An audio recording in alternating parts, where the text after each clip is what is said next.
So very good evening, everyone. So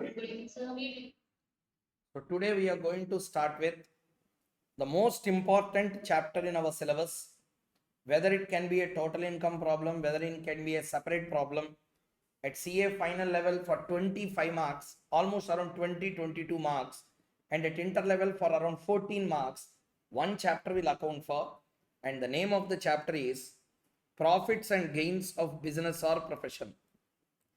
This chapter is the most important chapter of all the chapters in Income Tax Act. Okay, if it comes to difficulty, I will vouch for capital gains. If it comes for importance, I will vouch for profits and gains from business or profession.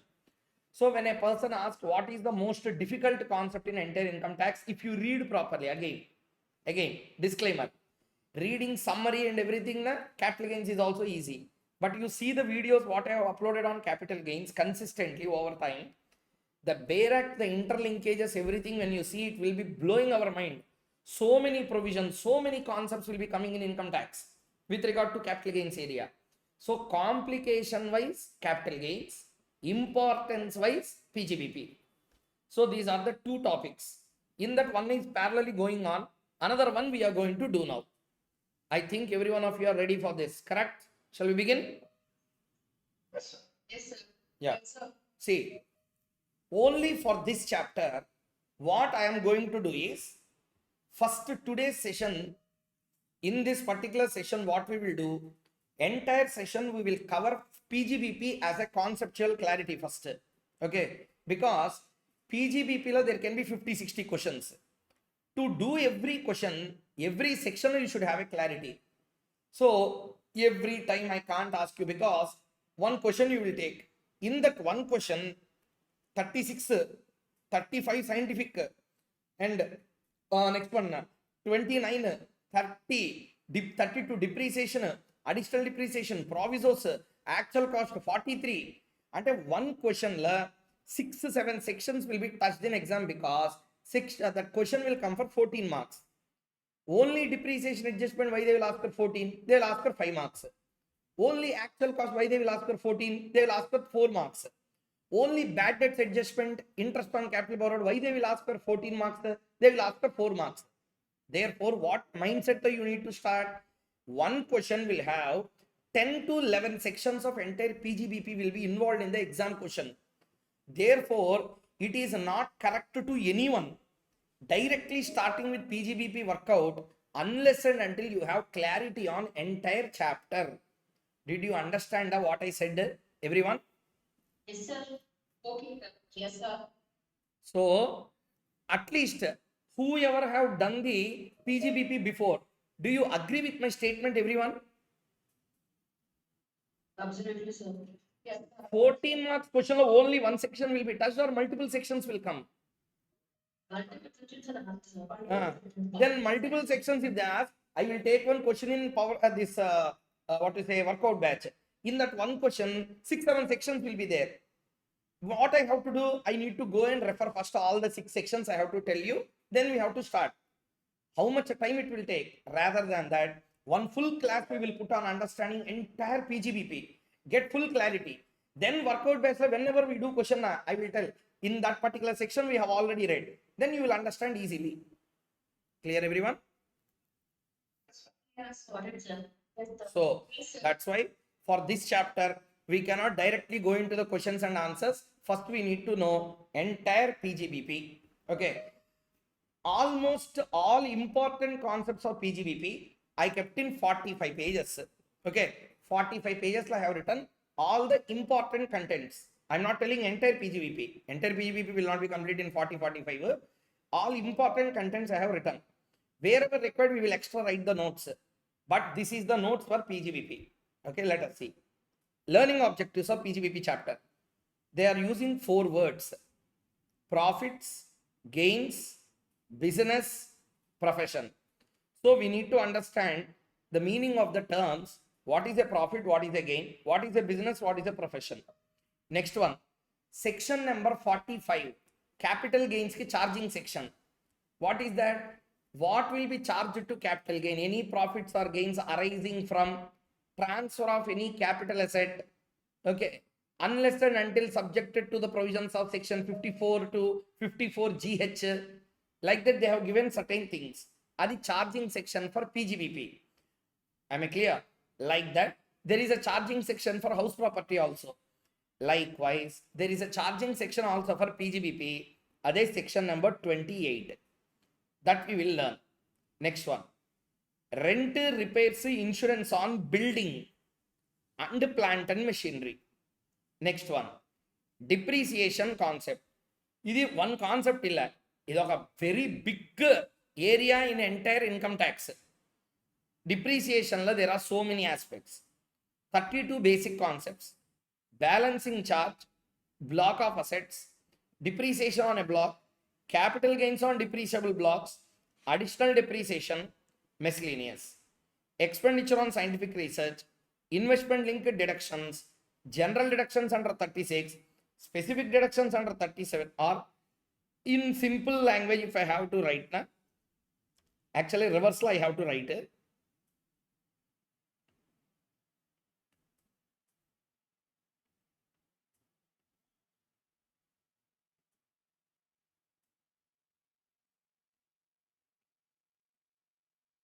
Other deductions under section 37, allowable and non-allowable deductions, presumptive tax regime, deemed income, actual cost assessment, books of accounts, tax audit and audit report, and miscellaneous areas.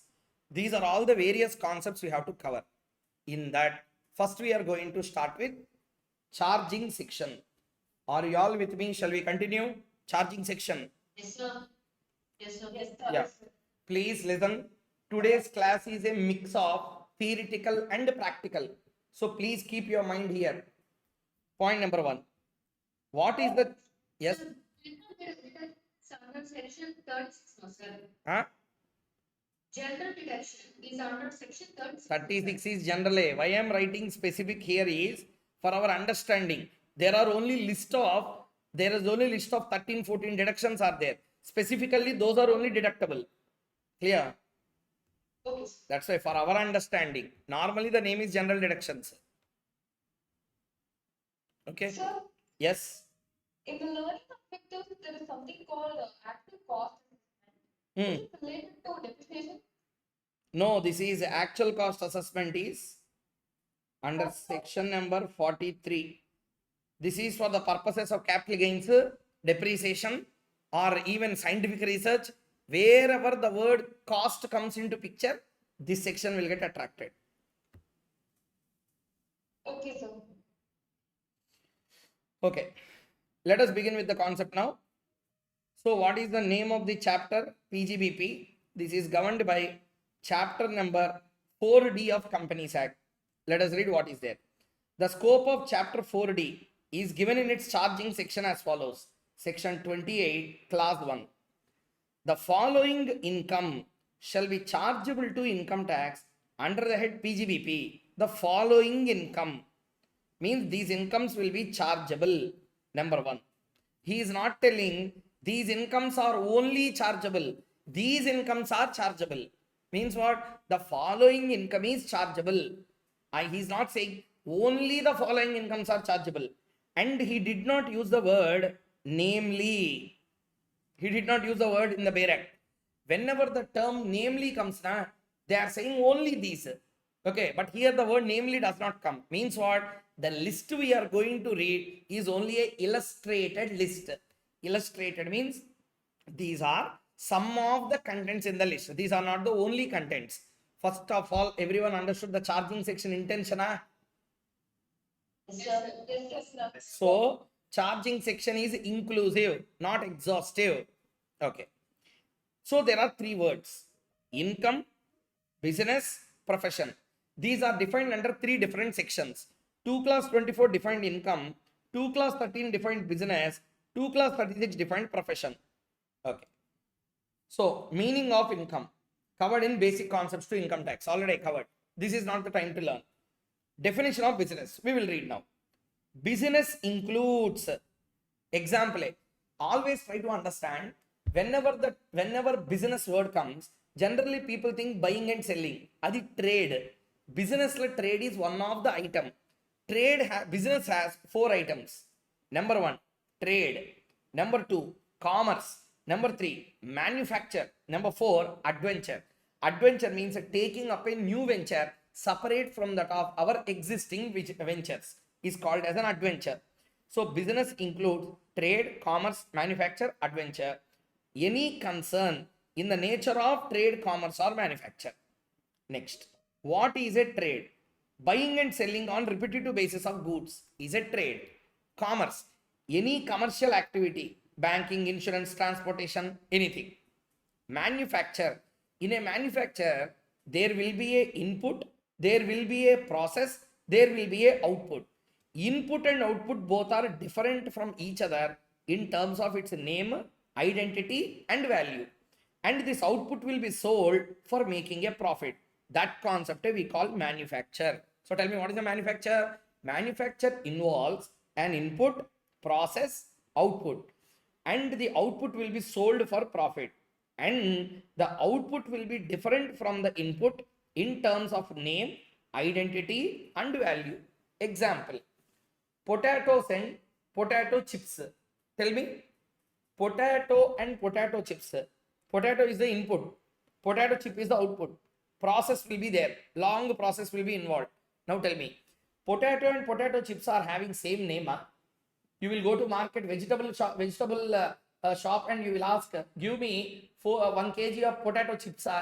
You will ask potatoes, but these are potato chips, name also different. Next one, identity. Potato and potato chips both are identical. No. Value, potato has one value, potato chips have another value. Did you understand the example and idea behind clearly? What is a manufacture? Yes, sir. Okay, so therefore manufacture. Next one, adventure. What is an adventure? Adventure is something which I will not do every time. Isolatedly I will do once in a while. Isolated and sporadic activity without any experience. Sporadic activity means normally I have done casually but not with an intention to make any gain. I'm just trying myself. So isolated and sporadic activity without any experience is called as a adventure. Example I gave you. Mr. A is a CA in practice over 20 years. 20 years means you are into practice means long period or not. That is not an adventure for you. Now he is entering into an area on which he is having no experience. He is entering into real estate dealer. He is becoming a real estate dealer. He constructed one property. Now this is an adventure. Now question is, he bought that real estate property at 1 crore, sold at 3 crore, made a profit of 2 crore, and he said that, hey, I am a chartered accountant. I am not generally doing this business. Rarely, once in a while I tried, but it became a super hit. Don't tax me now. Tax when I do it regularly, he said. So regularity need not be there. Even adventure is also deemed as a business only. I am not saying section 2 class 13 said that. So trade, commerce, manufacture, adventure or any concern in the nature. Okay. Next, profession. CA, CMA, architect, all these will come. Profession includes a vocation, astrologers, all these people also will come. Next, profit versus gain. So what is the difference between profit and a gain? Profit will be something which is accounted for. And the books of accounts, it's a name we give. It is intended. I intended to get a profit. Intention is to make. Profits are calculated. Okay. It involves procedures, policies, assumptions, and estimates. Profit to calculate. Accounting procedures are there. Accounting policies are there. Accounting assumptions are there. Accounting estimates are there. Okay. But what is a gain? Non-intended. And it's a surplus. So gain is different. Profit is different. I am intentionally I am doing something to make some gain. We call it as a profit. Gain is which is not intended and but a surplus is made. We call it as what? Gain. So a profit is an accounting term. It is intended to be earned. Profits are to be calculated. That's why we call capital gains chapter. It's not capital profits chapter. Why we call it capital gain? Reasons are, see, I purchased a building for me and my family. Okay. After 10 years, I sold this property and bought another big property. Now tell me, why you purchased this building means what I will tell. To sell after 10 years, or to live, to live, not to sell it after 10 years. Occasion came, my income scope has increased. I have grown within this 10 years. I wanted to shift to a new house. Then I sold this. Means I have no intention to make any excess. It was made incidentally. Those are called as gains. That's why name of the chapter is capital gains, not capital profits. Everybody understood? Yes, sir. Listening? Yes, sir. And second example, same thing you tell. Now, I constructed a building. Okay, I constructed a building. This building I constructed to make a sale. I made a sale within next 1 month, and I constructed another asset. This also I wanted to sell. Now tell me, this is a intentional activity to buy and sell property. Yeah? It is to live as a for livelihood. Intention. Therefore, I am doing this activity only. Now, purchase and sale of this building will not come under capital gains chapter. It will go under PGBP. Do you understand the point or not now? Yes, sir. Okay. So this is the idea he wanted to tell. That's why suddenly sudden occurrences of gains will be there, or normally profits can come. Anything is taxable. That's why they use the word profits or gains of business. Sometimes in business also, I was not intended to get a profit in that, but I got it. Even then it will be taxable. Classic example I will tell you. Listen. My company is in sale of medicines. One of the customer claimed that my medicines are, or I am a company involved in cosmetic. Some person filed a complaint against me in the High Court. He defamed me on YouTube, Instagram, etc. Or he defamed me on social media that my product is not good, cosmetics are not working well, it is inflammatory, or it is creating problem to the skin. Like that, he filed a complaint against me, made videos on me, and he defamed me, and my share prices also came down. I challenged him in the court. Court law, I won the case. Huge money came to me. Now tell me, this money, whatever I got in the course of my business, it is intended, I intended to get that profit by filing a complaint against another idiot. No, sir. No, sir. So, at the point. So, what you have to understand, buying and selling of goods is a profit. Sometimes I am not buying and selling. Incidental to that, I made sudden profit. We can't call it profit because it is not intended to be made, but made. We call it as a gain. Those are also taxable. So, any sudden compensations in the course of business, if you receive, you will be taxable under head PGBP for that income. Everybody understood the point clearly? Yeah? Yes, sir. Hey, Yes, sir. I'm not telling any story to you. Please listen carefully. Anything can come in examination. Last attempt law paper, this attempt DD paper can be like that. They can touch any area. So learn everything in a proper way. So next, significance of the term carried on. What is this carried on? See here. The profits and gains. Profit we read, gain we read, business we read, profession we read. Which was is a general English word. Now carried on. Carried on. What is this word carried on? What is the significance? How questions can come in exam? See here. Every word has a meaning in the bare act. Let's learn. There is a company called as S Limited. Head office is in Mumbai. That company is in hotel business. It has a loyal and committed customer base. Means what? See, like me. If I come to Chennai, there is only one place where I stay. Residency Towers. It's in Pondi Bazaar. I am one of the most loyal and committed customer for them. Last 3.5 years I have been staying there. Are you understanding, everyone? Yes, sir. Once in a while I may change, but 95% I stay only at residency towers, that too at Pondi Bazaar. So I never go anywhere else. I am the loyal customer for them. Because once our mind is peaceful in one place, we don't go anywhere else.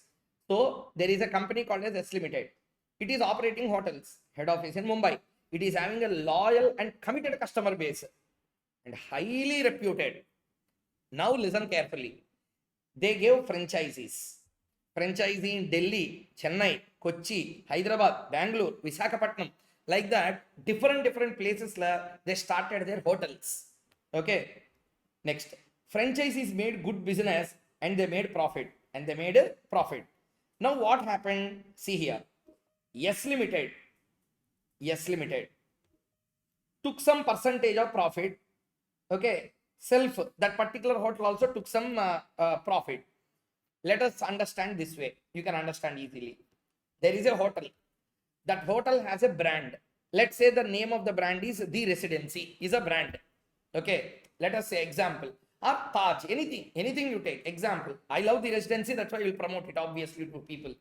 So I am not any person related to that in any form, but I really like it. I suggest people also to go there when they come to Chennai. So there is one hotel called The Residency. Is the name of the brand. So now what we will do? We will tell The Residency is a very good brand. Now what will happen? I wanted to start hotel in Hyderabad. Okay, I want to start hotel in Hyderabad. Instead of starting with a name which people do not know, Residency is a noted name in Tamil Nadu. People, at least there is a heavy crowd traffic between Hyderabad and Chennai every day. Flights are there. Means what? Logically speaking, people are traveling from one city to another city very frequent because there are 18 flights every single day. 18 flights every single day from Hyderabad to Chennai means how much traffic? Around 10,000 people every day coming from Vijayawada to Hyderabad to Chennai, Chennai to Hyderabad. Then I understood the pulse of the people. So most of the people from Chennai are coming to Hyderabad. Most of the people from Hyderabad are going to Chennai.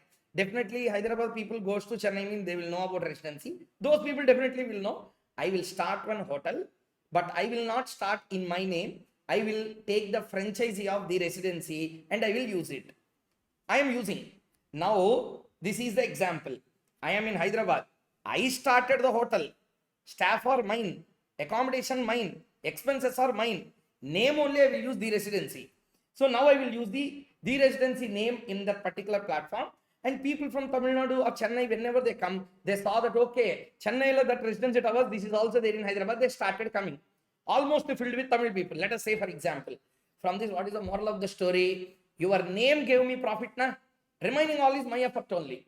Your name gave me profit. For that, Yes Limited taken some share. And The Residency has taken some share. Remaining, I will keep it with me. Are you understanding? Hello, everyone. Yes, sir. Okay. So what happened? Now the question. You tell me the answer for this case. My question is H1, H2, H3, H4, H5, H6. All these persons are independent persons. They are dependent on the S Limited.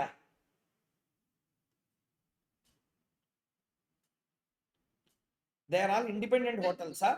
They are dependent. I'm not talking about operations dependent or not dependent. Name. They are carrying their own name or they are dependent on S Limited. Dependent on S Limited, sir. Dependent on S Limited. If S Limited is not there, H1, H2, H3, H4, H5, H6, names will be there or will not be there? Will not be there, sir. So, therefore, therefore doubt came. Profits are made, na? Profits are made, na? Here, S Limited some percent has taken, self has taken percent. Now, a doubt came. What doubt came? Profits are made by head office and branch. But branch is also making by using the name of S Limited. Therefore, tax will be paid by S Limited also for the branch profits, or branches will pay self tax. Other doubt came. Then matter was referred to the court. Court has said the conclusion this way. Net profits earned by Hotel 1 to Hotel 6 are taxed in their hands only as business is actually Carried on by them. Carried on. Who carries on the business, they will make the profit, they will pay the tax. House property chapter carried on is not important, ownership is important. PGBP ownership is not important, carrying on is important. Do you all understand or not, everyone? Yes, sir. Sir. So, Yes, sir. PGBP chapter ke most important element is not ownership. That's why I clearly written. Ownership is not important. What is important? Who carried on? Who carry on the business, that fellow is more important. Are you understanding, everyone? Yes, sir. Yeah. See Yes, here. sir. Again, going back to the Bear Act, the profits and gains of any business or profession which was carried on by the assessee. Which assessee carry on? In that assessee head only you have to tax. If H1 is carrying on the business, why S limited will be taxed for that? Now, did you understand the logic clearly? Yes. Yeah. Yes, sir. See here. On that also one case law is there. On what? Carried on. Carried on case law is Sinclair Hotels Private Limited versus CIT. S Limited as Sinclair Hotels Private Limited. Okay. Next. Now, significance of the word by the assessee. See, line, word ki when Bear Act importance is there. So, Bear Act if you don't read. So, that's why I always tell Lawmaker will always write with intention. Okay. See, point is very clear. If you read Bear Act, if you don't read Bear Act, great things won't happen. Maybe. If you learn from the Bear Act, now lifelong you will cherish understanding the taxation or law anyway.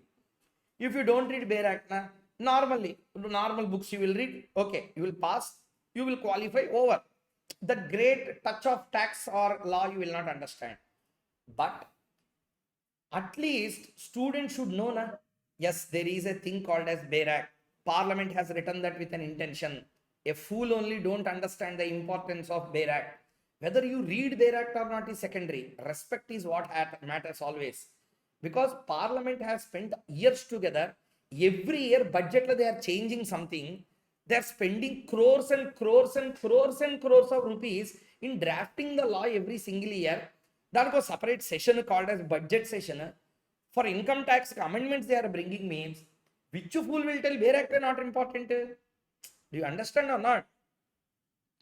So always try to understand.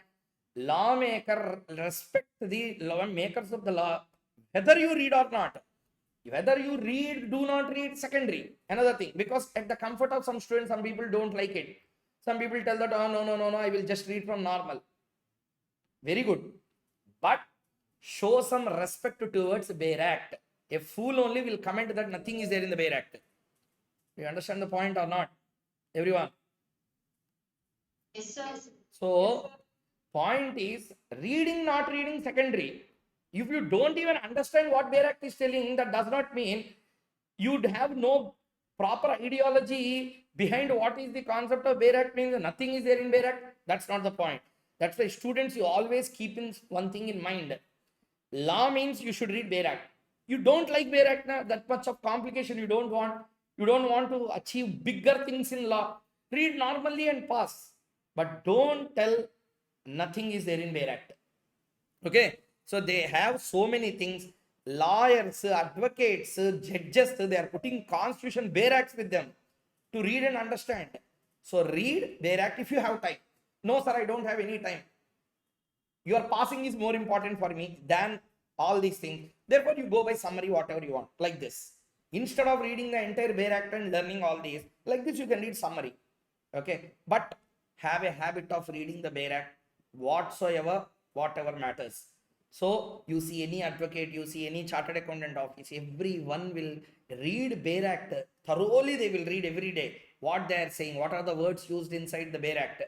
Understand them, read it, then you will bring a change in thousands of people's minds. Okay, I see. I will show you one message just to share with you one news. Today only,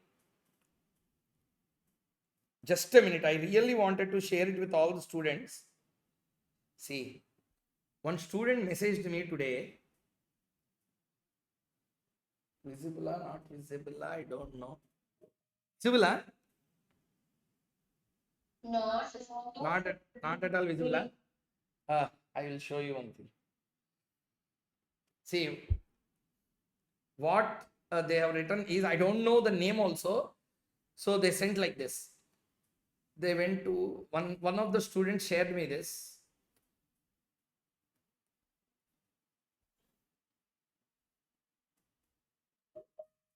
Not visible, not visible. Can you read this, sir? No, Read it out for us. Sir, I am currently working in a CA firm in T Nagar and I am in second year of articleship. Today, one of the candidate came for interview and during the process, she mentioned your name as her inspiration. I am happy to share that I am also one of your students and I wanted to inform you about this. Sorry, that is okay. One person remembered me. She said that she is inspiration something.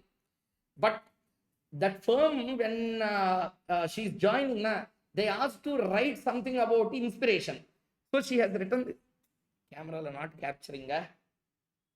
Wait.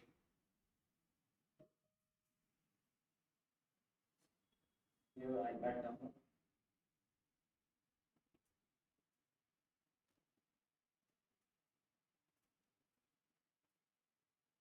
Now can you see? Yes, sir. Interesting. Here she has written, my role model is so and so teacher Koushik Mukhesh, something in the articles. So they asked her about, write something about the inspiration. Then she has written everything. So this is what they're writing in their articles. I mean, I wanted to tell that the impact that you create in people's mind will be always significant. You think at that time that we are not creating an impact. After me taking the classes, I know thousands and thousands of students who started reading the Bare Act in their articles. I know thousands of students who just started their practice because they have confidence in reading the Bare Act. So always keep a habit of reading the Bare Act. Keep track on what is happening in legislatures. Every time you read it, try to understand. Are you listening to the capital gain lectures are going on?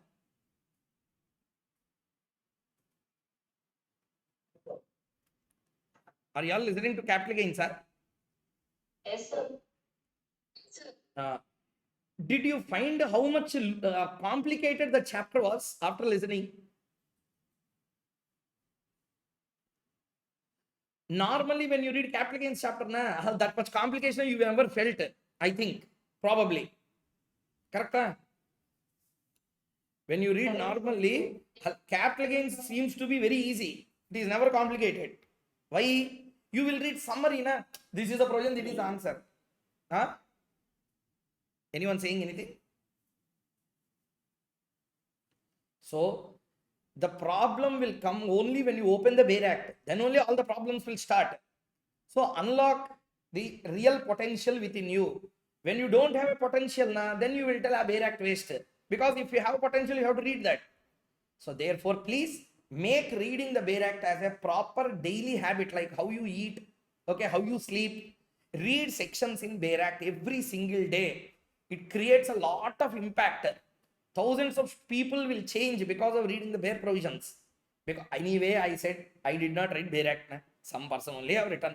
With due respect to the parliament, read the Bare Act properly. Okay, whenever Bare Act like there are any, yes.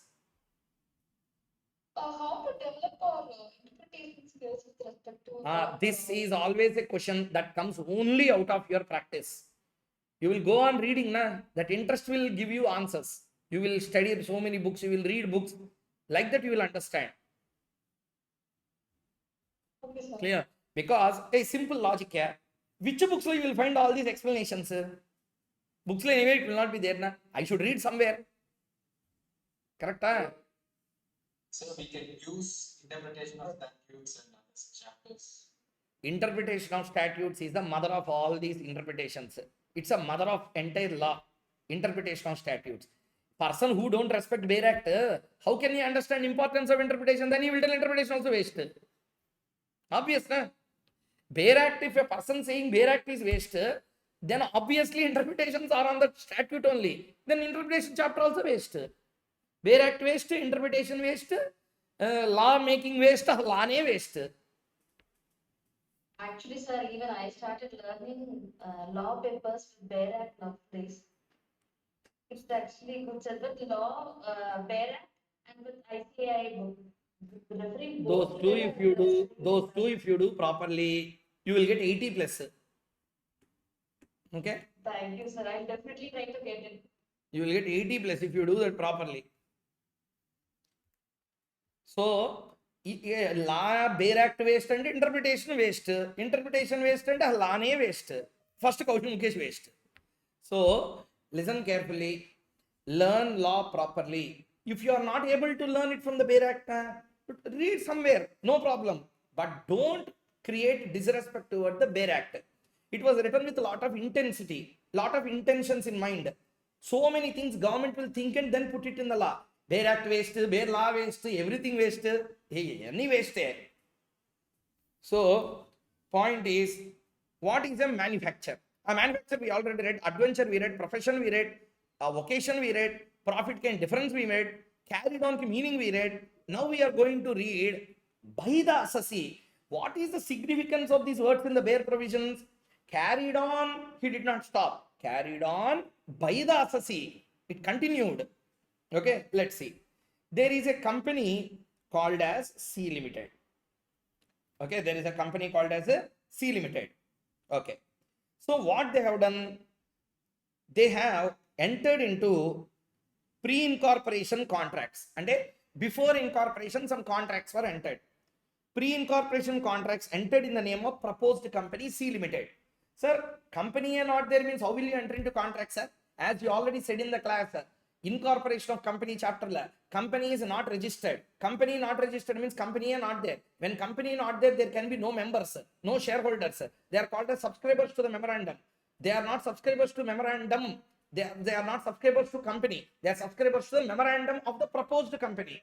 And a company are not there. That's why a Companies Act section number 12 subsection number 1, what it said, whenever company gets incorporated within 30 days, it has to file verification of register office in INC 20A with ROC. Hey, I'm talking to everyone. Yes, sir. Are you all there with me? Yes, sir. Yes, sir. So what is the point there? Since a company cannot have a registered office before its incorporation, because in order to have a registered office, first agreement should be entered with the landlord in the name of company. Since company is not there, Lawmaker through section number 12 subsection number 1 said that registered office is to be acquired and verification should be done within 30 days of incorporation of the company. This already we learned in Companies Act. Why? That's why even when you are reading incorporation section number 7, rule 3, sub rule number 3, when you read, there they will clearly tell some details we need to submit to the ROC at the time of incorporation. In that, you have to submit the details of address for of correspondence till the registered office is situated. Have you heard that? Address for correspondence till the registered office is situated. So, temporarily we should form some registered office. Why all this came? Because company A not incorporated means assessee A not created. Assessee A not created means how will you tax them? Clear, everyone? Yes, sir. Yes. So, Yes, any kind of pre-incorporation contracts are entered and profits made. Unborn principle, namely, if you do any business, only the pre-incorporation contracts entered by the 3 persons inside the company, they only will pay the tax, because the word used is carried on by the assessee. Everybody understood the point clearly? Yeah? Yes, sir. Yes, sir. Clear? Okay. So what happened? Let us see. There is a company. That company has 3 persons. Okay. 3 persons are there.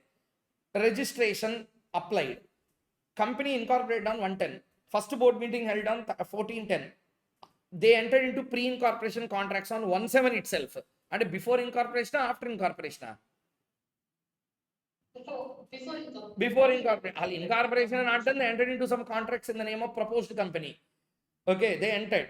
In that pre-incorporation contracts, they made profits till this date, 10 lakhs. For this, C Limited is not taxable. P1, P2, P3 are only taxable. For any contract entered between that 30 lakhs, C Limited is taxable, not the P1, P2, P3, because business is carried on in the name of unborn principal. A company are not there, unborn. It was held that profits relating to the pre-incorporation period is a tax not in the hands of C Limited, as the section 28(1) used the word by the assessee, City Mills Distributors versus CIT, Supreme Court. This Supreme Court case, court quoted these lines by the assessee. Where is that by the assessee? It is there on my head. It is there in Where Act.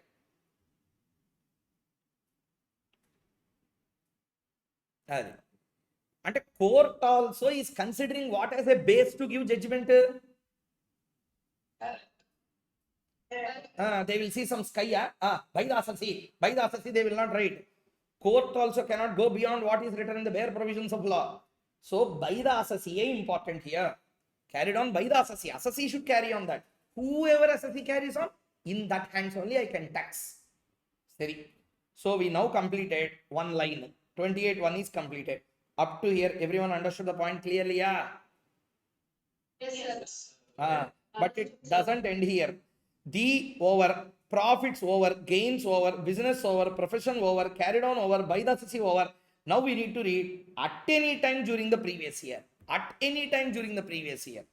Means what? The word any time means it need not be throughout the year. Even one day if you carry on and make the profit, I will tax you. This is the significance of isolated and sporadic activity. Did you understand the point or not? Yes, sir. Yeah, okay. Yes, sir. Yes, sir. Let us see. By the assessee at any time during the previous year. Mr. A is a lawyer. He is having a good practice over 30 years. Discontinued the profession during the previous year 23-25. Sorry, 23-24. Very sorry. 23-24. He discontinued. But at the time, he has a 1 crore due, 100 lakhs fees due. In the previous year 24-25, clients made the due payments and recovered all the 100 lakhs and recovered all the 100 lakhs. Okay, now you tell me the answer. Start. Mr. A is a lawyer. Don't see answers if you already have. If then, don't answer. Mr. A is a lawyer. He is in a very good practice for 30 years. He discontinued the profession during the previous year 23-24. There is a fees due of 100 lakhs. In previous year 24-25, clients made due payments to him and recovered all the 100 lakhs. Now tell me, can I tax this 100 lakhs in the assessment year 25-26 is a question. Yes, sir, but need because discuss is not there. So, We should not be applied. yes. So, at any time in the during the previous year means during previous year I am not carrying on any business, then how can you tax me in that head? Therefore, under section 176, it will be taxable under the head IFOS. The recovered sum of rupees 100 lakh is not taxable under the head PGBP, but under the head IFOS under section 176, discontinued operations. This is so because charge under the head PGBP, there should be business that is carried on at least for a day during the previous year. Okay, now tell me Sir, this. will not attract this. Huh? Sir, will this not attract an accelerated assessment, sir? They accelerate assessment, 176 accelerate assessment. Okay. For this tax on 100 lakhs, I need not wait till 25-26. 24-25 only we will ask him to pay the tax. Okay, sir. We accelerate the assessment and collect the tax in advance. Understood? Yes, sir. Yes, sir. Next. Case 2. There is a company called as a V Limited. The company engaged in manufacturing of cotton textiles. Okay. There is a company called as V Limited. That V Limited is engaged in manufacture of cotton textiles. Has a very big financial problem, which is a temporary in nature. And to overcome the difficulty, it leased out its premises and machinery to another person on a 1-year lease agreement. Let us understand what happened. There is a company called as V Limited, engaged in manufacturing of cotton textiles. They underwent a very big financial problem, but the problem is temporary in nature. 1.5 years it will go away. Therefore, what they have done, let us stop our business. We can't continue because we can't pay wages, everything to the workers. Then that will become much more bigger problem. Okay. Therefore, let's stop our operations. pay to all the workers in the factory, everything, send them out, stop our business. Then one of the person asked, sir, we will stop, but so much machinery, everything is there, na sir. They will become depreciated, rusted if you don't use. Then they said, let's do one thing. Let us give this a factory and our machine for lease for 1 year to some other person. So what they have done, since the demand is less than the shutdown point, is less than shutdown means below this, if the demand goes, there is no point of continuing the business, we can close the business. So demand is below the shutdown point. Therefore what they have done, to overcome the difficulty, some revenue should be generated na, they leased out this premises and machinery, both factory and machinery was given as a lease to another person on a 1 year lease agreement. Lease rental received. Okay, lease rental received. Now lease rental should be taxed under which head is a question. Court said that it should be taxed under the head PGBP only, not under the head IFOS, because business is only suspended, it's not discontinued. Here there is a discontinuance completely. Here I am ready to carry on, but I choose not to carry on. That's all. The word used is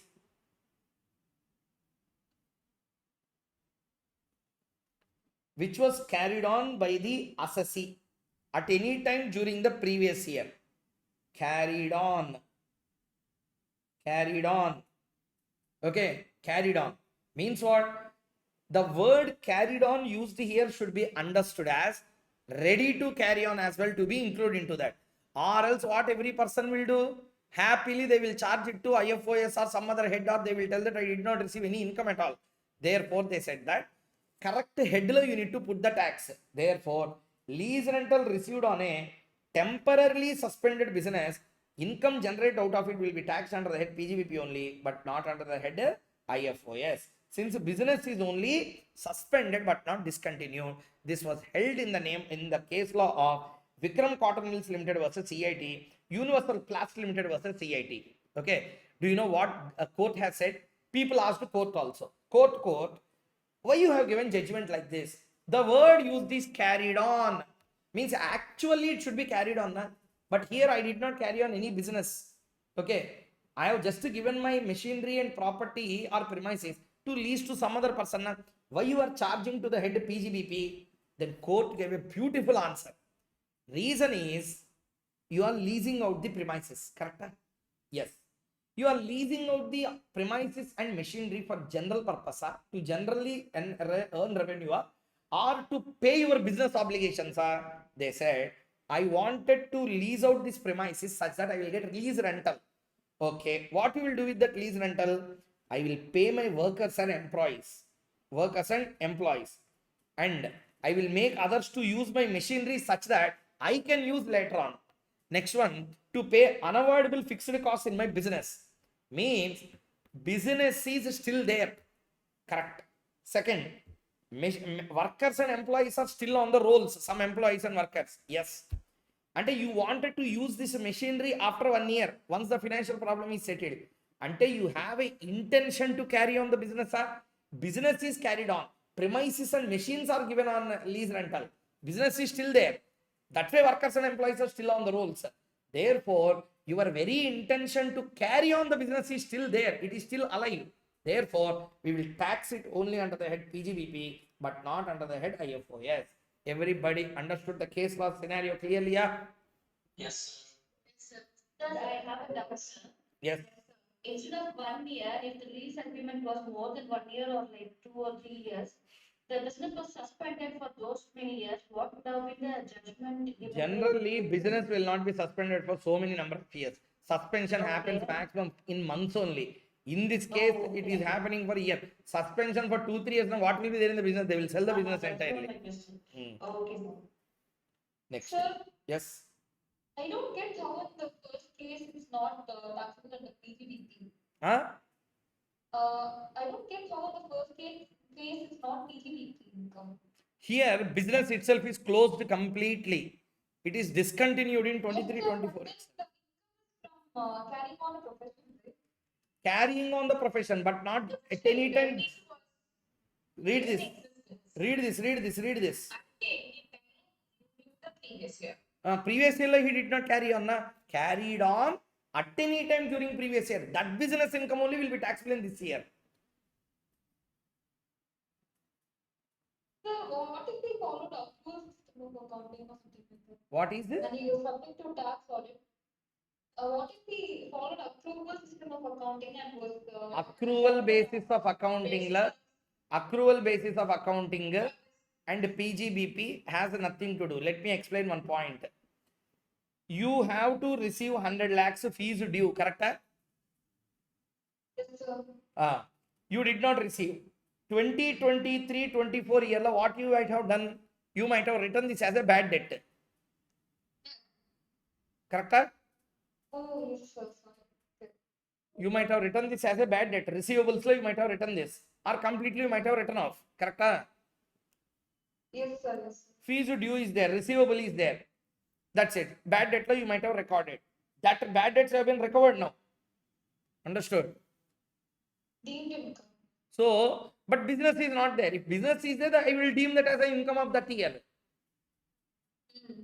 I discontinued the business. At that time, PGBP will not come now. Therefore, wherever and whichever headlight won't come, one head is there to take everything. That's IFOS. You already covered in basic concepts, sir. Yes, this is covered in basics already. But some people who did not listen to the basics, no worry for them. Understood, everyone? Yes, sir.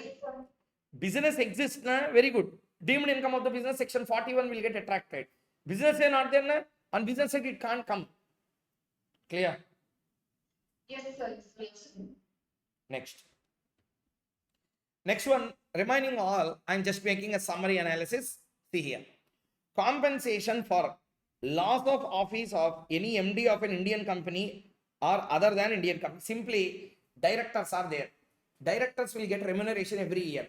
Suddenly, company is removing them. Suddenly, if you remove, how he will have his livelihood? Therefore, they will pay some compensation. Any compensation received for sudden removal of a director, okay, managing director, okay, of a company or any other Indian company, other than Indian company, then the compensation received is taxable under the head PGBP. Okay, company A, other Indian company B. So both points I merged and kept in one. Next one, compensation to sole selling agents on account of termination or modification of terms and conditions of a agency. Simply, there are agents. Selling agents are there. What do you mean by selling agent? We will put one person and give him full rights. You are the only one who can sell my product. For example, my business is there. Online classes will be there. For example, there is an academy. In that academy platform also my classes can be sold. Now, who is that middleman? That person we call as a agent for me. Simply to tell my classes I can sell, or on my behalf he can also sell. Are you understanding? Yes, sir. Yes, sir. Now what I have done this way. I gave them 1 year right to sell my products on their website. Okay, they can also sell on my behalf. 1 year complete and very good. 6 months I said, I don't wanted to give you the classes, I will sell on my website. But they are dependent on me now. I did a mistake now by suddenly cancelling my agreement of agency. Now I will pay compensation to that middle person who is selling my classes.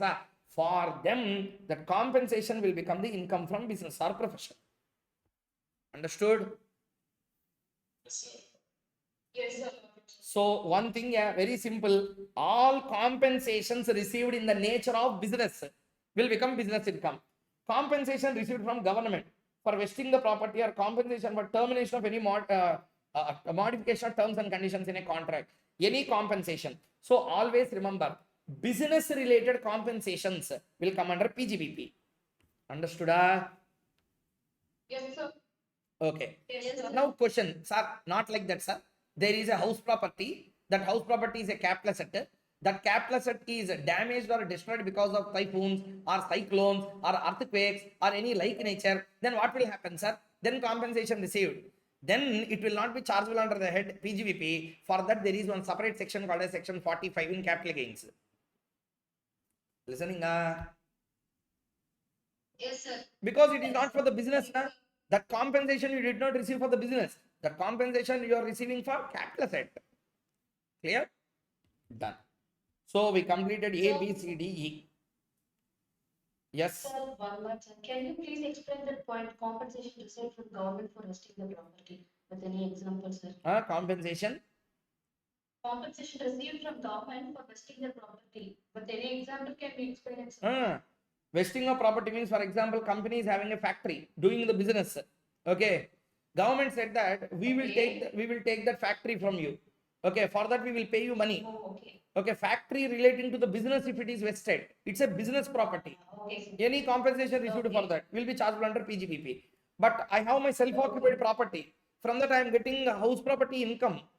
That property if government takes, that will not chargeable under PGBP, that goes under capital gains. Compensation for any Okay. compensation, enhanced compensation in respect of any kind of compulsory acquisition. Okay, sir. Yes, sir. That we will read in capital gains anyway. Next upload is on that 45 section only. Very big area. Sorry, anyway, next one. Import export benefits. I repeat. Import export benefits. Any kind of profit on sale of import licenses, cash assistance in the case of export. Duty drawback means you paid customs duty, it was drawn back, taken back again.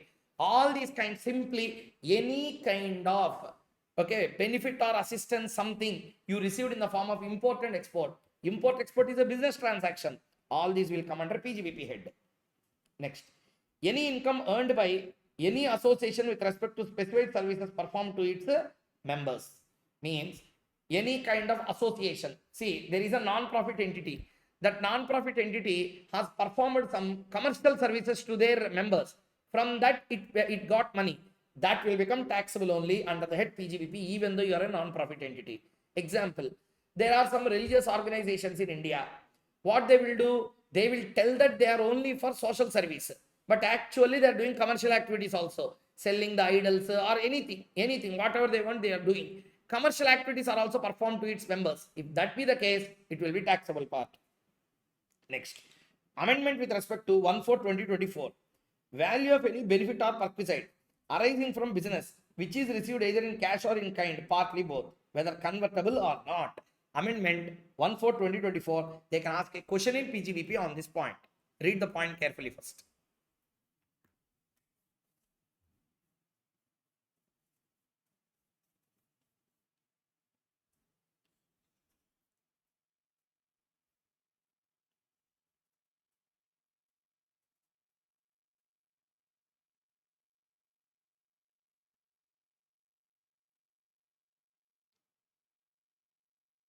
So can you give an example with respect to the benefit of assessee? I will tell, just read once. The amendment exam, very, very important point.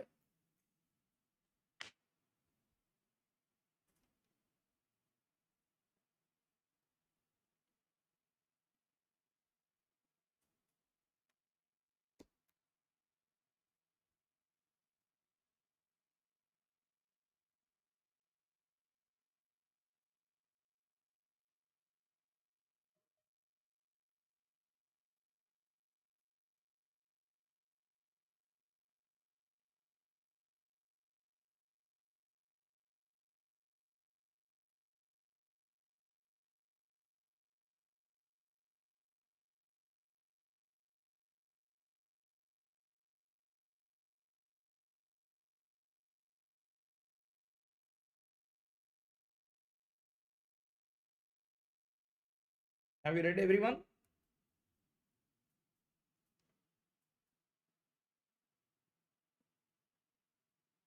Yes, sir. Yes, sir. Okay. Let me explain what is the significance of this particular point. See here. Value of any benefit or perquisite arising from business which is carried on either in which is received either in cash or in kind or partly both, whether convertible or not. So what exactly this concept is? Value of any benefit or perquisite arising from business. For example, there is a person who is working as a sales agent for my company. Okay, there is a person who is working as a sales agent to my company. Okay, what happened is, for example, see, I will create one example and I will tell you. There is a company called as X Limited. Okay, there is a company called as X Limited. This X Limited is agent to, say for example, this company is a agent to MRF. MRF is a company located in Tamil Nadu. Head office is in Tamil Nadu. That company has an agent in Hyderabad doing business, X Limited. What this person has done, MRF has given a target. You should do 10 crore business in the city in this year. Example. Their targets can be much bigger. Example, 10 crores is the target for him. 10 crores X Limited has to do. It has done 10 crores, it has done the business. It has done 15 crores business. 5 crore excess. Anyway, you will get the profit in the form of commission from this. Along with that, that MRF person has said that we are going to give a car as a gift to the particular company for usage by its directors. Okay. And the next thing what it has done is we are giving you additional benefit of another 20 lakh rupees as a share. Now I am receiving two things. One, perquisite I am receiving in the form of car, which is in kind. I am receiving 20 lakhs excess share in the profit. It is in cash, being a benefit. This all happened in the course of doing my business or profession. Okay, in the form of business or profession. So this particular amount, whatever X Limited has received previously before the amendment, there is always an element of doubt whether to charge it to P&L account or whether to treat it as a capital gain. Now there is a clarity, since it is arising in the course of business or profession, even though it's a single time benefit, don't treat it as a capital receipt, treat it only as a revenue receipt, and therefore it will be chargeable under the head PGBP only. Did you all understand the example clearly? Yeah. Yes, sir. Yes, sir. I want response from everyone, all the participants. Yes, sir. Next one, listen. Receipt by the partners. On this separate discussion is there.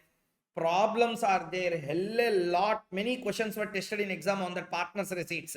Okay, because when we do PGBP now, we will do partnership firm tax. At that time, you will see so many questions on this. About this, I will discuss separately when we come to section 48. Okay, everyone? Yes, sir. Next one. Okay, sir. Clause number 5A, non-compete agreement. Non-compete agreement, so many times in law also I used to tell. Non-compete agreement means it is an agreement entered with another business person to not to do the business. To not to do the business. Means what? It is a receipt received by me for not carrying on the business. So it is relating to business only. Therefore, any sum received for not carrying on any activity or for not sharing any intellectual property, any kind of non-compete fee you receive, that is chargeable under the head PGBP.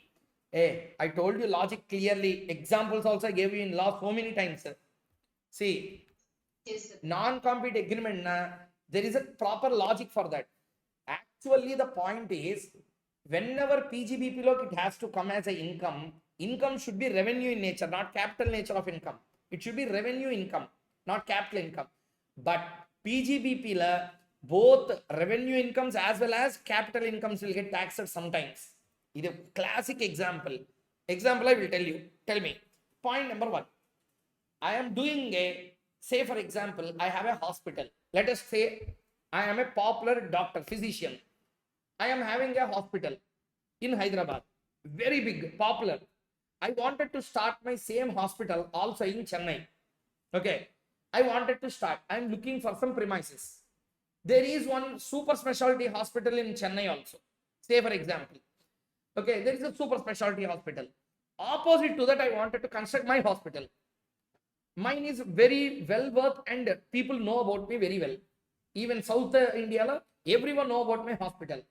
My starting the business in Chennai opposite to that hospital will damage the business of that hospital or not? Everyone. Yes, sir. Yes, sir. Perfect. Yes, sir. Therefore, what that hospital person came, he came and said me, Koushik Mukhesh, you are starting your hospital, correct? Yes. If you start, what is your expected profit every year? I can make at least 5 crore profit every year, 5 to 10 crore initially. Sorry. How many years? 5 years, definitely I will make around 50 to 60 crores of profit. After all expenses, after tax, I can make a profit of somewhere around 50 to 60 crores. Sorry, I will do one thing. I will pay you that 50 crore now itself, even without making any profit by you. No effort, nothing. I will pay you 50 crore. Don't start the business in Chennai. I said, okay, very good. Without doing anything, if you are paying, why I will say no? Give me that 50 crore. I took that 50 crore and I stopped my Chennai venture. Now, this is every time receipt, one time receipt. It is a capital receipt. Capital receipt is not to be P&L credit. Na? It is a capital receipt. It's a capital receipt. Therefore, it should go into the capital reserve, not to the P&L account. Understood? So, actually, it should go under capital gain, relinquishment of rights. Understood? Extinguishment of rights, relinquishment of rights, there it should go. Capital gains, you should tax that amount. But lawmaker wanted to tax it under PGBP only due to one very good reason. What is that reason? Government said the same. See here, government logic is very clear. What it said, Koushik Mukhesh, you are getting 50 crores, yes. Receiving every time once, once. Capital or revenue, capital. Government said, no, it is revenue. Why it will become revenue? I received only once. Why it is revenue? Then government said that, sorry. Keep all these aside. If this non-compete agreement is not there, what you would have done? Start my business. What you will do? Do my activity every year. How many years minimum? 5 years. 5 years if you do business, recurring profits you will get, yes. How much recurring profit? And on average 10 crore per year. 5 years ki how much? 50 crore. That all 50 crore you are receiving once, yes. Means you are seeing 50 crore as one time capital receipt, but government is seeing it as 5 revenue receipts. Do you understand? Yes, yes, sir. Yes, sir. Therefore, you call it as a capital receipt, but in the eyes of government, we are looking it as 5 revenue receipts combined as a capital receipt. Therefore, we will treat it as a revenue receipt only, taxed under the head PGBP. Now, did you understand? Yes, yes, sir. So, that's how non-compete fee came under PGBP head. Next, any amount received on keyman insurance policy. Keyman insurance policy. Hey, whenever some important person in the company die, company will lose so much amount. Ratan Tata is there. On the demise of Ratan Tata, Tata company has received 1,800 worth keyman insurance policy was received. Why? Suddenly Ratan Tata demise. Share prices will fall. Business will get affected. Loss will come. How to compensate? Insurance will be there to cover that.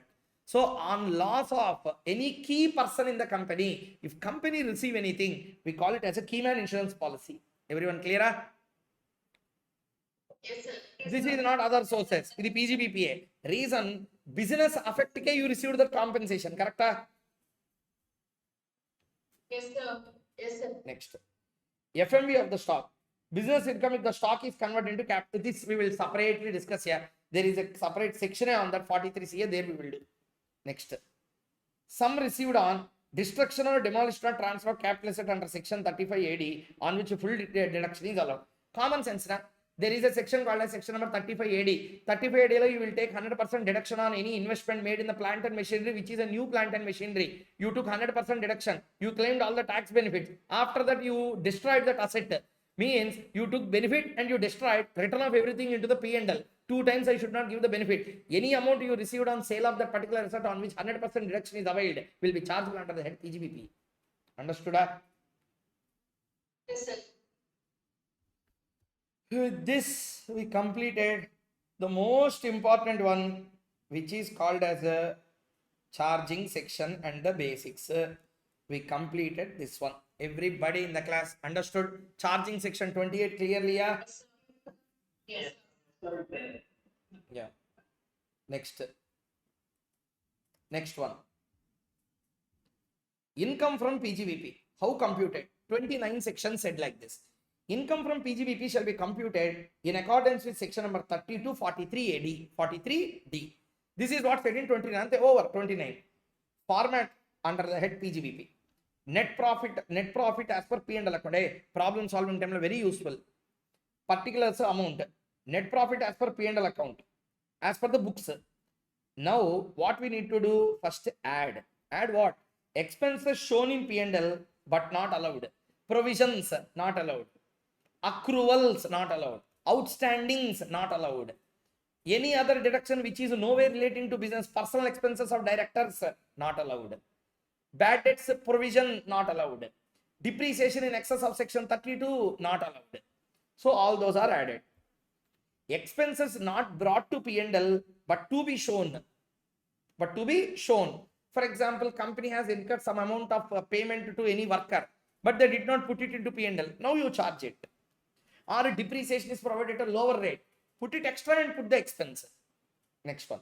Incomes not shown in P&L but to be shown. Means what? I have some incomes. Compensation received from government. I thought that it is capital receipt charged to capital reserve directly. It did not even come to P&L. First, now bring it to that. Add it. I received some non-compete fee. I thought that it is a capital receipt. I kept it into the capital reserve directly. Cash increased, the capital reserve increased, the balance sheet tally. P&L or nothing has come. Now you bring it. What you are doing in the books of accounts, I don't care. What you have to do under income tax, you do that. So incomes not shown in the P&L but to be shown. Bring it and add. Next. Income shown in P&L but not to be shown. And those are not actually incomes. Those are not actually incomes. For example, income tax refund came, charge it to P&L credit, but you should not add it to income because income tax is not a deductible expense. Income tax is not a deductible expense. Then any income coming out of that also should not be taken as income. So any interest on income tax refund, should not be charged under the head PGBP. Everybody understood the point clearly? Yeah? Yes, sir. Yes, sir. Balance will be the net profit. Net profit under the head PGBP. On this, we will calculate the PGBP net profits. Everybody in the class understood section number 29 and the format of PGBP. Yeah. Next one. Section number 30. Deductions allowable on building. Only building. Only building. Okay. Premises occupied and used as a tenant. Means what? You are using a premises to do business and that's your tenancy property and you have taken on rent. Rent is deductible, rates are deductible, tax are deductible, repairs, only current repairs, not capital expenditure. Current repairs are deductible, insurance you paid also deductible. You have your own premises, rent not allowed. If you remember, we already discussed. Yes, sir. Hey, house property chapter we read na? Rent is not a deductible expenditure. Yes, sir. House property law, we already did some adjustments also to this there in the problems. Yes. So, premise is occupied and used as the owner. You are the owner of the building. Rent is not a deductible expenditure because you will claim depreciation. Here, depreciation can't be claimed. Tenant. Okay. Yes. Rates, tax, repairs, insurance, you can again claim if you pay. If you pay. Next. Deduction is allowed only to that assessee who use the premises for the purpose of business or profession. Ownership is not the criteria. Ownership is not the criteria. Who uses it will get it. X, owner of a building, let out property to Y. Y using for business. Deduction under section 30 is allowable to Y and not for X. Next one. For the purpose of, what is the significance? To avail deduction under section 30, it is not required that premises must be used actively in the previous year. It is enough if we can prove that it is held for the purpose of using in business or profession. Means, for example, I have taken a building for business. I paid rent, but actively I am not doing any business there. Understood? Section 30 Bare Act you have to see for this. Or else you can't really appreciate the idea behind.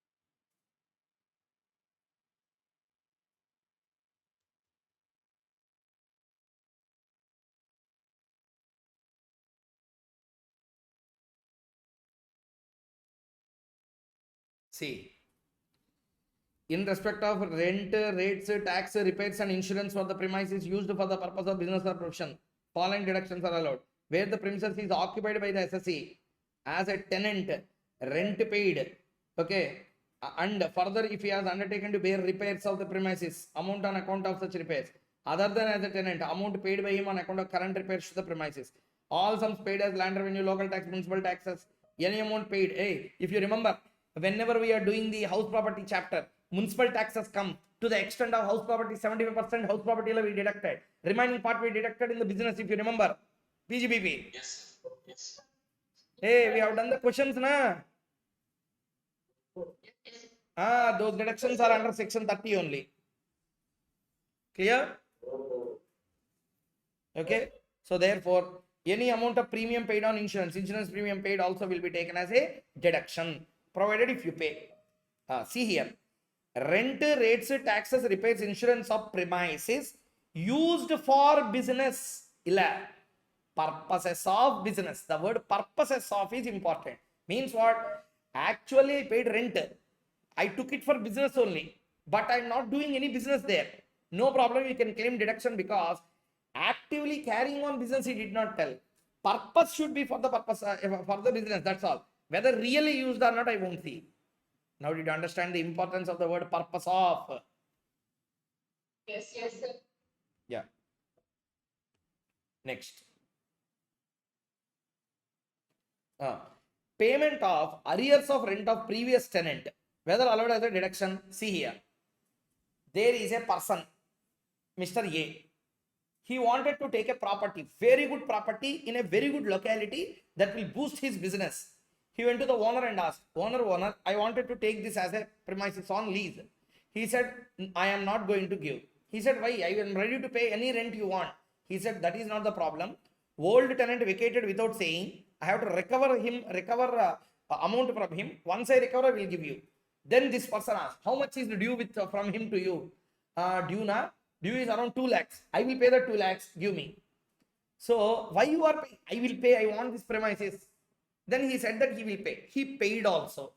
Now the point is whether it is deductible. See, if assessee takes premises on rent and agrees to pay arrears of previous tenant, that arrears paid is not deductible. Section 30 use the word occupied by the assessee. For that, if you pay only, it is deductible. It is happened in the case of CIT versus Maharaja Kameshwar Singh of Darbhanga. Here the case law justifies. Hey, do you understand, everyone? Yes, sir. Now, which fool said, yeah, Bare Act is not important. The gold-like points they used, see here.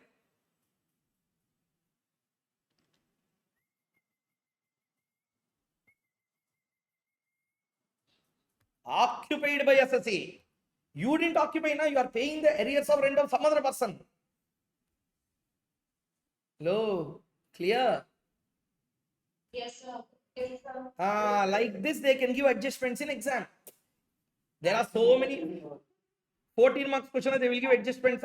In that, one of the adjustment is paid 14,500 rupees towards arrears of rent to be paid by the previous tenant. It is incurred for bona fide purposes. It will give a soft corner. Bona fide purposes, allowed as a deduction. No, because the premises is not occupied by the assessee. If you occupy and you pay, whether business is carried on or not, I don't see. I will see only the purpose. But you are paying for something which you did not occupy. PG people, I will not allow to that extent. Do you understand, everyone? Yes, sir. So this is the case law. Next one. Rent payable by the firm to its partners, deductible under section 30. Rent payable by the firm to its partner.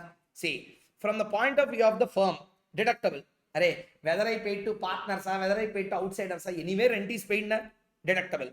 And there is a case law, Hesty versus Veitch and Co. In this case law, court also said the same, deductible, deducted, no worry. From the point of view of a partner, income received as rent is taxable. Under the head IFHP as section 22, read with section number 23.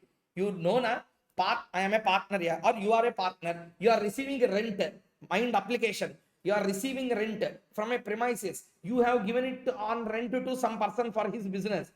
Now it will be assessed to you under the head PGBP, under the head house property. House property. The house property, we have done all kinds of questions, and again you are getting doubts. We said very clearly, you are not using for business. You have a building. That building you are giving as a rent to some other person for his business. Now the rent received by you will be chargeable under which head? House property. House property. House property only. Let out is important. Let out for what purpose is not important, na? Yes, sir.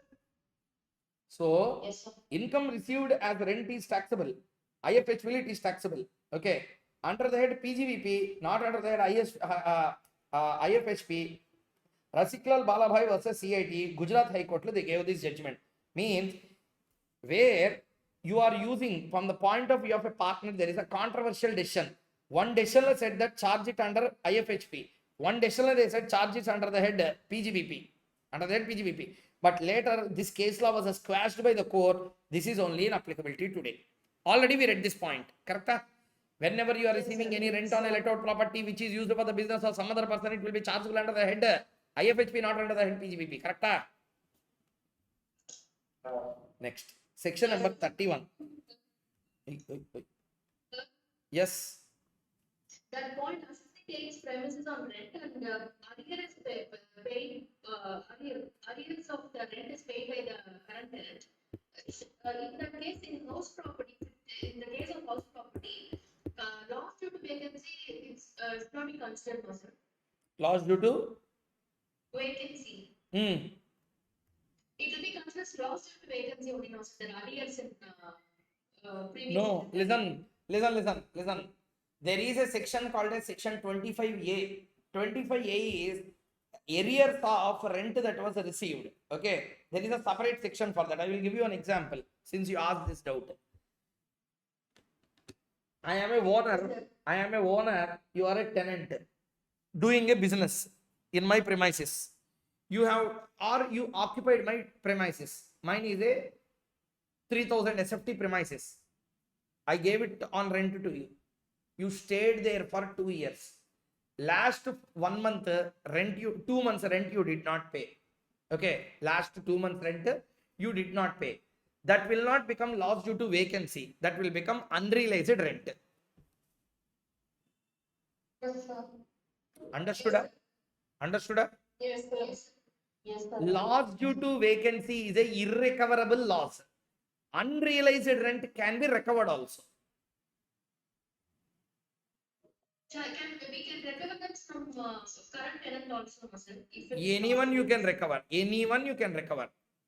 If it is recovered, no need to adjust in house property chapter, no, sir. No, you have to. I will tell you. Let me complete everything. So point is, you are a tenant. I am the owner. I gave property on rent to you.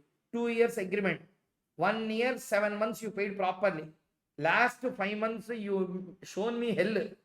You are making me write the spelling of hell. You are not paying properly. I tried to put lot of efforts to vacate you. You did not vacate. 5 months completed, 2 years agreement over, jump. You packed your bags, not even traceable. Unrealized rent, I booked that amount. Clear?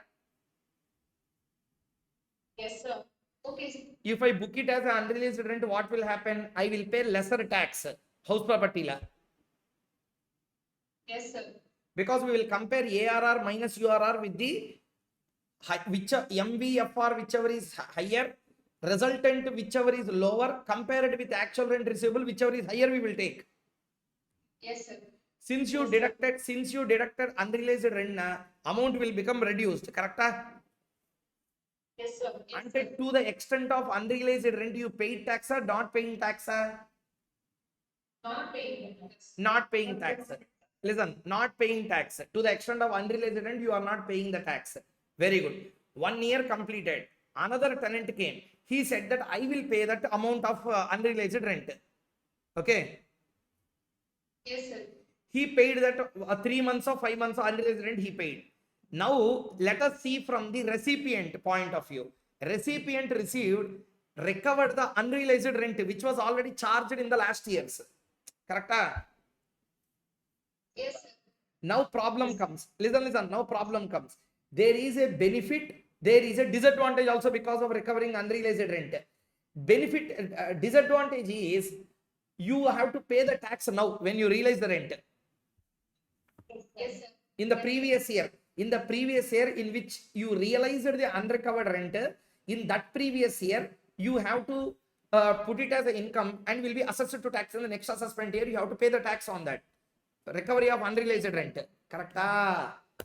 Yes, sir. Yes, sir. But listen carefully. That is important. But the problem is, if you would have shown it as an income, it would have added to the net value of the GAV NAV calculation made. Yes, sir. Yes, sir. If you would have recovered that previously itself, unrealized rent are not there. Means what would have happened? NAV that might have added. Yes, sir. If Yes, sir. NAV that amount is added means on the 30% deduction you might have got. Yes, sir. Because of putting unrealized rent, because of minus subtracting that unrealized rent, you are getting a benefit of not paying a tax, but you are also getting a disadvantage of losing some benefit on the 30% standard deduction. Correct? Yes, sir. Therefore, section 25A of Income Tax Act says that whenever you recover unrealized rent, in which year you are recovering and charging to tax, that year 30% of that unrealized rent is not taxable because you lost that benefit previously. Yes, yes, sir. Now did you understand that clearly? Yes, sir. Everyone? Yes, sir. Yes, sir. So that's the point. So since you lost an opportunity to claim a 30% deduction in the past on that unrealized part, since you are receiving, I will now charge it to tax punishment, but I will give you benefit of the 30% benefit. Clear? Yes, sir. But other person's unrealized rent out of your own interest, if you are paying unrealized rent, that fellow it is taxable. Recovery of unrealized rent. But for you, I will not allow it as a business deduction. Understood or not? Yes, sir. It is not deductible because you did not occupy as an assessee. Okay. So these are all case laws. Yeah, using beautiful language in the Bail Act, they analyzed this. CAT versus Maharajadiraja Kameshwar Singh of Darbhanga. In his case law, Supreme Court has given a judgment. Occupied by assessee is the words used. Okay, next. This also we covered. Repairs insurance on plant and machinery and furniture. Generally, plant and machinery, no one will take on rent. Correct? I'm talking to you, everyone. Yes, sir. Yes, sir. So tell me now. I will ask a question. What is this? Rent. Rent, rates, taxes, repairs, insurance. If it deductible. These are deductible. These are deductible or not deductible? Okay. See, I am painting my walls. I am a tenant. Okay, I am tenant. I am paying rent. Deductible or not deductible? Deductible. Government ki rates, taxes I paid. Deductible or not deductible? Hey, house property law we already read. Municipal taxes, if the owner pay, then only deductible.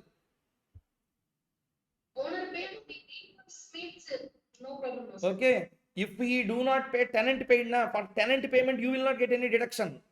Hey, we read already. House property completed. Again, doubt should not come on IFHP. So, any rent, rates, tax, repairs, insurance. If 5 allowed deductions. Are you understanding? Yes, sir. Okay. Now answer. I am a tenant. Business head. Okay, for business. What I have done, I painted the walls inside, outside, everywhere. Okay, match tractor emulsion I have taken. Okay, Nerolac, all these Asian paints, tractor emulsion painting are there. Na? Even against dust proof. Like that, I have painted all the walls. Okay, because of that painting, I am not going to get any benefit. No capital expenditure. Okay, now painting will come under rent. No, sir. Painting is a rate. No, Painting is a tax. no, sir. Painting is a repair. No, sir. Painting is not a repair. Babu, Bujji Kanna Chitti, painting is not a repair. Painting is only decoration. Okay, sir. Okay. Next one. What is the next one? Painting is insurance. Huh? No, sir. That means if any person, if any assessee painted the walls, said that expense 1 lakh on painting of building, deductible. Ah? Not acceptable. Yes, it is deductible under section 37. That's why section 37 came. Any other expenditure which is in relation to the business, but which could not fall under any of the heads, 30 to 36 will fall under 37. That is the importance of 37. Yes, sir. అదే 37 లో important. అదికే 37 section came because see business కి expenses will change. Okay, business కి expenses will change. Okay, my business expenses are different, your business expenses are different. Big companies లో thousands of expenses will be there. How many law can write? 1 I can write, 5 I can write, 20 I can write, 30 I can write. How I can write all the expenses? Therefore there is one residuary section called as 37. If something could not be charged under 30 to 36, it will automatically fall under the residuary category 37. Now did you understand 37 importance, sir? Yes, sir. So why suddenly I am telling this? Shall I tell you? Repairs and insurance on plant covered here. Sir, not repairs, sir. What I have done is I took a machinery, rust proof key, I have done paint to the machinery. That painting expenses on plant is not a repair, is not an insurance. Deductible? Yes, 37 deductible, not under 31. Okay, sir. Okay. Okay, next, sir, I did not buy the plant and machinery, sir. I took the plant and machinery on lease. Lease rentals I am paying. It is taxable. It is deductible under 31. No, deductible under 37. Okay, sir. Everybody understood? Yes, sir. So therefore, repairs on insurance on plant and machinery and furniture. Deductions are allowed if the following conditions are satisfied. There must be a plant and machinery or furniture used for the purposes, repairs, not in the nature of capital expenditure or insurance paid. Amount actually paid, deducted under section 31 for the tenant or user of the plant and machinery. Okay. So whoever uses, he will get the benefit. I think remaining points you understood clearly, right? Yes, sir. 31. Yes, sir. You can read.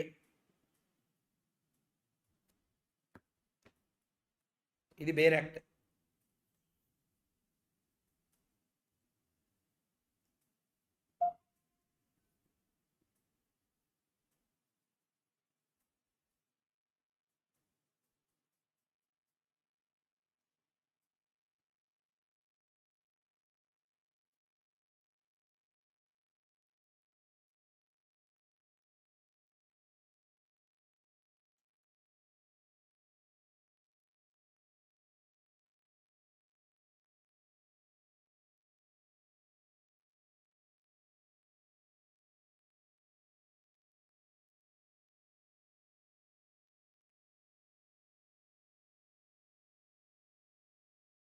Okay.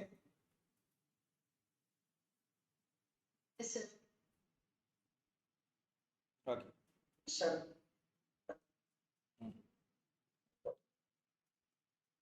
Sir, I have a doubt, sir.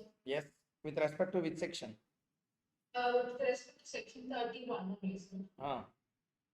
Sir, if plant or machinery or furniture is actually rented for business purpose, but I haven't used that for the business purpose, then will the section be applicable, sir? Come again, please. Sir, if the plant, machinery or furniture is actually rented for business purpose, but I haven't actually used it the business purpose till now. So, will the section 31 be applicable, the rent paying on that plant, machinery or furniture? I told na rent will not come under this section. 37 it will go. Okay. So, the repair and anything that 100% you can claim. 100% you can claim. Sir, I will ask one question in this connection. All those who already read DT, PGBP at least. Depreciation can be claimed. Okay. Depreciation can be claimed upon ownership or purchase of that machine or any asset, or only when it is used? Everyone tell me. Purchase, if you use only, you will claim deduction. I'm not using, can I claim deduction? Yes, yes, yes, yes, yes, yes, yes. You can use it. First year only it is not deductible. Okay, sir. Okay. First time. Okay, when you are using it for the first time, it is put to use. That's it. After that, whether you used or not, I don't see. You can claim deduction. Who said this? Who said this? That you need not use. Just like that, just if you purchase. One time if you put to use, that's it. Even after that, even though you did not put to use, you can claim depreciation. Who said this? And don't tell names of persons. Koushik Mukhesh said, I only said I know. Direct said this. Their actor. Where it was said? Actually, it's a section, a depreciation section, right? No, listen. Where it was said is the concept of block of assets. I will charge depreciation not on each and every asset. I will charge on the block. In the block, if you come, whether you used or not, I will charge you to depreciation. That's it. Our block concept came because of that reason. Independently, whether you used asset or not, don't see. Is it once put to use? Yes, sir. That's all. Over. And moreover, try to understand. Nowhere in the act they said that you should use it. They said put to use. That's all. Usage is not important. Whether you used or not, you can claim depreciation even for the first year. It should be made ready to use. That's all. Whether you really switched on, operated, output came, no one will ask you. Okay, sir. Understood? Yes, sir. Understood, sir. Yes, sir. That's why used for the business is purpose is for the business. Yes, sir. That's it. Even though you do not use claim depreciation. Okay, sir. Got it. You can understand all these only when you read the Bare Act properly. Proper, you have to sit steady, line, word, then you will understand. Sorry, up to section 31. Everyone understood clearly, yeah? Yes, sir. Yes, sir. Came the rod of the entire chapter. So, depreciation. Sir, Yes.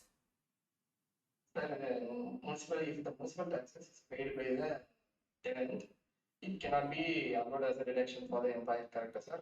So in that case, if it is reimbursed by the owner, then just for recalling, I'm asking what to do, sir. I did not understand. If the municipal taxes of house property is paid by the tenant and it is reimbursed by the owner, in that case, what to be done, sir? Municipal taxes are obligations. They are not paid means they are not deductible. Okay. Reimbursement is not a payment because you are not paying to government. You are paying to a person. Municipal taxes paid to government is allowed as a deduction to owner. Tenant paid municipal taxes you are reimbursing means you are paying to whom? Tenant, not to government. Then how can you allow deduction on municipal taxes? But it is indirectly paying the government. No. Shall I tell you another twist here? Sir, you ask this question, I will ask you another question. Okay. What they will do, they will pay some random amount and tell that I am paying it for municipal taxes. They can pay for anything. How can you exactly tell that this was paid only for municipal taxes? Amount tallying means you will auditor. Other chartered accountant means municipal taxes 1 lakh. Some payment came to 1 lakh. Why it came? Municipal taxes, I owner will tell. And then you will tell, okay. Tick. Okay, I understand, but the expense is reimbursed also. No, it is not allowed. It is not allowed. It is not allowed. It's a reimbursement. Reimbursement of some expense. Adi municipal taxes ki reimbursed, normally reimbursed, for black money transfer ki reimbursed. Who know? Okay, sir. Okay. That's why municipal taxes paid to the local authority is only deductible. You are not paying to local authority, na? Okay. Sir, in section 31, I have a doubt actually. In a bracket, I have written even if payment is made by the owner, tenant who actually uses it for purpose of business and profession will get benefit of deduction. Yes, that is for PGBP because they use the word used for purposes. Who uses only can claim deduction under 31. Because business ki who used it, he will get the deduction. Payment whoever can make, no problem. Okay, okay, sir. Next, number 6, depreciation. Section 32 read with section number 43. Concepts to be covered. See, so many aspects are there in depreciation. Yeah. First, meaning of depreciation, conditions to claim depreciation, ownership in relation to depreciation, depreciation in relation to fractional ownership, active use versus passive use, assets qualified for depreciation, method of depreciation, rates of depreciation, block of assets, actual cost, return on value, additional depreciation, balancing charge, capital gain in relation to depreciable assets, unabsorbed depreciation. These all are various concepts relating to depreciation which we need to read. So did you all understand up to here? Yes, sir. Okay. Yes, sir. These are all the various segments we need to discuss. First, before going into that, all these things, I will give you a 5 minutes break. Actually, I want a break. So 5 minutes, we'll take a break and again reassemble and start with the depreciation concept. Clear, everyone? Okay, sir. Okay. From morning I have been shouting today. Actually, final classes are also going on live. So there I have to shout, here I have to shout, means it is becoming a problem.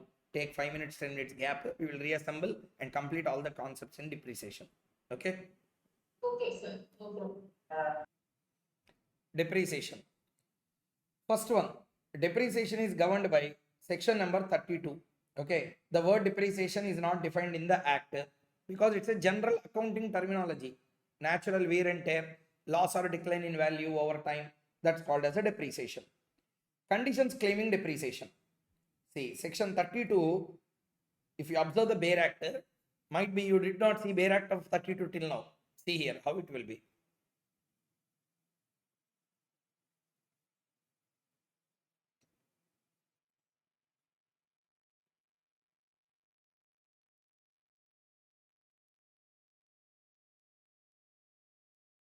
Depreciation section. Okay, this much big section it is. That's why depreciation has so much of concept to discuss. Okay, what I have done is I have broken this bare act into small parts and tried to explain every point. So if you could not read bare act, a regular classes completely bare act. But now I am not going to take the bare act. I will directly explain from the summary of what I have taken from the bare act here. Clear? Okay, sir. So, conditions to claim depreciation. First one, asset must be owned by the assessee. Where it was used, see here.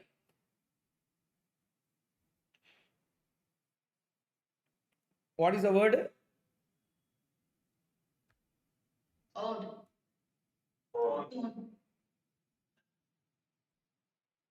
And used.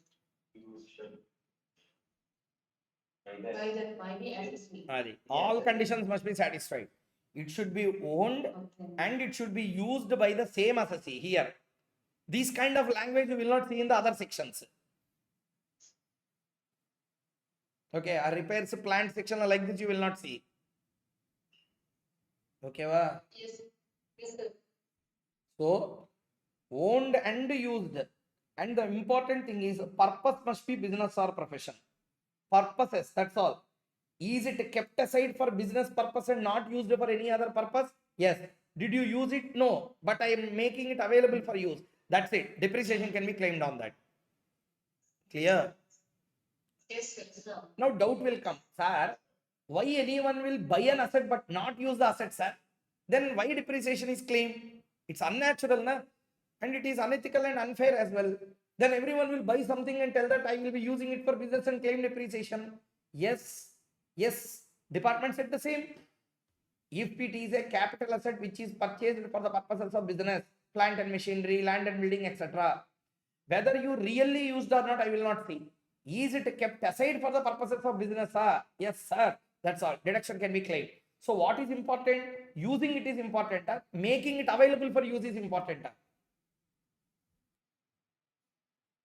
Making it Making available. it That's it. That's it. You can claim depreciation. Sir, give one example, sir, where asset is purchased, owned, and used for the purposes but not actually used. Give me one example. So many examples are there. Classic example, fire extinguishing units. You will use every day. No, sir. Company will purchase fire extinguishing units. Lakhs of rupees they will spend. On the walls it will be attached. Na? Big tunnels will be arranged. Yes, sir. Why you are using? In the business, any fire accident comes, I will use it for that purpose. You kept aside for that purpose. You did not use. That's it. You can claim depreciation on the fire extinguishing units. Yes, sir. So, like that you should understand. So the point is, in respect of depreciation, first it should be owned, used by the assessee, purposes of business or profession. Okay. Okay. Now, so therefore, what are the conditions for claiming depreciation? Asset must be owned by the assessee. Asset must be used for the purposes. It must be used during the relevant previous year and kept to use for the relevant previous year. Means I sold the asset. On that asset, you can't claim depreciation because in the relevant previous year, it should be kept for use. Depreciation is allowed both on tangible and intangible assets. Who said this? They only said depreciation on building, tangible, machinery, tangible, plant and furniture, tangible, being tangible assets, being intangible assets. On both assets, depreciation can be claimed. Now, did you understand the point clearly? Yeah? Yes, sir. That's why this particular note is completely extracted from the Bare Act only. I did not write even a one word extra. If I write anything extra, that extra might be taken from the case laws, not out of my own intuitions. Either it is in the Bare Act or it is a judgment given by some court. That's it. Only these two will be there in the book. Clear? Next. Okay, sir. Ownership in relation to depreciation. Very important. How they can ask questions in depreciation, you will see. In order to claim depreciation, assessee has to show that asset is either wholly or partly. Partly means in case of co-ownership. One asset is there, two people are owners, 50-50. Then you will claim 50%, he will claim 50%. Understood? Everyone? Yes, sir. Yes, sir. Okay. Yes, sir. Now tell me. Now tell me.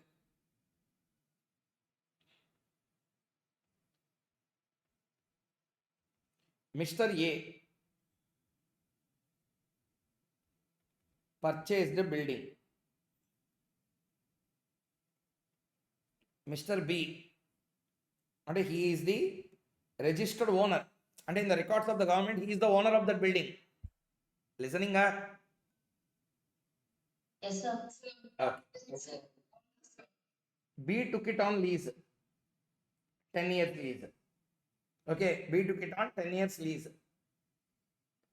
He obviously he will become a lessee. Lessee is the owner. Lessee is the owner. Owner of the asset is lessee. No, sir. So lessee is not the owner. Lessee is not the owner. Okay, 10 years lease he has taken. Now depreciation can be claimed by A na B na.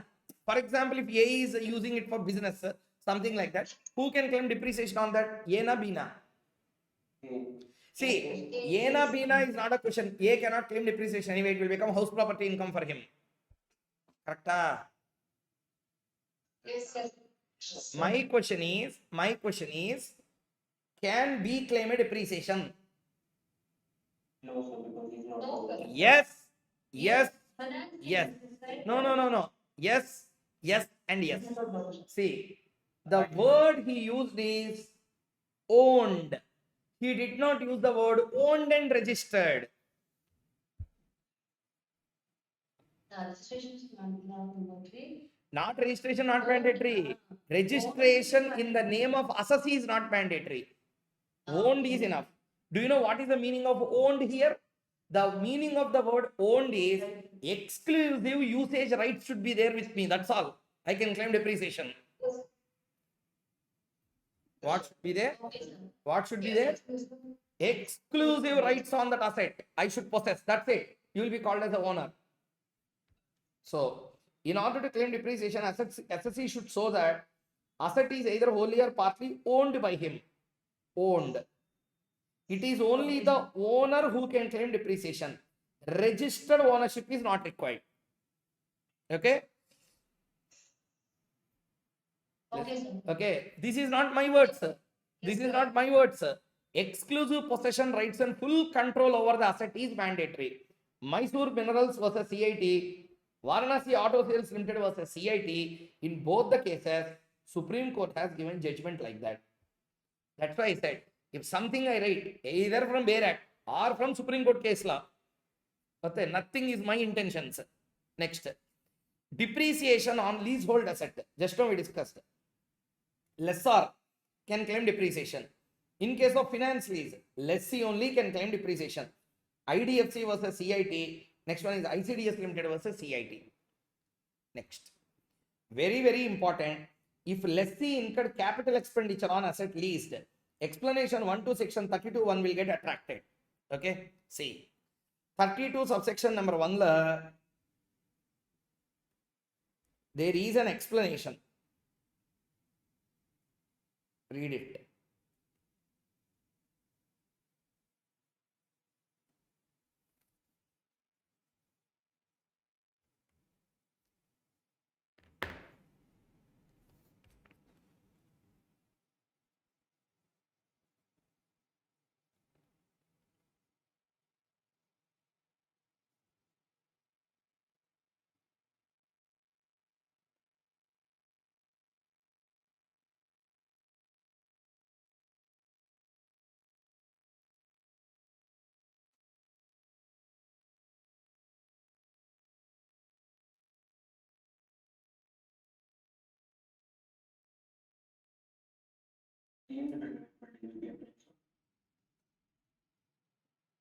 So on this part, it is allowable depreciation. Huh? The capital expenditure which the assessee did for that part alone, depreciation Yes. is allowed for. Yes. That's why these all can form part of your question. Tough paper means what? Tough paper la never tested areas. Depreciation 32 everyone will read. Explanation one who will read? No, on that they will ask question in exam. That's why. See here. That's why I copied and pasted the explanation also here for cross reference. Where the business or profession of the assessee, where the business or profession of the assessee is carried on in a building, not owned by him. Okay, not owned by him means it's an operation lease. But in respect of which assessee holds a lease or other right of occupancy, tenant, normal rental premises. I took a premises on rent. Rental premises I can't claim depreciation. But 3 floors are there. 4th floor I constructed with my own money. For that particular part of the floor, I can claim depreciation because I am putting the capital expenditure. Are you listening? Yes, sir. Hello, listening. Yes, Yes, sir. sir. So tell me now, there is an asset which is taken on lease, which is taken on rent. There is an asset which is taken on rent. Okay, to that particular asset, I have taken on rent. I am adding certain things to that out of my own pocket. Can I claim depreciation? Yes, sir. Yeah. So we can claim. Ade, can we claim capital expenditure as a deduction, as a depreciation? Yes, sir. No, it is possible only for building. Only for building, not for other assets. Okay, sir. Explanation hold good only for building. No, machinery. Education. Now understood? Yes, sir. Like this, they can ask questions to you. Okay. So building is the most important thing. So any kind of renovation, extension, improvement on the building. Okay. So as if you are the owner, you can claim depreciation to that extent. Everyone understood the point? Yes, sir. Okay. See here what they used. Where business or profession of the assessee is carried on in a building not owned by him, but in respect of which assessee holds a lease or other right of occupancy. Any capital expenditure is incurred by the assessee. Means what? I will give you an example. Incurred by the assessee. Here I have used one word also. Okay. See here. There is a person, owner. Owner only incurred expenditure. He kept money. Later, lessee is there, that fellow reimbursed the entire amount. Now you can't claim deduction because same question. It should be incurred by the assessee. Okay. Not reimbursed by the assessee. Hence, to the extent of capital expenditure, lessee will be treated as owner and depreciation can be claimed. The words used are is incurred by, and therefore only what is incurred by assessee are allowed. Any capex incurred by lessor, later reimbursed by lessee, do not attract the benefit of explanation number 1. Everyone understood? Yes, sir. Same reason, matching is not possible. Hey, see, lessor is there. Who is there? Lessor. Lessor will put some expenditure on some extension, constructed. 50 lakh he spent. How much? 50 lakh he spent. After that, this lessee will come and pay 50 lakhs. For some reason, he will pay 50 lakh and he will tell that this 50 lakh is for that 50 lakh. How come it is possible? You might have given black money also. You might have given bribe also. You can give anything. At a 50 lakhs worth, whatever you give, you will match it to the value. Huh? Do you understand the point or not? Yes, It happens in the vice versa case. Huh? If it happens in the vice versa case, which means the capital expenditure was incurred by the lessee and it was reimbursed by lessor. In that case, Same deduction will be allowed to him only because he actually incurred. Na? right? Okay. So Then what will happen? That amount whichever is received, na, that will become other sources income. Unexplained cash credit. okay. Other sources, 115 BBE will get attracted. 60% plus 20% plus 4%. 78%, if you remember, we told in the first class. So, next one. Hire purchase, I will discuss later in the problem directly. Depreciation in case of fractional ownership. As per section 32, and the words used are owned wholly or partly. Therefore, if the ownership is fractional, then depreciation is also allowed on fractional basis. Active use versus passive use. Very important.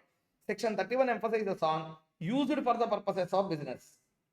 Okay. Therefore, the following points are worth noting. The word used must be understood in a wider sense to cover ready to use also. CIT versus Geotech Construction Company. Depreciation can be claimed on a defective and non-functional assets also, provided it was purchased bona fide by the owner. I purchased an asset, spent 10 lakh. Later, I found that it is completely defective. Even after that, even if you dismantle it, on the 10 lakh, you can claim depreciation because you might have already added it to the block. Whether it is actually useful or not, we don't see. Still, depreciation can be claimed. So, any adjustment in the exam, if it comes defective, non-functional, please allow depreciation also on that. Understood or not? Yes, sir. So, CIT versus Sri Chamundeshwari Sugar Company Limited. Depreciation can be claimed also on those assets which are kept idle by force or non-occurrence of event. Hey, fire extinguishers, I told them. Okay. Hydel Constructions Limited versus CIT. Depreciation can be claimed even if asset is put for trial run, since it is in relation to the business or profession. Ashima Syntax versus CIT. CIT versus Union Carbide Limited. Aura Food Limited versus CIT. Mentha and Allied Food Products Limited versus CIT. Jaipur Sugars Limited versus CIT. In all these cases, trial run, if you put an asset, that's all. It is said that asset has been put to use. Example, so many times this question also came. Clear? Because you may not use it for business, but you are using for the purposes of business, sir. Yes, sir. That's it. It achieves the purpose of the business. Assets qualifying depreciation. Tangible, intangible, both. Tangible, building, machinery, plant, furniture. Tangible, intangible, know-how, patents, trademarks, copyrights, license, franchisee. Goodwill is not included. So goodwill is not a depreciable asset. Understood? Yes, sir. Yes, sir. Yeah. Method of depreciation. In case of companies engaged in generation or distribution of power, SLM basis you can claim depreciation. What if SLM basis claim depreciation? 100% of the value of asset will be depreciated. Okay. So actual cost into percentage. Actual cost 1 lakh, percentage 20%. 5 times if you provide na, cost will become 0. Everyone? Yes, sir. Yes, sir. In any other case, other than this electricity generation, etc., in all other cases, WDV basis we will allow depreciation. When I say WDV, see here, there is a equation. A into B equation. A into B is a depreciation. What is A? WDV of block of assets, not books of accounts. Hey, BOI is not books of accounts, block of assets. Okay. Okay, sir. A WDV of the block of assets into rates in rules equal to amount entitled as depreciation under 32. WDV calculation will be done as per section 43(6). Block of assets calculation will be done under section 2 class 11. See how many sections are coming in picture. Again, WDV calculate under 43 subsection 6. Block of assets section 2 class 11. Rates given in the rules. Depreciation under section 32. So here section 43(6), section 2 class 11, income tax rules, section number 32, all these will give you the concept of depreciation. See this page properly, analyze it properly, we will go into other aspects.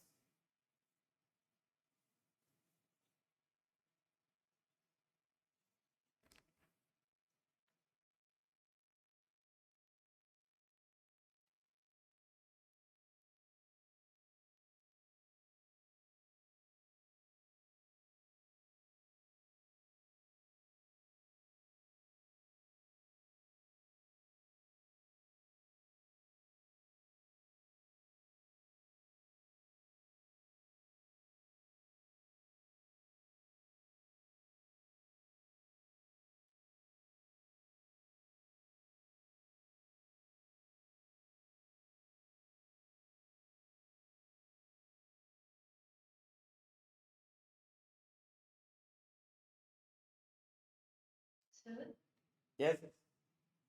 sir, I have a doubt that the company engaged in generation of power only, is it mandatory to use only SLM basis, or the power generation unit have the option to choose WDV method? Only XLM basis. Okay, sir.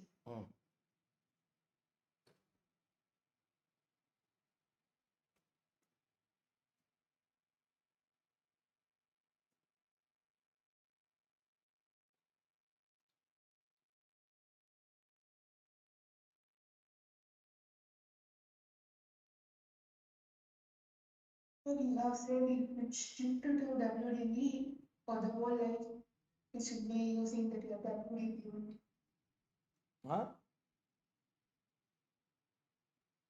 The power generation company shift to uses the WDV basis. For whole life, it should be using that. We will see, because power generating unit ke separate provisions are there. At that time, I will tell you exceptional concepts as well. Okay. Now don't see power generation. Separate discussion is there on that. See other cases. Yeah, okay.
Okay. Next.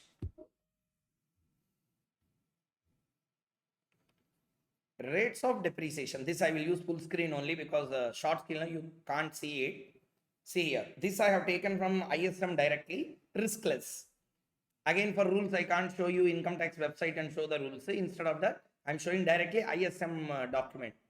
Clear, everyone? Okay, sir. Okay. See here. First one. If it is a tangible assets, part A. Okay. Part B, intangible. Part A, tangible. Tangible of 4. Buildings, furniture, plant and machinery, ships. Buildings, see here. Buildings which are used mainly for residential purposes except hotels, 5. Hotels, the more hardcore usage can be there. So point is, they will not use like a residential property. Machinery will be kept, so many things will be there. So usage is more rugged than normal, therefore 10%. Next one, buildings acquired on or after September 2002, 1st September, for installing machinery and plant, for water treatment service, etc. More depreciation, more usage is there, 40%. Temporary erections such as wooden structures, 40%. So this is how you will claim depreciation in case of building. So building key, how to understand? How to understand? 5 or 10 or 40. That's it. Only 3 rates are there. Everybody understood? Yes, sir. Yes, sir. Any kind of ships. How much? 20%. 20%. Not only ships. Vessels ordinary operated on inland waters and speedboats. Anything relating to ships, boats, vessels, etc. They are all covered by 20% area. Next one. All intangible assets, 25% fixed. Next. Furniture. Furniture always how much percent? 10%. 10%. Now comes the main danger. Okay, plant and machinery. Plant and machinery. Plant and machinery being a motor car used used in a business of running them on hire. Okay, acquired them between 23/8/2019 to 31/3/2020 and put to use on or before. Only during this time, if you acquire anything, 30%. Okay, 30%. Motor cars other than those used in a business of running them on hire.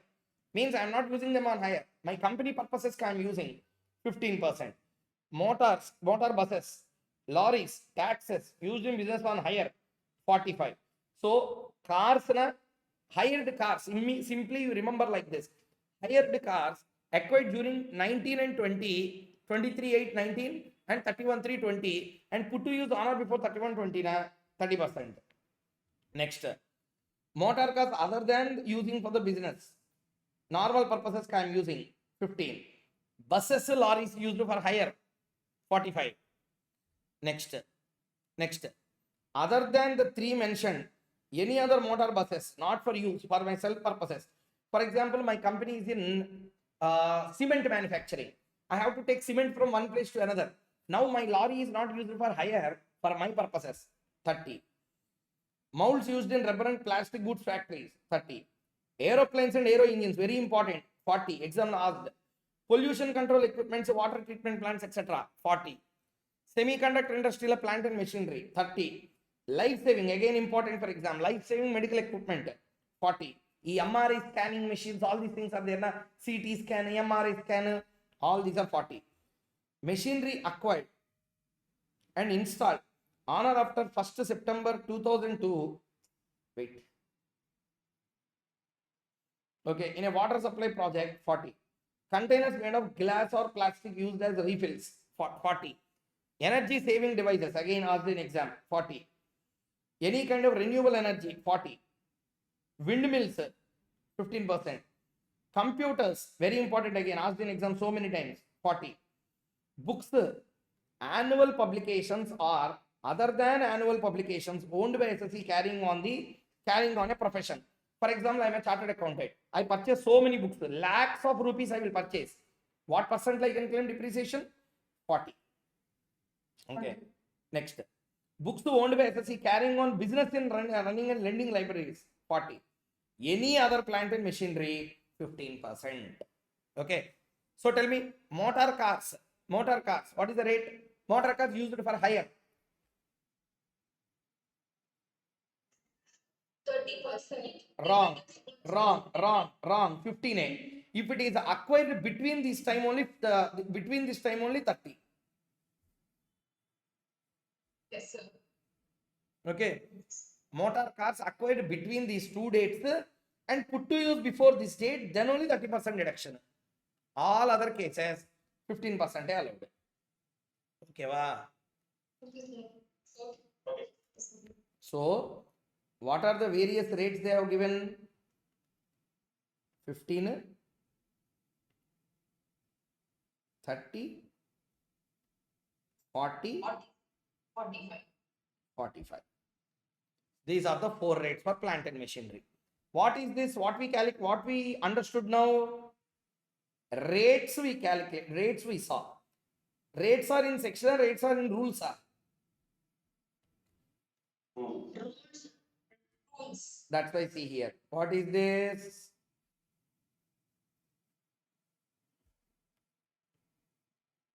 What is this? Section or rule? Rules. Rule 5.1. Okay. Next. So I said na, we need to know what is this. We completed this. Now what is WDV? What is block of asset? We should understand. See, systematically I have written the notes, every word, every line. See here. 2 clause 11. Block of assets means group of assets falling within the same class of assets. Class means what? Tangible assets, all tangible assets into one block. Okay. All tangible assets into one block. Tangible again blocks, plant and machinery one block like that. All tangible assets falling within the same class. All buildings in one. All machinery, plant to furniture. Intangible assets 6 categories. In respect of which same percentage of depreciation is prescribed. Means what? In order to claim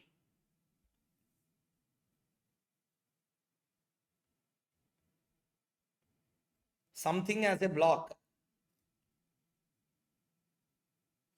in order to claim something as a block, first condition,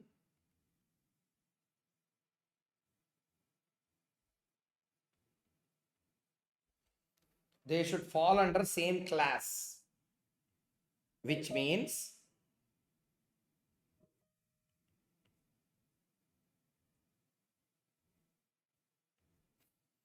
asset.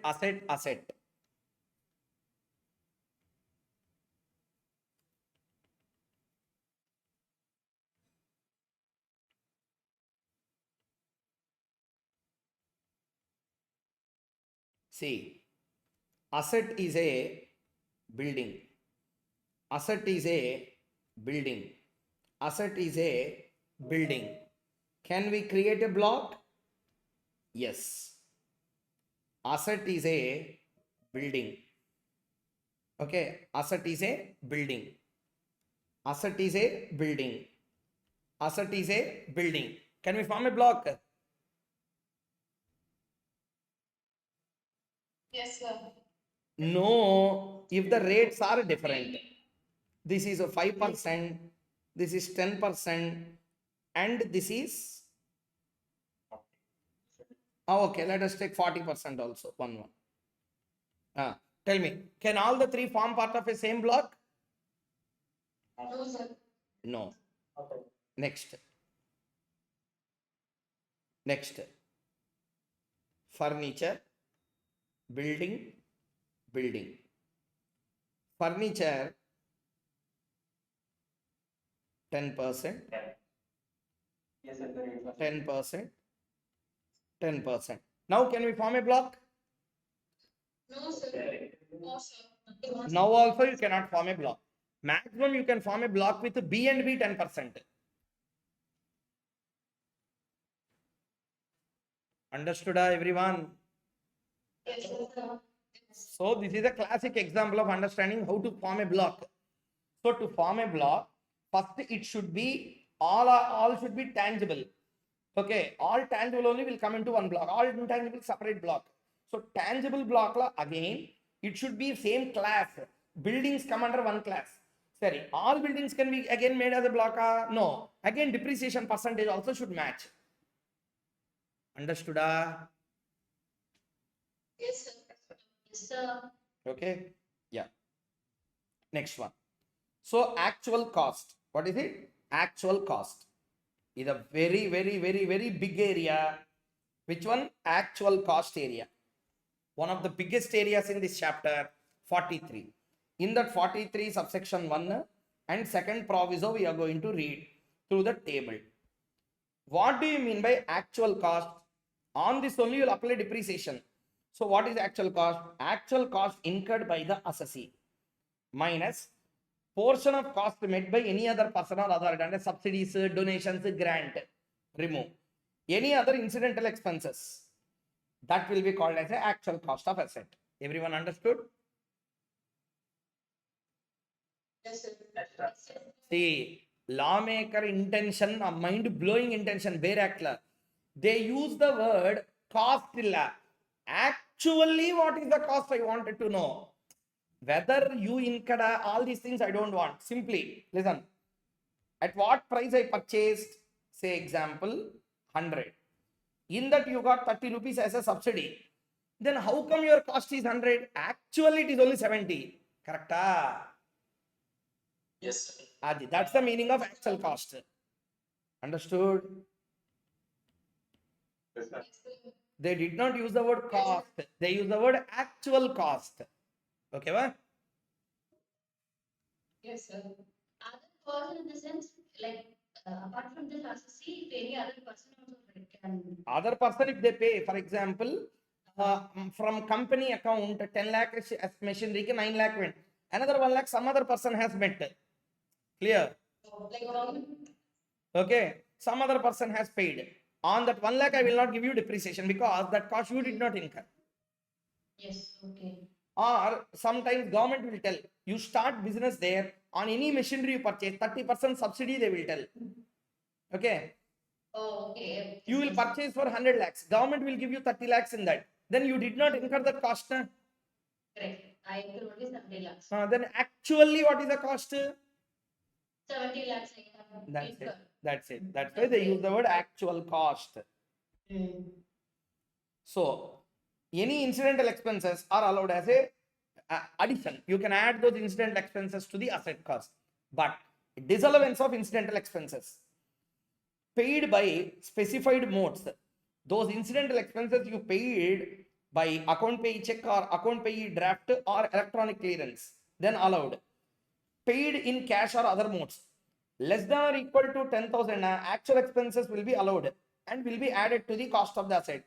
But anything which is above 10,000 to one person in one day, aggregate entire expenditure will not be allowed, not to be added. Do you understand this, everyone? Yes, sir. Yes, sir. Have you understood this? Yes, sir. Yes, sir. So this is the disallowance of which expenses? Incidental expenses. Yes, incidental expenses are disallowed. Wait. If it is paid for more than one person. One person, one day aggregate. Okay. Wait.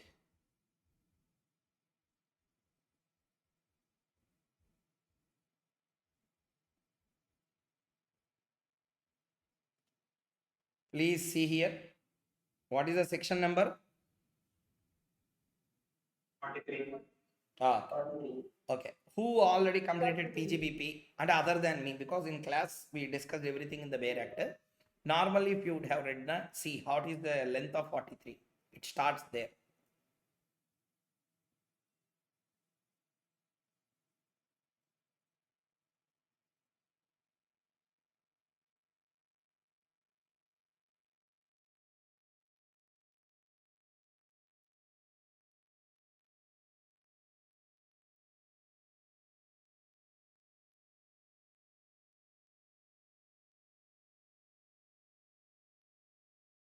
Here it ends. అది 43.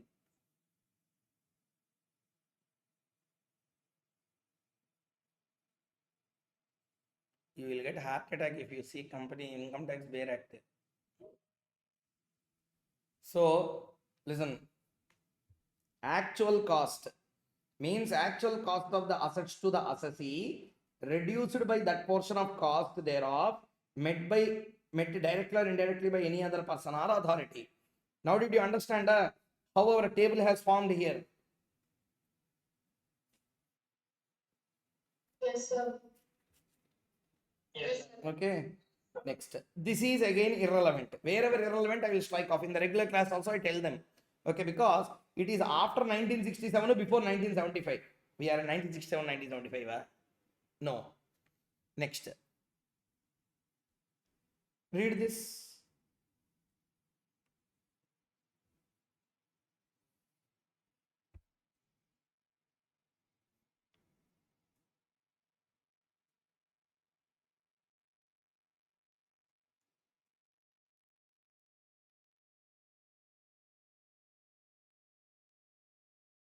Yes, sir.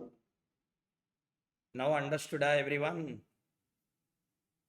Yes, sir. I think now you can connect the point. Correct? Yes, sir. Yes, sir. Okay. So what is the point here? That's why I said very clearly, nothing I have written are my own knowledge. If it is in the bare act, I will not miss to write it. Not in the bare act, never I will write it. So they only said clearly incidental expenses are allowed to be added to the actual cost and claim depreciation also on that. But paid by specified modes na allowed. Paid in cash na up to 10,000 allowed. Beyond 10,000 to one person one day in aggregate, entire expenditure is not allowed and not to be added. Everybody up here understood clearly? Yeah? Yes, sir. Yes, sir. Everyone reply understood? Sir, incidental in the sense, the setup charges, from the shop to the place where. Yes, we sir. go And to any, go for the- for example, machinery, whenever you bring directly, you can't use. You need to do some. Uh, You need to do some expenditure on fitting it to the earth. fitting, Something you will do. Now all those will come under this. okay, sir. Okay. Yeah. So I'm very sorry I cannot continue beyond this. My energy gone completely. Tomorrow we'll continue from here. Okay. After this, Okay, we sir. will discuss about depreciation and then we will start doing the problems on PGBP till depreciation. Around 20 problems are there till depreciation. Once we complete that, then remaining part again we will discuss and we will do the question and answers on that. Okay. Okay, I have a question, sir. In a big manufacturing unit and all, they buy ambulance, right? For the purpose, if anything happens for the employees. In which block it will add, sir? In the machinery? Sorry. Motor, The motor cars. machinery. Motor cars. Motor cars. What percentage will it be applicable, sir? See. I don't know. That's it. See here. See here. Mm. Any kind of motor vehicle, motor cars, Mm. okay, any kind of motor car, that ambulances will come under motor buses, okay, Oh, okay. okay, any kind of motor buses other than running them on hire, it comes under 30% category. Okay, sir. Ambulance is not a car. Car has its own meaning. Okay. Sir, I have one doubt, sir. Yes. If a person who is working as a lawyer, in part-time job is neglected. He can take your sir. I couldn't listen anything. I'm very, very sorry.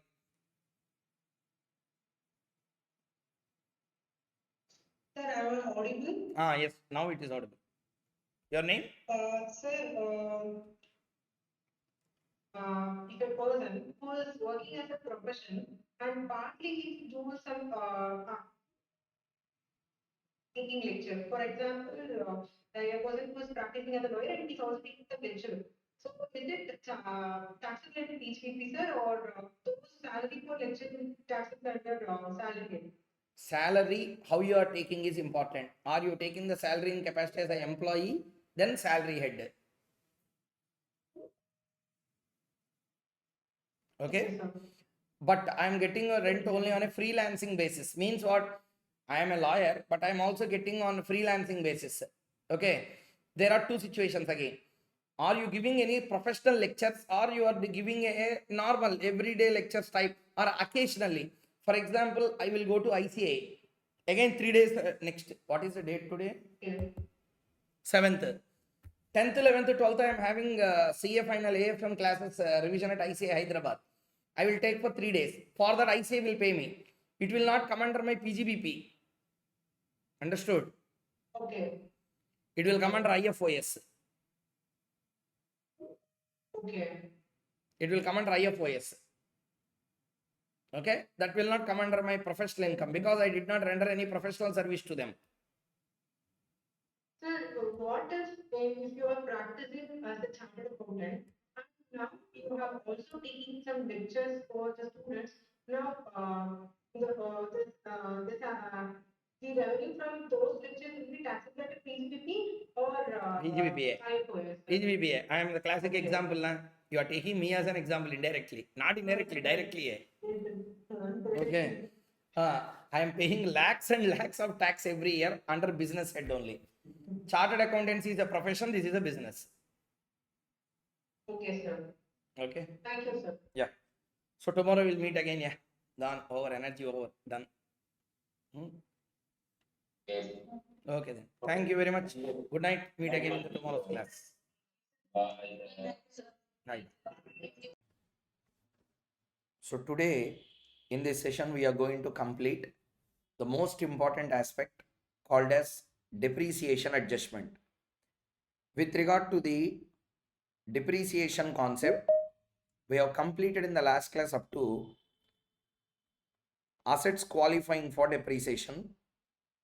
Block of assets concept is also completed, and we also completed actual cost basic analysis. Okay, one more time let me recapitulate what is this actual cost. Whenever you wanted to calculate depreciation, depreciation will be dependent on two important elements. In that, the first element will have two sub branches again. Okay, so method of depreciation, depending on the type of entity, method of depreciation we will select. If your company is engaged in power generation, electricity generation, or any kind of distribution of power, for that kind of company, SLM basis is also allowed. Okay, next, if your company is otherwise than that, you have to follow only WDV. Next, whenever you wanted to calculate depreciation on WDV basis, two very important aspects. First one, WDV of the block of assets we require, and apply the rates as per the rules. Then that will become amount entitled to depreciation. Whenever I say WDV of the block of assets, this will be again having two branches. Number one, WDV means what? So what is WDV? There should be some definition for that. So what is WDV? Second one, what do you mean by block of assets? What do you mean by block of asset? Block of asset already we discussed in the last class. Okay, I'm making it full screen. Just see once.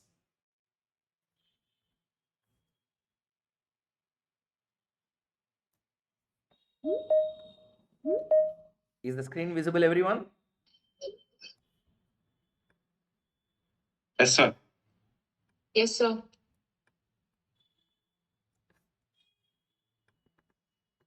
Okay. What we discussed in the last class relating to block of assets. Block of assets means group of assets falling within the same class of assets. Falling within the same class of assets, whether tangible or intangible. Tangible, four categories are there: building, machines, plant, furniture. Intangible, six categories are there, in respect of which same percentage of depreciation has been prescribed. It should be same class and it should have a same percentage. If all the two conditions are satisfied, then we call that assets are falling under a considerable same block. That's why one example also we have taken. I hope every one of you listening to the lecture, you remember this example clearly, right? Yes, sir. Yes, sir. Yeah. Yes, sir. Yes. So please everyone participate. Concept becomes more tough now. So I require absolute participation of all the participants here. So let us begin. Now listen carefully. We understood what do you mean by a block. Now actual cost. What is actual cost? Taking this only, we will start applying depreciation. Whenever you purchase an asset, purchase price MRP is irrelevant for us. What is actually the cost to you is the cost that we need to consider for the purposes of claim of depreciation. Now listen, actual cost incurred by the assessee, take it. From that, whatever is met by any person or any authority like government, etc., remove that. Generally into this, what will come? What I said the last day, what will come into this? Like stamp duty. Oh, for No, a grant or subsidy by government. grants, donations, subsidies, all these will come under that particular category. Everybody understood?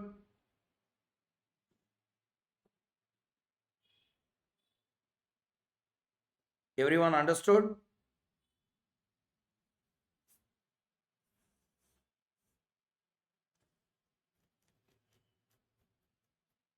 Am I audible, everyone? Yes, sir. Sir. Yeah. So therefore, next one. So next we need to add some incidental expenses. Incidental expenses has to be added appropriately. Whenever I say incidental expenses, there is a disallowance of incidental expenses.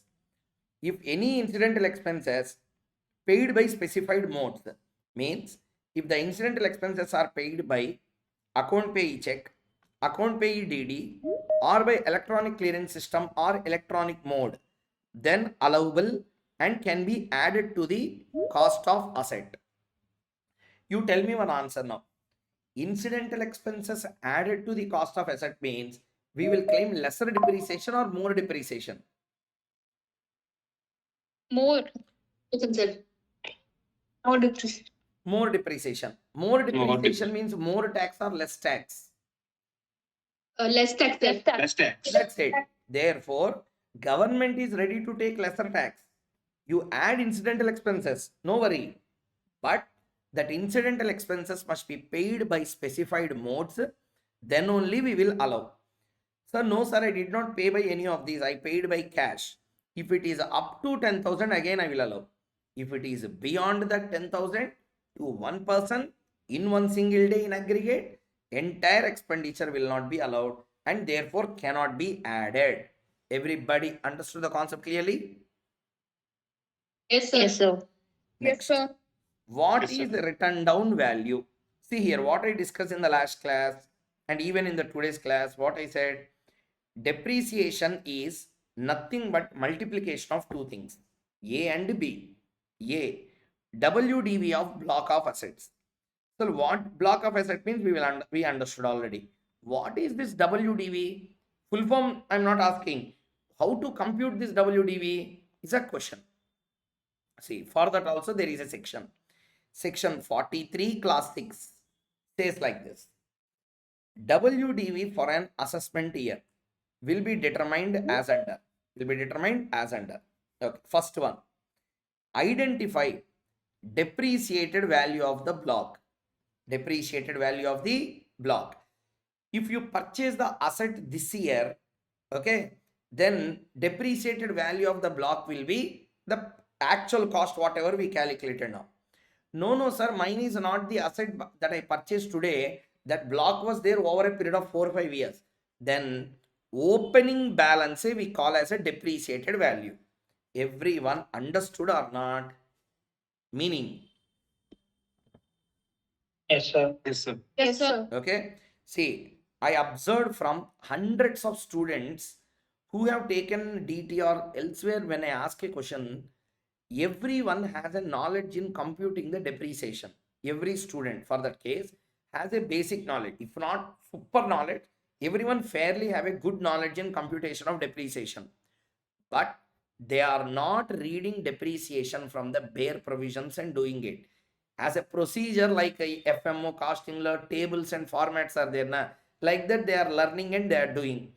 You normally, people who are participating live now, you please tell me, did you do depreciation like that before or not? No, sir. No, sir. Means I'm asking, have you done depreciation by reading the bare act and did, or normally as a format you have done? Everyone is doing like that only. That's what I am also telling you. Depreciation means a fun element in PGBP chapter for them. Fun element means what? Very important. Pakka question will be there. Is a format. Question comes na, like this we need to do. No, that is not the idea. WDV means what? Also there is a section for that. Section 43, class 6 la they said. What is this? Let's understand. First, WDV anna. First, identify depreciated value of the block. Okay, depreciated value means similar to opening balance in an account. Next, sir, this year I purchased some asset which is falling under the same class and which is also having a same percentage. Then you can add to that block actual cost. Which cost here? Actual cost. Okay, next. Then total of 1 plus 2 will be called as a gross block value.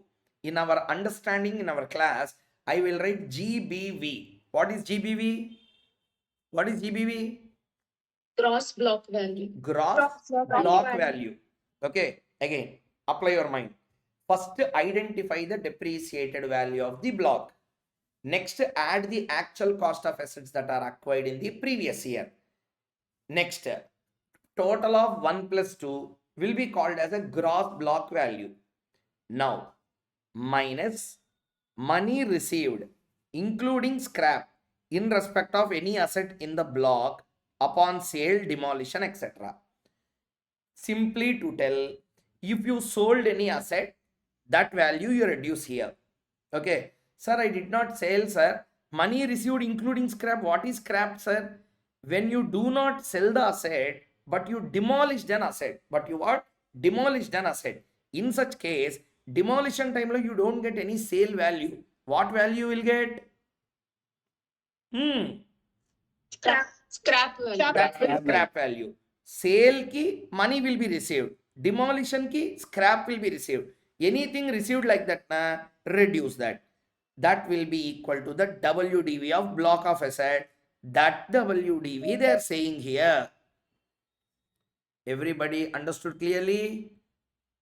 Yes, sir. Yes, sir. Yes, sir. Clarity, yeah, everyone? Full clarity? Yes, sir. Yes, Okay. Now I'm making it full screen. See this once. Have clarity. Mind lucky picture should go. Exam la mistake should not be done. So first identify the depreciated value of the block. Next, actual cost of the assets acquired in the previous year falling in the same block. Total of 1 and 2 will be the gross block value minus money received in respect of any asset in the block upon sale, demolition, etc. That will be called as a WDV of block of assets for that assessment year.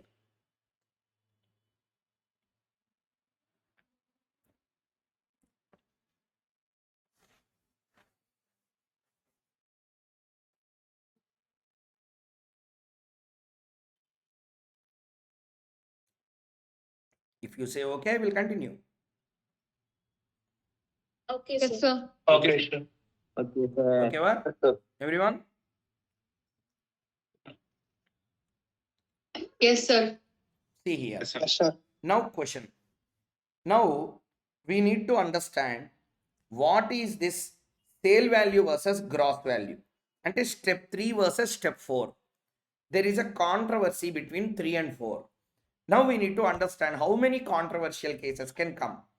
There are 3 controversial situations can come. Look at here. Situation 1. Sale value can be more than gross value. Gross block value, step 3 is there, na? That one. If sale, sorry, less than, I'm very sorry. Sale value is less than gross block value. Sale value equal to gross block value. Sale value more than gross block value. Okay, this is the concept. First one. Sale value less than gross value. Sir, what does it mean? Look at the scenario properly. Not that easy. Very, very complicated concept. Listen carefully. Apply this. First point number 1. Let us say I got answer as 100. And this answer I got as 30. Still there is a balance or not? First tell me. Yes, sir. Yes. Yes, sir. How much is there? 70. On this 70. 70 we will apply depreciation. Up to here understood everyone? Yes, sir. Yes, sir. Okay. Yes, sir. Now second case. Second case. This is 100. This is also 100. Now tell me. No difference. No difference. Not no difference. I am asking if both are same, 3 minus 4 will become nil value. Correct? Yes, sir. Yes, sir. On nil value, Yes, sir. even if you apply 10% or 20 or 30 or whatever you apply, answer again will become nil. Yes, sir. Okay. Next.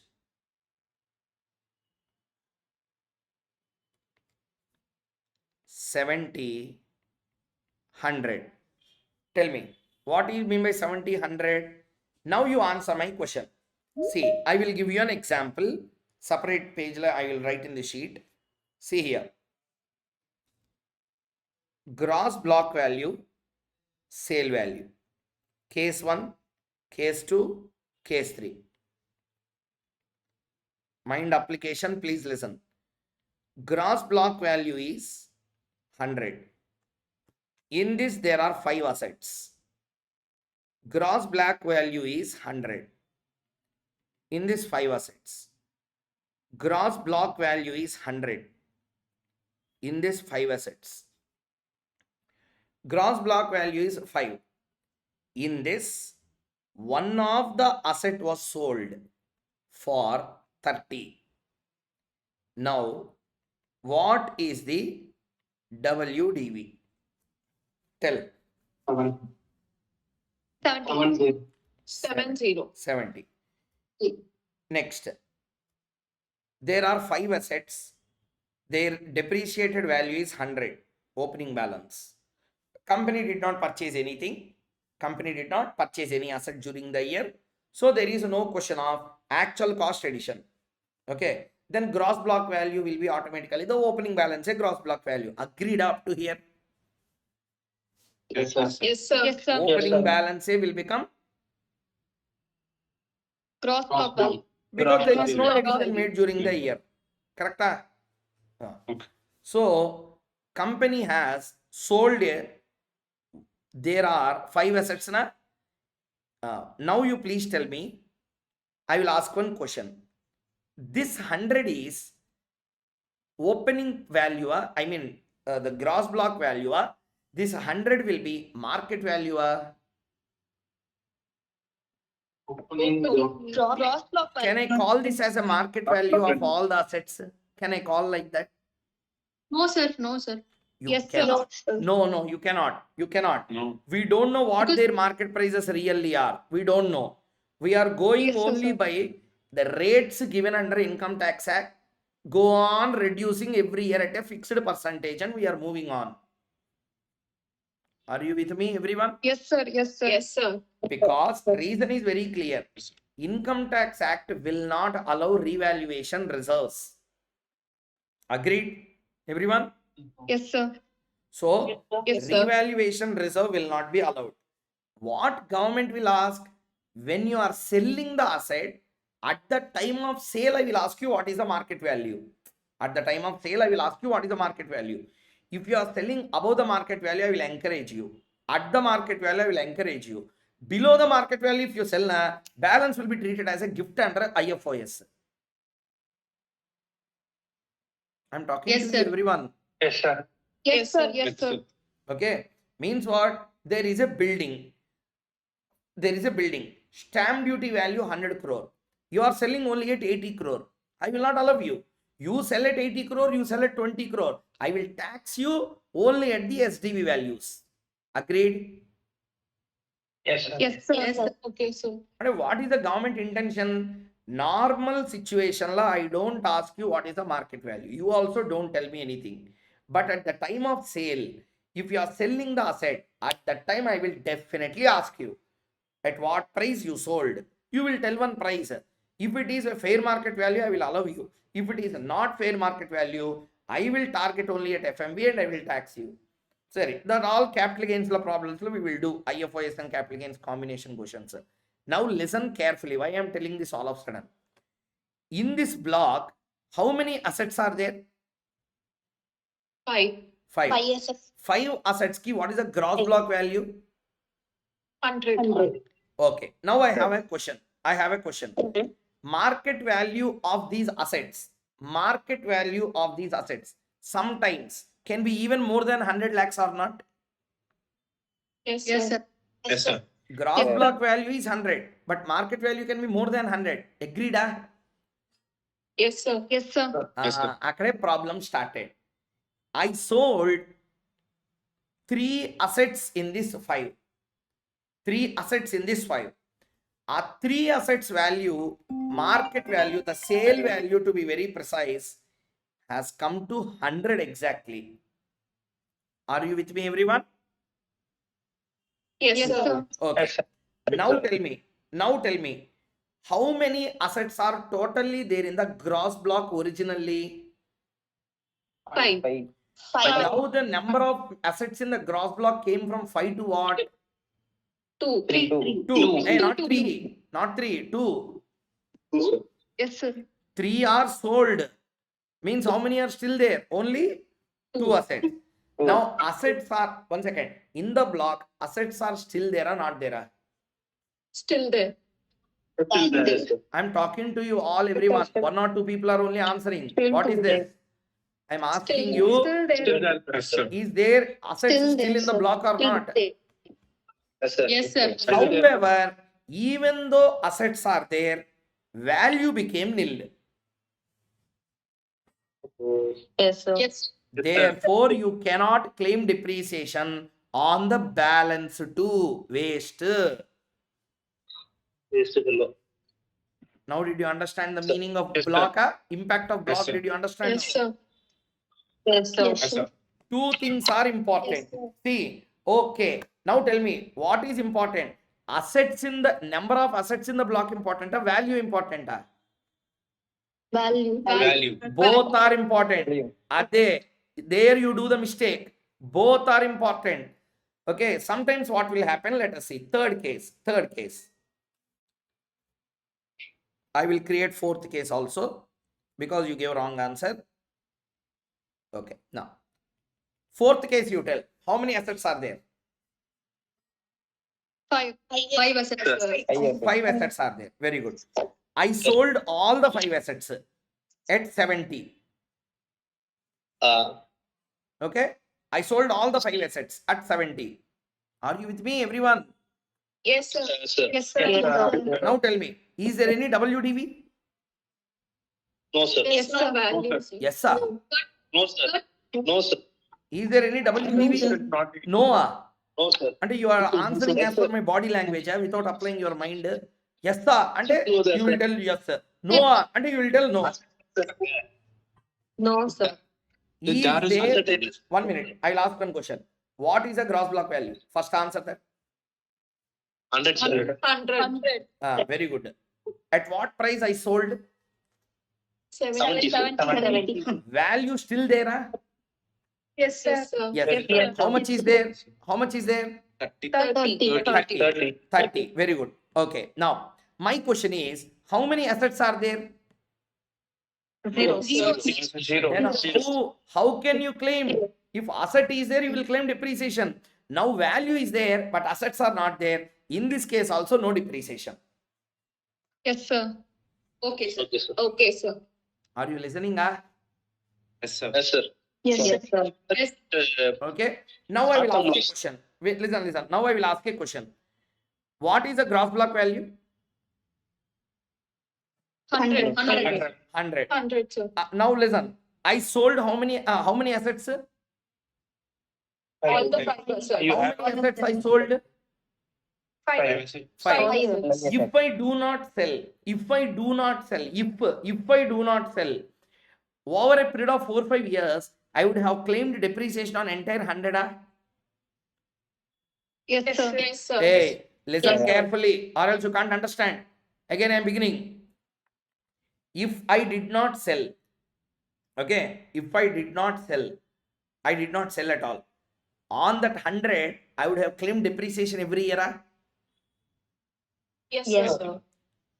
Since I sold it at 70, I am losing an opportunity to claim depreciation on 30. Yes, sir. That's why lawmaker will give you a chance, treat it as a short-term capital loss. Yes, sir. Okay, sir. Claim a set Okay, off. sir. Claim a set off for 8 years.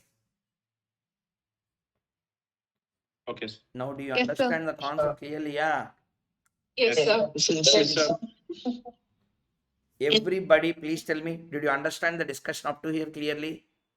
Yes, Yes, sir. sir. Yes, sir.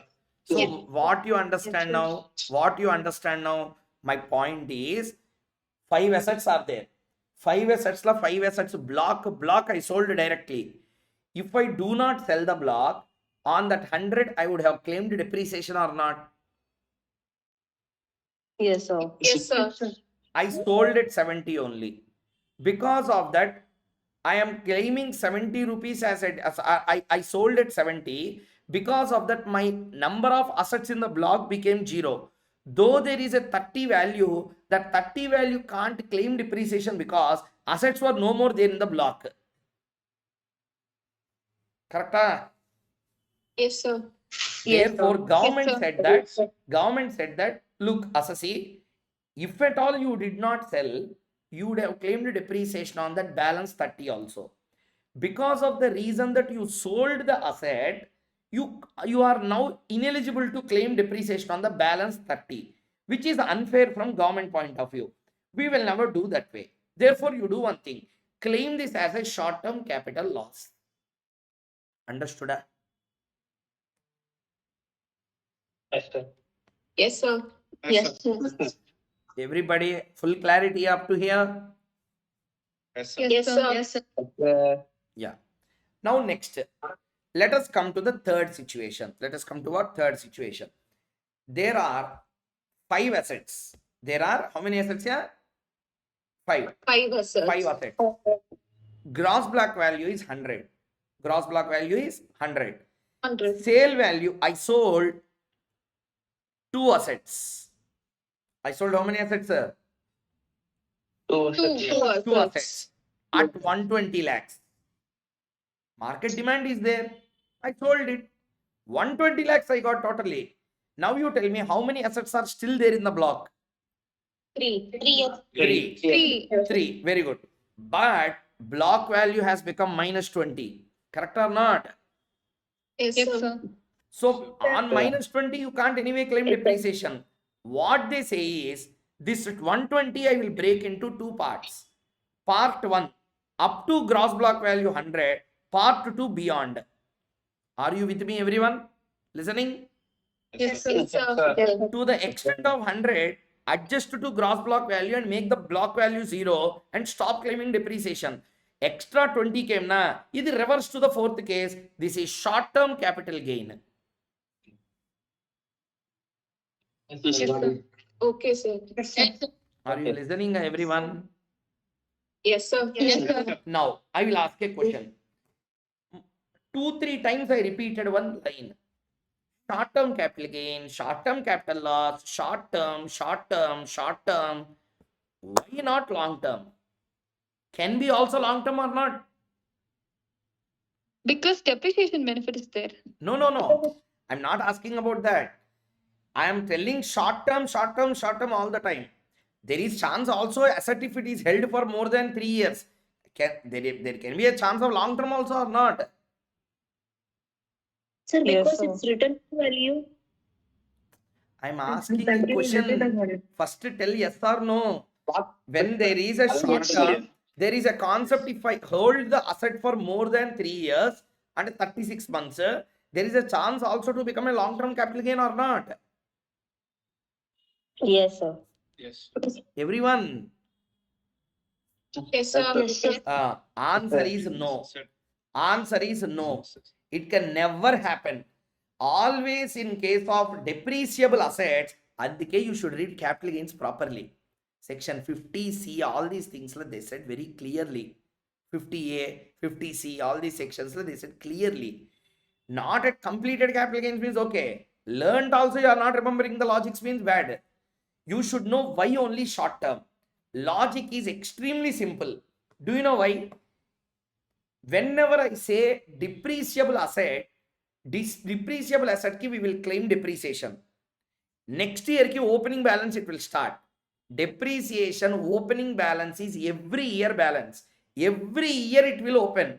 Simply to tell, this year closing balance and next year it will open. That's it, 1 year completed. Next year again assets will afresh open. That means at any point of time, holding period is not more than 12 months. Do you Yes, sir. understand Yes, the sir. point or not? Yes, sir. Yes, sir. Yes, sir. Now do you understand the logic clearly? Everyone, all the participants. Yes, sir. Yes, sir.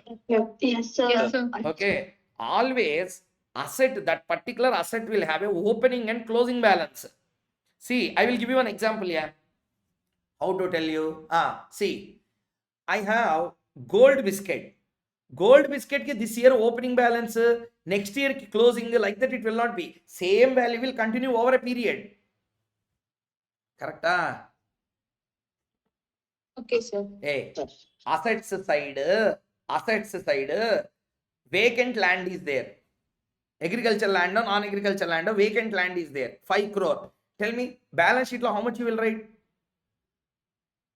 5 crores. 5 crores. Everyone, balance sheet lo how much you will write? 5 crores. 5 crore. Next year how much you will write? 5 crores. 5 crores. Next year how much you will write? 5 crores. 5 crores. That's it. crores. There is no opening closing balance. Yes, sir. Are you understanding or not? It is only an asset. That's it. Yes, sir. Yes, sir. But depreciable assets ki we don't behave that way. Depreciable assets ki we will write accounting entry clearly. This year opening balance 100. This year depreciation 10. This year closing balance 80. Next year opening balance 80. That's it. Asset is again opening freshly. Yes, sir. Yes.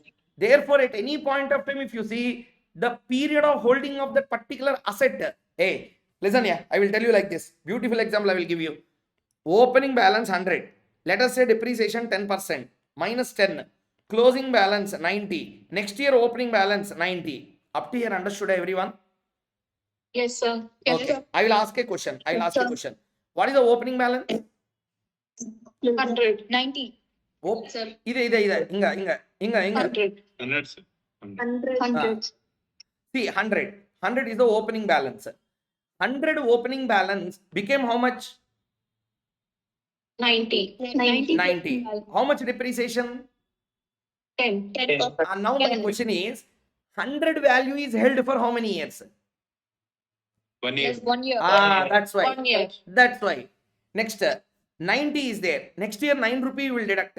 It will become 81. 90 rupees asset is held for 1 year. at any point of time, the value will be held only for 1 year. and less than what 12 months. 12 or less than 12 months or more than 12. Less than 12 months. Therefore, always, whenever you are selling any kind of depreciable asset, short term will come either loss or gain. Okay. Yes, sir. Yes, sir. Sir. Do you understand, everyone? Yes, sir. Yes, sir. Okay. That's the answer for this question. Sorry. Now we understood the meaning of these three situations. I think you will understand the three situations clearly now. I'm making it full screen. You will tell me whether you understood or not. Read and confirm.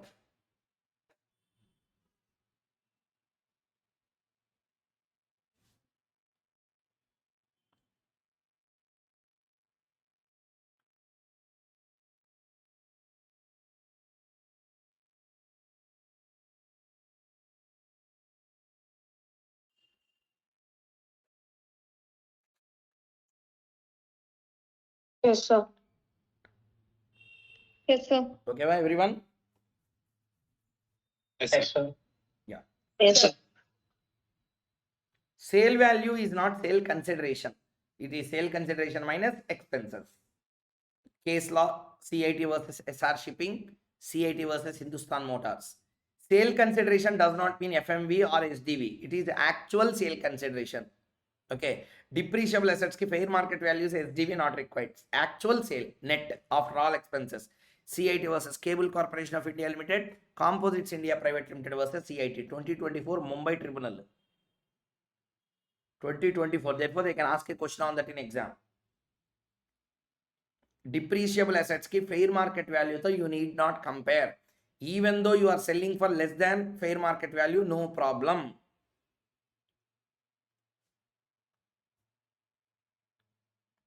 Next. Yes, sir. If asset is demolished but not sold, then the resultant will be scrap value. Hence, if scrap is considered, sale value cannot be considered and vice versa. And at the same time, for one asset, you can't have both sale and scrap. Either scrap will be there or sale value will be there. Got the point, everyone?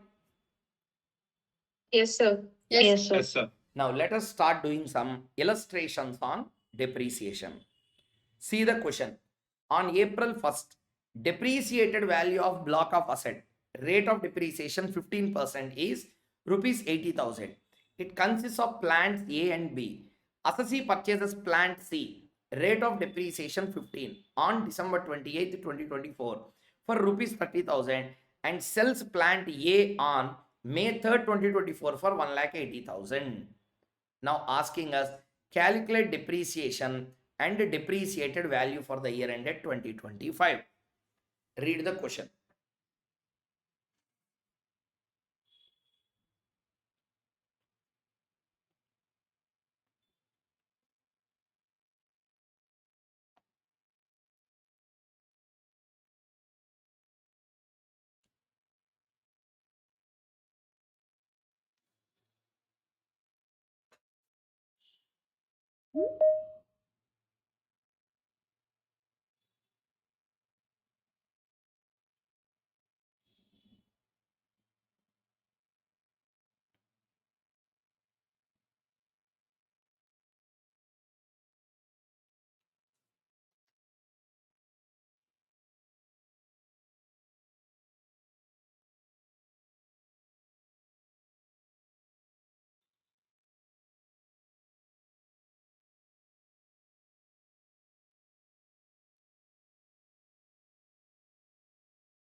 Yes, sir.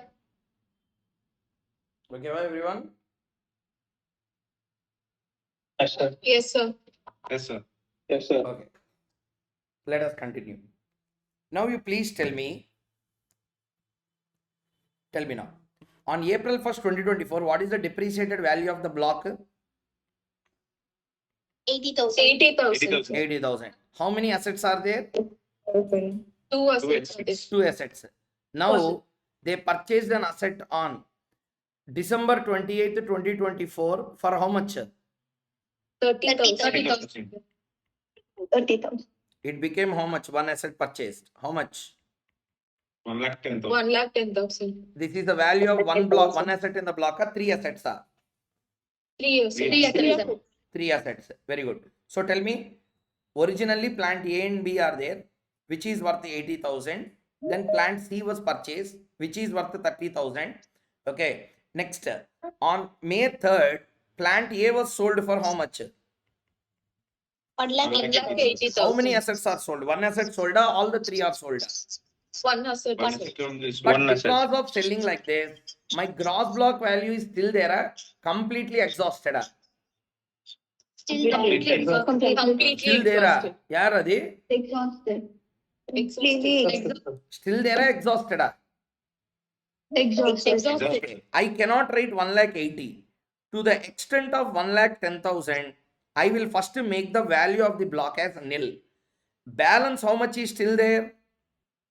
70,000. 70,000. This will be treated as what? Short-term capital Short-term gain. capital. 70,000. Everyone understood? Yes, sir. Yes, sir. Yes, sir. Short-term First of capital all, gain. everyone tell me. Can I continue to the answer, everyone? Can I show the main answer, everyone? Yes, sir. Yes, sir. Yes, sir. Okay, see here now. So what is our Yes, answer? sir. What is our answer? What are the two answers we need to write? Yes, sir.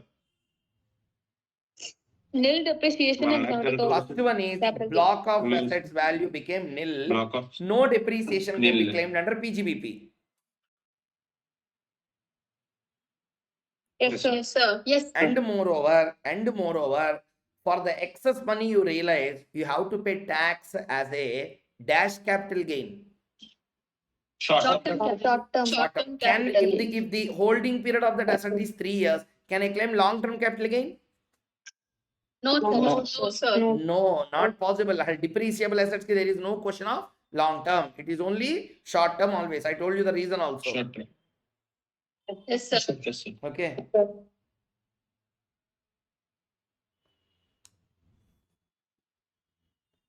See the answer. How the presentation should be in the exam.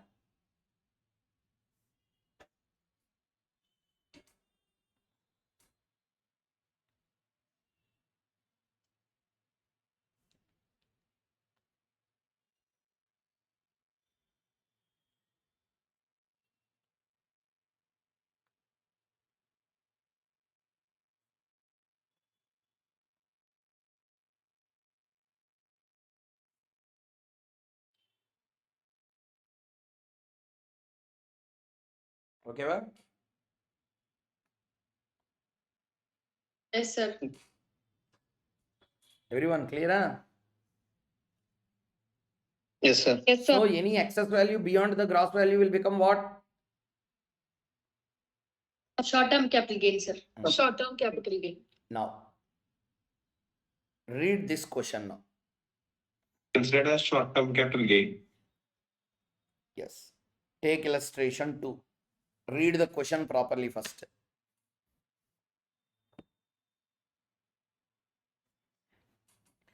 X Limited owns two plants, A and B, on April 1st, 2024. Rate of depreciation 15. Depreciated value on 1st April is 2,37,000. The company purchases plant C on May 31st, 2024 for 20,000. Sells plant A on 10th April 2024 and plant B on December 12th, 2024. And plant C on March 1st at 10,000, 15,000, 24,000 respectively. That's it. He is asking calculate depreciation. Read the question first.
Okay. Yes, sir. Yes, sir. Okay, what can we do? Yes, sir. Sir, yes, sir. Yes, sir. Okay. See here. I gave 2 minutes time for you to read. Again, first I will do roughly. Then I will show you how to present the answer in exam also. X Limited owns 2 plants on 1st April 2024. Rate of depreciation 15%. Depreciated value is 2,37,000. So opening balance is 2,37,000. Company purchases plant C for 20,000. Okay. Total became 2,57,000. And sells plant A, plant B, and plant C respectively for 10, 15, and 24. 10, 15, 25. 25 plus 24 will be 49. Hello, I'm talking to you, everyone. Yes, sir. Yes, sir. Yes, sir. So tell me now, how much is the value of the block? 2,08,000. 2,08,000. 8,000. But can I claim depreciation? Cannot claim depreciation. Cannot Cannot claim. Why we cannot claim depreciation in this case? Though value is there, Assets. assets cease to assets exist. All the became zero. assets are sold. Okay. See, I said from the very beginning, whenever I kept questions in my book, every question will give you some kind of new knowledge. First question, assets are there, value not there. Second question, Value value is there, assets are not there. assets. Yes, sir. So now tell me, I have one small kutti question. Now you tell me, if I do not sell, I repeat, if I do not sell, I would have claimed depreciation on how much?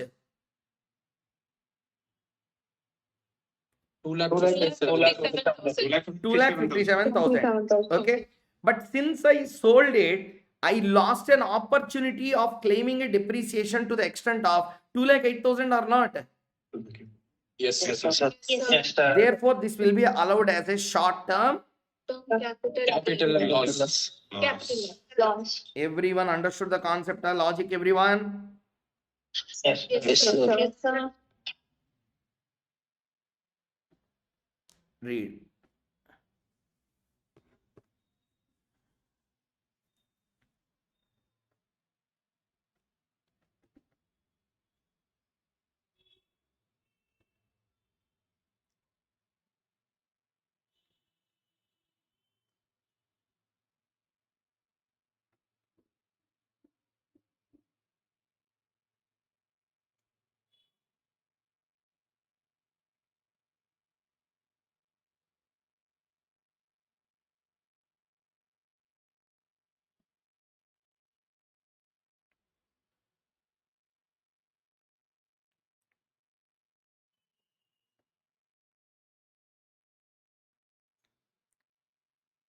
Okay, what? Yes, sir.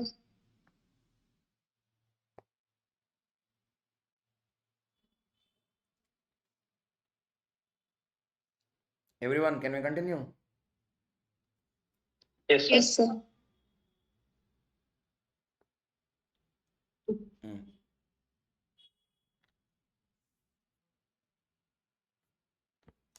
Next discussion. If an asset is put to use for less than how many days? 180 days. 180 days. 180 days. See, there are two important conditions here. There is a wrong notion in students community also. Put to use for less than 180 days, half depreciation. Put to use for full year, full depreciation, or more than 180 days, full depreciation. Wrong. That is applicable only for the year in which you purchased it. Sorry, I will give you one example. I acquired an asset on December 1st, 2024. Okay, December 1st, 2024. This comes under financial year 24-25. Are you correct? Are you understanding, everyone? Yes, sir. Yes, sir. Okay. Yes, sir. That will complete on 31st March 2025. Are you correct? Yes, sir. Yes, sir. Yes, sir. Next financial year will start on 1st April 25. Correct? Yes, sir. Yes, sir. Yes. Next year, it'll end on 31/3/26. Is it correct? Yes, sir. Yes, sir. Now listen. Yes. Now listen. Now listen. I purchased an asset. I purchased an asset. I put to use on Feb 2nd. Okay, Feb 2nd I kept on use. Now tell me, during the financial year 24-25, can I claim full depreciation or half depreciation? Half depreciation. I have a question now. I have a question. I have a question. See, my question is, let us say asset is worth 1 lakh. Asset worth how much? 1 lakh. 1 lakh. 1 lakh. When I purchase that asset, December 1st, 1st December. 2024. Okay. Put to use in which day? February 3. February. Sorry. Now you answer my question. Now you answer my question. When asset was put to use? February. February 1st. Feb 1st 2025. Correct? Ah? Yes, sir. Yes, sir. Now you answer. Yes, sir. From Feb 1st to March 31st, how many days are there? 60 days. Sir, days you 60. forget. How many months are there? 2 months. 2 months. See, now tell me. Plant and machinery, let us say percentage is 10-30 or percentage is 15%. Now 15% fully I can claim. I can claim only 15% into 2/12. 15% Half by of the- 12. 15% into full. 15% into 2/12. Half. 2 by 12. Ah, 2 by 12. Half of 15. wrong. 15% This half. wrong. This wrong. We are not doing accountancy. Accounts, FM, areas what we will do is actually how many months we put to use, that many number of months only actually we will calculate depreciation. Income tax act that concept is not there. You put to use for 1 day, half depreciation you can claim. Yes, sir. Yes, sir. Yes, sir. So many new Sir. points we are learning. Everyone understanding? Yes, sir. Yes, sir. So how much percent depreciation you can claim? 50. 50%. అంటే there are only two concepts. There are only two concepts. What are the two concepts? Full or half? Either claim full or Either claim half. or అంతే. half of the అదే కానీ into 2/12 into 63 divided by 365 in the overaction income tax will not be there. Either claim half or claim full. Understood? okay. Sir. Yes, sir. So what they wanted to tell, see here now. Now tell me, February 2nd, first, whatever the case may be, 2025 I used it. I used for more than 180 days or less than 180 days. Less than Less than 180 days. Therefore, I can claim full depreciation of Agrees. 50% or monthly. 50%. 50%. 50%. 50%. Next year, 1/4 it started. This year, I did not use the asset at all. I kept aside, that's all. Okay, I kept for use, but I did not use that asset. Now you tell me, can I claim 100% depreciation next year or not? 100%. Yes, sir. How can you tell? How can you tell? Yes, sir. How can you tell? Sir, One time because put it's to use is already been put to It's one. one No. time No, all reasonings are wrong. Because of block concept. It is for first year. Because of block concept. All answers are wrong. Don't answer anything. Because of block. Okay. We will see block, that's it.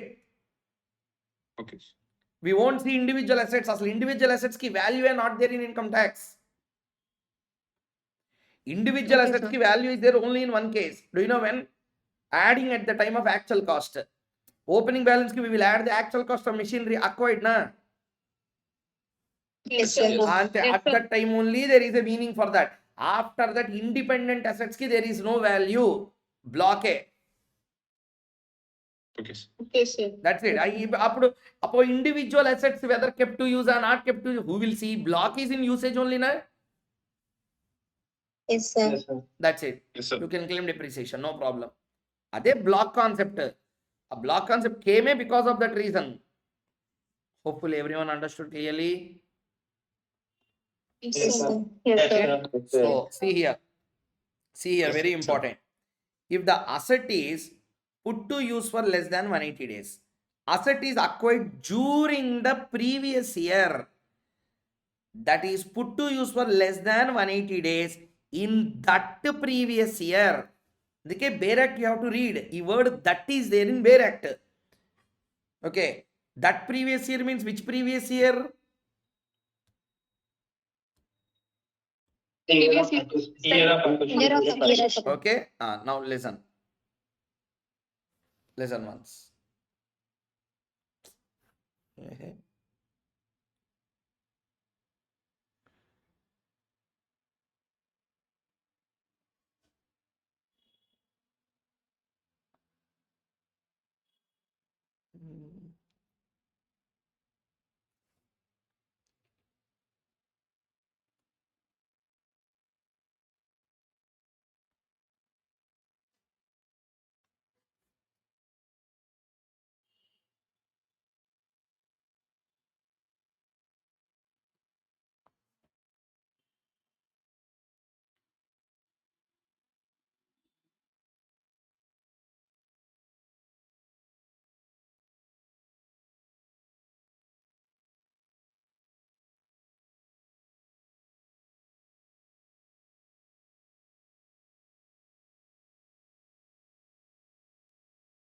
Okay. Please read the proviso. Provided that where the asset referred to in so and so clauses is acquired by the assessee during the previous year and is put to use for the purposes of business or profession for a period less than 180 days,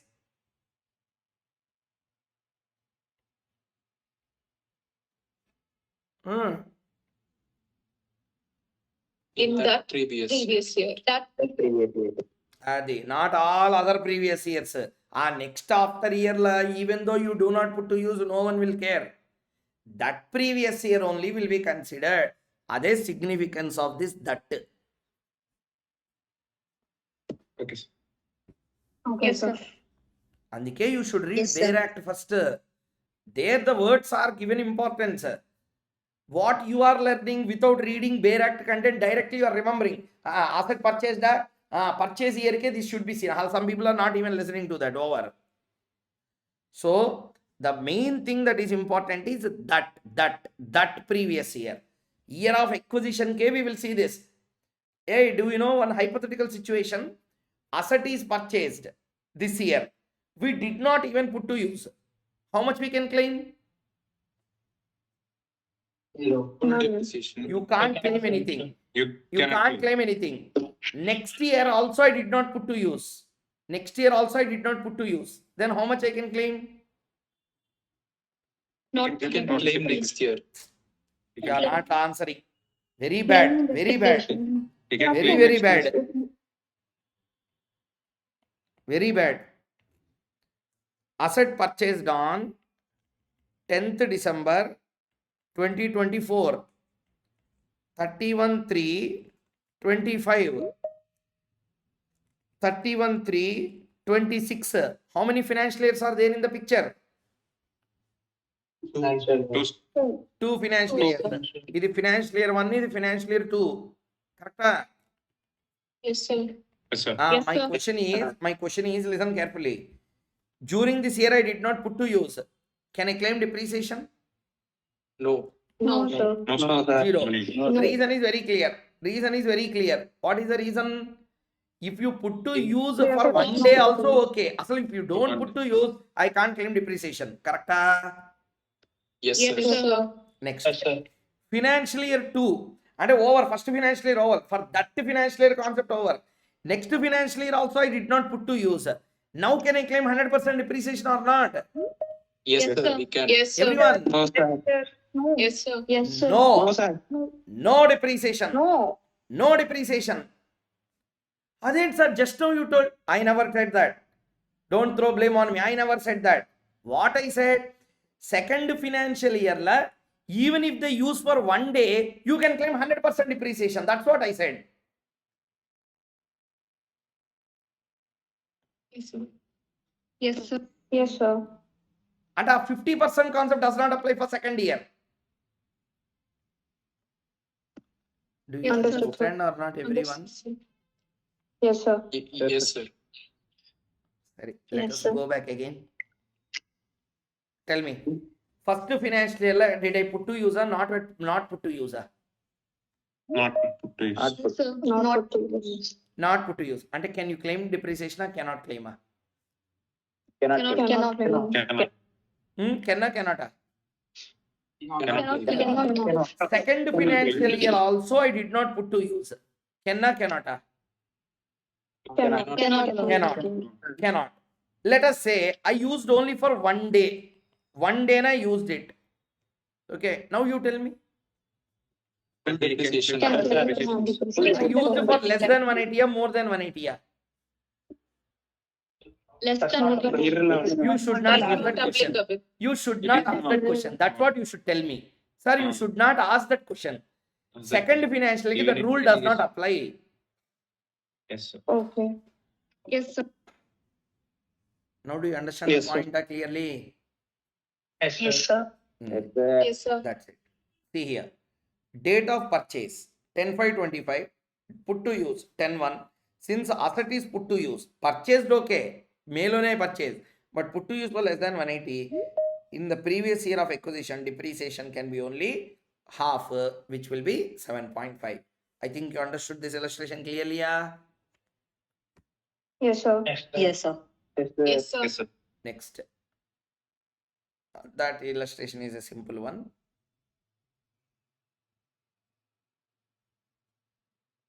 Okay. Let us see this question now. Read illustration 3. Good illustration. Read the question.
Have you read the question? Yes, sir. Yes, sir. See, XYZ Limited owns 2 buildings, AB. Rate of depreciation 10%, depreciated value. Opening balance 14,15,700. It purchases on December 1st. December 1st. Less than 180 or more than 180? Less than 180. Okay. December 1st. It purchases another building for 3,10,000. Again, same depreciation rate. Okay. Next, tell me the total. 17,25,000.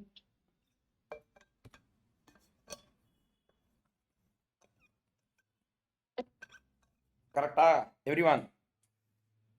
Yes, sir. And what it has done, along with that, it sells building. Okay. It sells building A. Building A for how much? 8 lakhs. 70,000. 8 lakh 70,000. 70,000. Very good. Tell me the balance. 8,55,700. 8,55,700. Up to here, did you understand? Yes, sir. Yes, sir. Now Yes, you sir. answer. Now you will answer. I will listen. How many buildings are there in the block originally? 2 buildings. What are they? 3. A and B. What is the building newly bought? C. C. That building was bought after 180 days or before 180 days? Sir?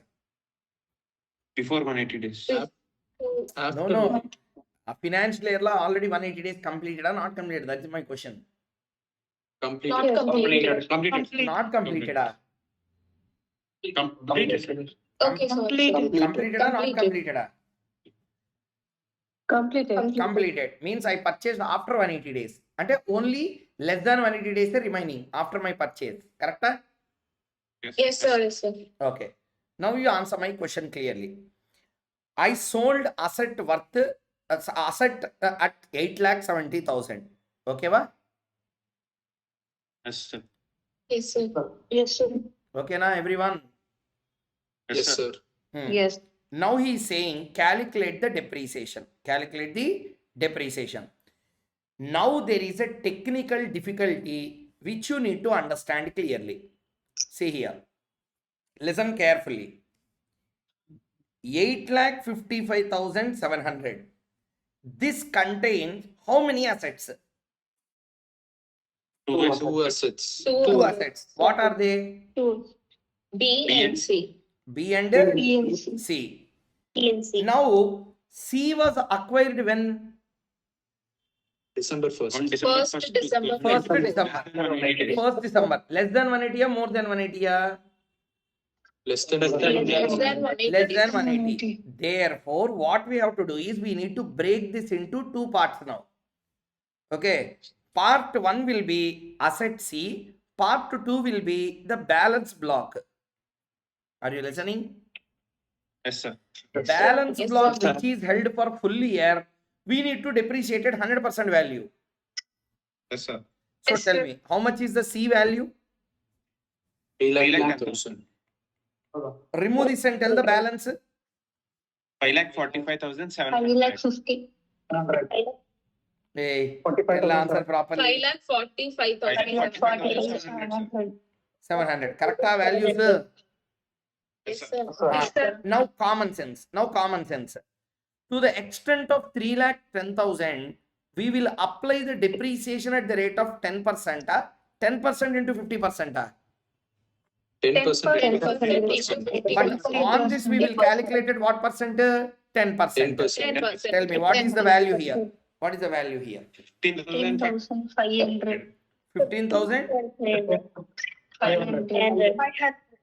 And here 54,570. total 70,070. 70,070. Yeah? Yes, sir. Yes, sir. Now did you understand how to do? Yes. Everyone. Yes, sir. Yes, sir. Yes, sir. Okay. Now.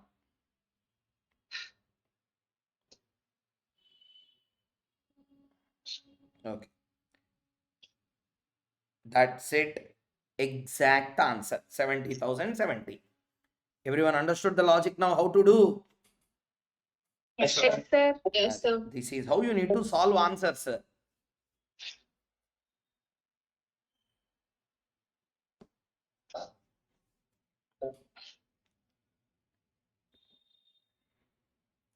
First of all, everyone, you frankly tell me one answer. Did you learn anything new in the today's class?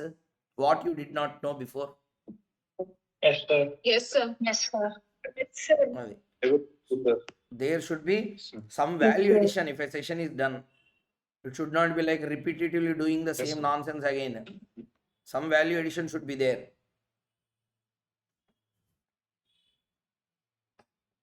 If you are okay with this, I will go to next illustration. Done, sir. Yes, sir. Yes, sir. Yes, sir. Okay, we will do these kind of questions later. We can do it later, yeah. Big questions, now we can do it later. Now let us complete other parts of discussion. Okay, these are some important areas are there. Let us close these concepts. Once these are all completed, then we will be going into the next part. Before going into all these things, listen. First, actual cost in different cases. I said now there is a section called as section 43, actual cost. Everyone, Yes, sir. Yes, sir. the other day I shown you 4 pages. Bare Act is there. Yes, sir. Yes, sir. Yes, yes. Okay, that concept this is. Now, actual cost in different cases. Explanation to section 43(1). There are 12 explanations. CA Inter ki 8 are applicable. I 8 I have written here. First, actual cost. Okay, actual cost. If the assets are used in a scientific research, if the assets are used in what research? Scientific research. Okay. Okay. Now listen.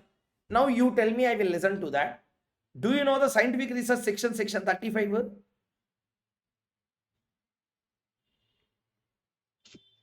So, Sir. Yes, sir. How much a deduction will be allowed? 100% reduction. 150% to 125% are also there. Do you know? Yes, sir, but it is not Once applicable. upon a time it was there, not now. Once upon a time. Not now, sir. Yes, sir. Okay, once upon a time it used to be there, not now. Now that concept was completely abolished. Only 100% is the rate now. Yes, sir. Okay, sir. Okay, why I am asking this question is actual cost in the business. You already use that asset for scientific research. Yes, sir. Yes, sir. Now you are bringing it for the business. Yes, sir. Yes, sir. Now what you did, there are some additions you have done to that, some modifications, etc. Actual cost is added to actual cost of an asset. Some actual cost is there. But for example, I will give you an example like this. I purchased an asset long back, 5 lakh rupees. A 5 lakh asset scientific research ka utilize. Therefore, not in years, one single attempt la entire 5 lakhs is charged to P&L account as a scientific research expenditure. Okay, sir. yes, sir. Therefore, I claimed Yes, full deduction, tax saving also done. Could you understand what I said? Yes, sir. Yes, sir. Yes. Next, what happened? I took the benefit of deduction, complete deduction I have taken benefit. After that, I brought that asset into business and I now started claiming depreciation on that 5 lakh again. Now you are taking one benefit or two benefits are. Two benefits. benefits. Therefore, Lawmaker benefits. said that whenever you bring scientific research asset into the business, actual cost of that asset originally minus depreciation which is already claimed, deduction which is already claimed under section 35 reduce. Generally, that value will become 0. Therefore, you cannot claim any Zero. depreciation. Everyone understood the point? Yes, sir. Yes, sir. Yes, sir. Yes, sir. X purchased a plant on 22/4/2027. Scientific research they purchased. 100% deduction claim. X shifted that asset to the factory on 11/11/2024.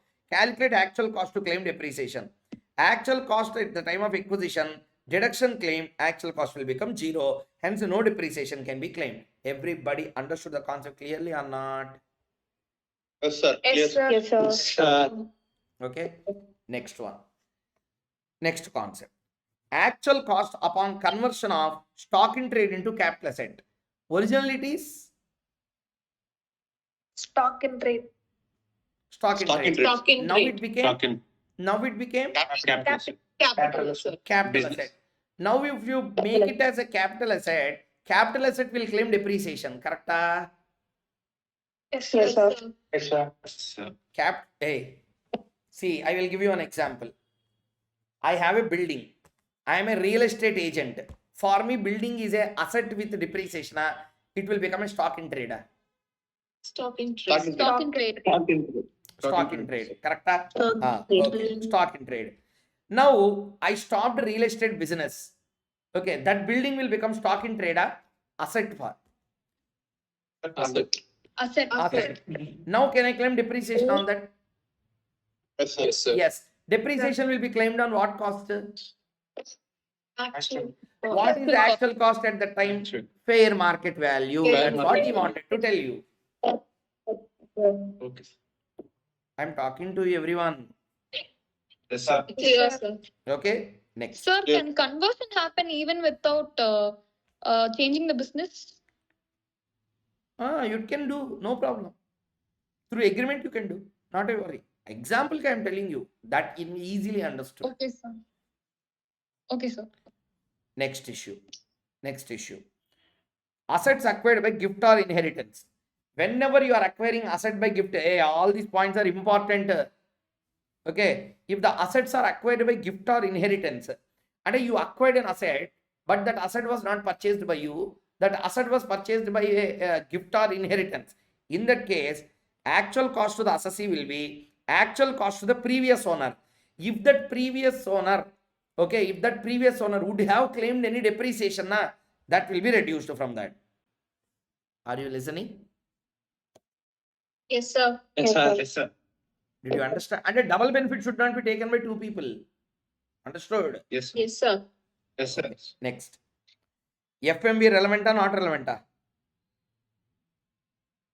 Not relevant. relevant. Ah, Not now relevant. tell me. Not relevant. Gift. Assets acquired by what? Gift or inheritance. Here one point. See, for example, we both are relatives. Coming under relative definition. Listening? Yes, sir. Yes, sir. Yes, sir. Let us sir. say Yes, we sir. both are relatives. Coming under relative definition. Okay. Now what I did, I gave you cash gift. On your birthday. Out of natural love and affection, I gave you cash gift. 1 lakh. Now you tell me, this is taxable? No, sir. No, sir. No, sir. No, this is not taxable. Okay. Because we both are relatives, gift by a relative is not taxable. Yes, sir. Okay. Non-relatives, so if you receive, then gift is taxable. Non-relative. Yes, sir. Yes, sir. It is not taxable if it is received on occasion of marriage is- or contemplation of death. Bonding. Yes, sir. Okay. Now listen carefully. Let us say we both are relatives. Out of natural love and affection, I gave you gift of 1 lakh cash. This is taxable, not taxable. Not taxable. Not taxable. Not taxable. You purchased an asset out of that gifted money. Okay. It is taxable. sir. Hey, it is taxable. Ain't taxable. Nothing is taxable. Not taxable. See, ain't taxable. What you will tax? Nothing is there. Now income if it is earned, you will tax. Okay. sir.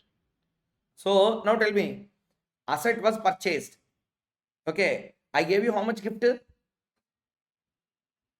1 lakh. 1 lakh. 1 lakh. 1 lakh. Cash gift given. With that gift, what you have done?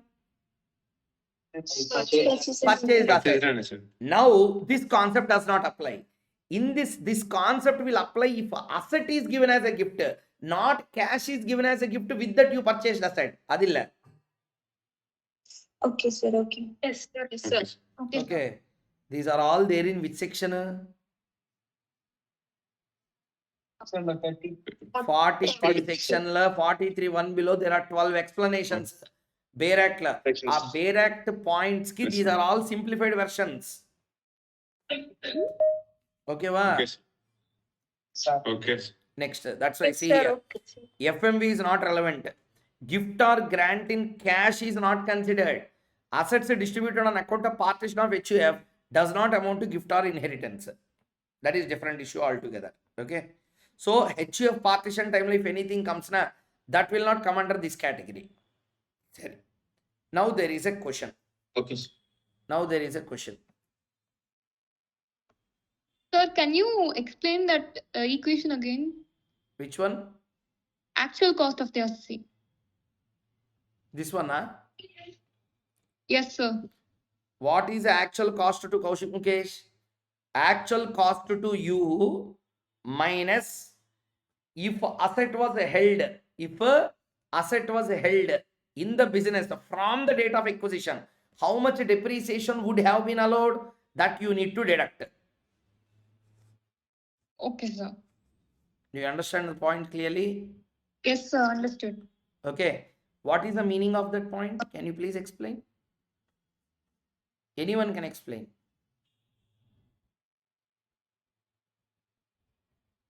Sir, actual cost should be less by the depreciation that would have been claimed if the asset was belonging to the assessee from the beginning. Ajay, what is the meaning I am asking? That is correct. So with the depreciation, the old assessee would have already enjoyed benefit. So Okay, again, the old benefit should assessee be- did not enjoy any benefit. Yeah, then No double deduction. then that is not the point. If lawmaker says something, some reason will be there. See here.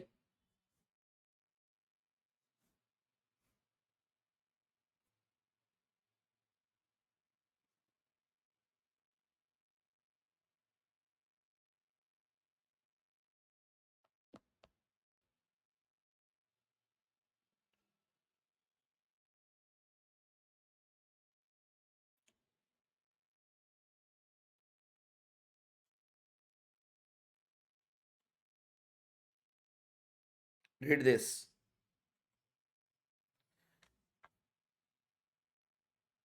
Where asset is acquired by the assessee by way of gift or inheritance, the actual cost of the asset to the assessee shall be actual cost to the previous owner as reduced by amount of depreciation.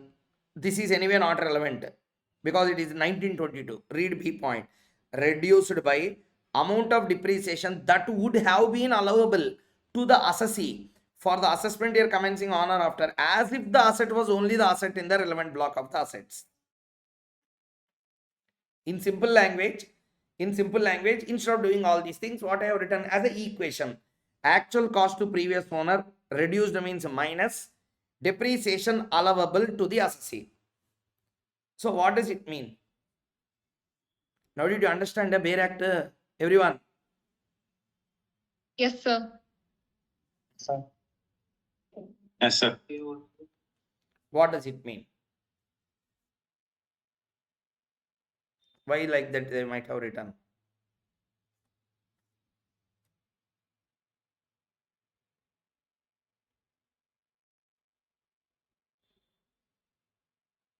Think.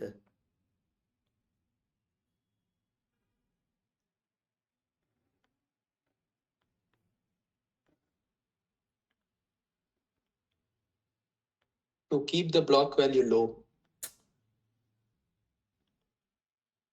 Never government try to do such cheap tricks. Legitimately, if you have to get 1,000 crore tax refund also, they are ready to pay. Legitimately, you are not allowed to take 1 rupee benefit also, they don't allow. On the serious income tax act. What you have to get, even if it is 1 lakh crores, they will allow. What you should not get 1 rupee also, they will not allow. Understood the intention? Yes, sir. So intention of department is never to harass you. Intention of lawmaker is never to harass you in the name of income tax. What you are legitimately enjoying, you have to do. What you are legitimately not allowed to enjoy, I will not allow you.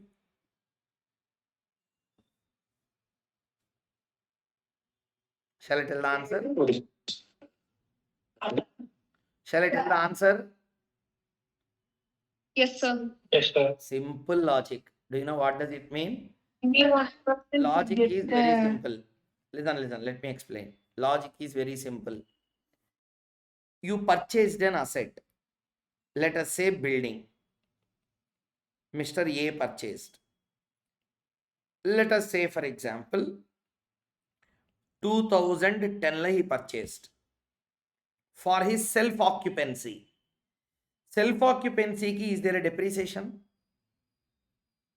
No, sir. Sir. You No, know sir. self-occupancy very well. House property. Depreciation allowed or not allowed? Not allowed. Not allowed. 30% lone you should assume all things to go. Sir. But anyway, that 30% has no meaning if it is self-occupied property. Can I Yes, visit? sir. I'm talking to you, everyone. Apply your knowledge. sir. Yes, sir. Yes, sir. Okay, so depreciation has no meaning in that case. So building is purchased in 2010. Now we are in which year? 25. 25. Now we are in 25. Okay. Building was purchased. Let us say cost of the asset is 1 crore. How much? 1 crore. 1 crore. 1 crore. 1 crore. We are in 2025. Gift or inheritance we got. Now what you will do? Actual cost to the previous owner 1 crore. And you will start claiming depreciation. And what you are doing? You are starting as if the life is again 0 years. But it was actually used for 15 years. Yes, sir. Do you Yes, sir. understand the point or not? Yes, sir. Yes, sir. That means an asset Yes, which is technically depreciated, you are treating as if it is not depreciated, which is wrong. Do you It's understand? such a Yes, sir. basic point. We were overthinking. Do you understand the point, everyone? Yes, sir. So when you purchase the particular asset, you purchase long back. Asset ki life 40 years if you take. 40 years, 15 years already over. You have taken after 15 years. Yet after 15 years you will take, next again another 40 years you will claim depreciation. Ade anyayam. Now do you understand the point? Yes, sir. Yes, sir. Now listen. That fellow might have used this building for self-occupancy, and that fellow might have already taken interest on capital borrowed as a deduction, showing that building. Until showing that building, he Yes, has sir. already taken Yes, sir. benefit for 15 years. Sir. Yes, sir. Everyone. Yes, Yes, sir. sir. And again you will take full value benefit. 1 crore you will again take benefit. Income tax mad fellow. Now do you understand the logic behind that? Sir. Yes, sir. Yes, sir. Yes, So sir. life demolition you need to consider. And just because of the reason that you received as a gift, life of asset will not start from 0. It was already used by a person. Understood? Yes, sir. Yes, sir. Next. This Yes, sir. question is there. Sir. This question is there. Listen. This question is there. It will take time to do all these things. Up to here, whatever we discussed in the today's session, everyone had the clarity. Yeah? Everyone? Yes, sir. Yes, sir. Yes, sir. Yes, sir. Yes, sir. Okay. So I will also eat. Sir. Again, tomorrow I have class. Anyone have a doubt? Someone is asking doubt. Yes. Yes, sir. Sir, if the explanation gets attracted if we bought asset from our relatives, sir.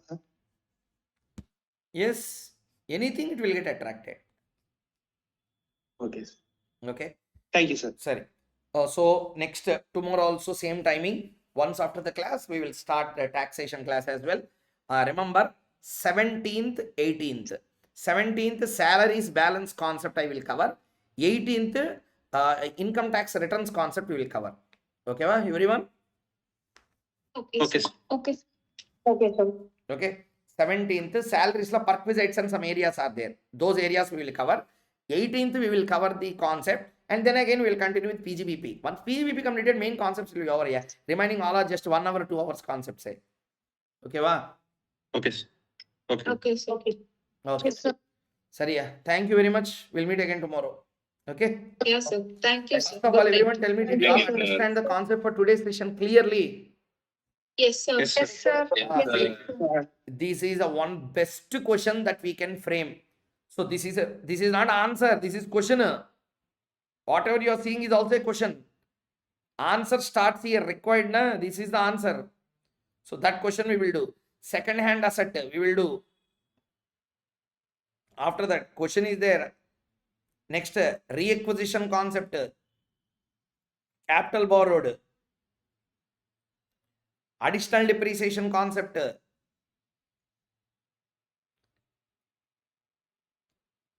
steady material illustrations,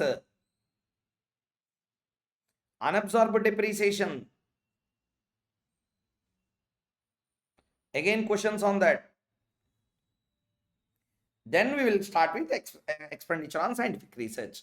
Everybody understood the flow now clearly? Yes, sir. Yes, sir. Okay. Yeah. Next class we will continue with the balance part. Okay. Yes, sir. Yeah. Thank you very Sir, I much. have a small doubt. Yes.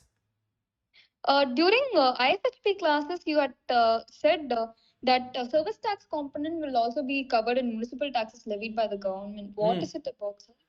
Sometimes some governments are charging service tax also. Municipal tax 100 rupees, service tax 12%, GST type. Yes. GST type. Municipal Okay. tax is also subjected to GST in some states. Okay. The GST component again separately will not be there. I will not allow separate deduction. When municipal taxes you give, in that it should be included. That's all. Separately, if you pay tax, that I will not allow. 1 lakh municipal tax, 10,000 municipal tax means, even if you don't pay service tax on that, we will assume that that is inclusive of all service taxes. Okay. Okay, sir. Separately, municipal tax 10,000, GST on municipal tax another 1,800, like that we will not allow. Okay, sir. Okay, sir. Okay. Yeah. So, thank you very much. We'll meet again in the tomorrow's class. Okay. Thanks, sir. Thank you, sir. Good night, sir. Yeah. Good night. Hey, practice well. Thank you, sir. Practice well. Okay, sir. Sure, sir. Appreciate it. Yes. Thank you very much. We'll meet again in the tomorrow class. Thank you, Bye, sir. sir. PDF. Yeah, I will share.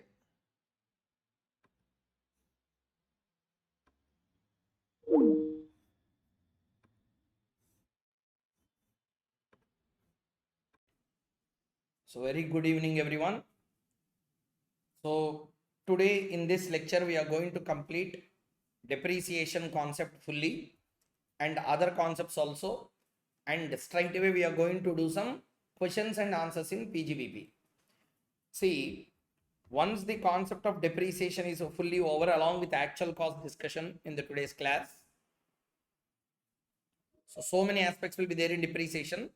Even in exams also, they're consistently asking a question on additional depreciation, etc. So we will do, once that is completed, we will be doing scientific research concept analysis. Once scientific research concept is completed, we will be going into the next aspect called as other deductions under section 36. Very, very important. After that, we will be going into the next aspect called as a general or residual deductions. Then investment linked deduction 35 AD we are going to discuss. Okay. Once that is completed, remaining 40 section will be there. From that 40, 41, 43, okay, 43B, those sections are there. Those sections we are not going to discuss through content. Directly through the problems we are going to discuss the content. Straight away we will solve 7 examination lengthy 14 marks questions in the class. Are you all clear, everyone? Such that you will be having a full clarity how to do PGBP questions if they come in exam. See, we will do 7 questions now. Those 7 questions will come in exam or will not come in exam, no one will know.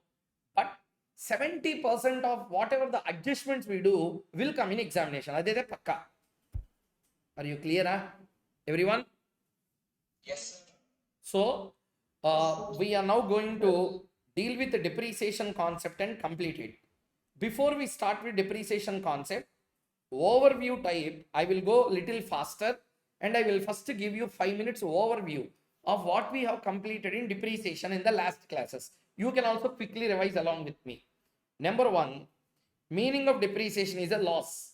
Okay, depreciation meaning means loss in the value of asset due to wear and tear, effects of time or life passing on, loss will be there in the value. That itself we call as a depreciation. Conditions to claim depreciation: asset must be owned by the assessee, need not be registered. Okay, if you have control over the asset and its possession, I call you as a owner of that particular asset. Next one, it should be used for the purposes of business. Next one, it should be used during the relevant previous year. Next one, depreciation is allowed on both the tangible and intangible assets. Ownership, just now I said you, that's the point.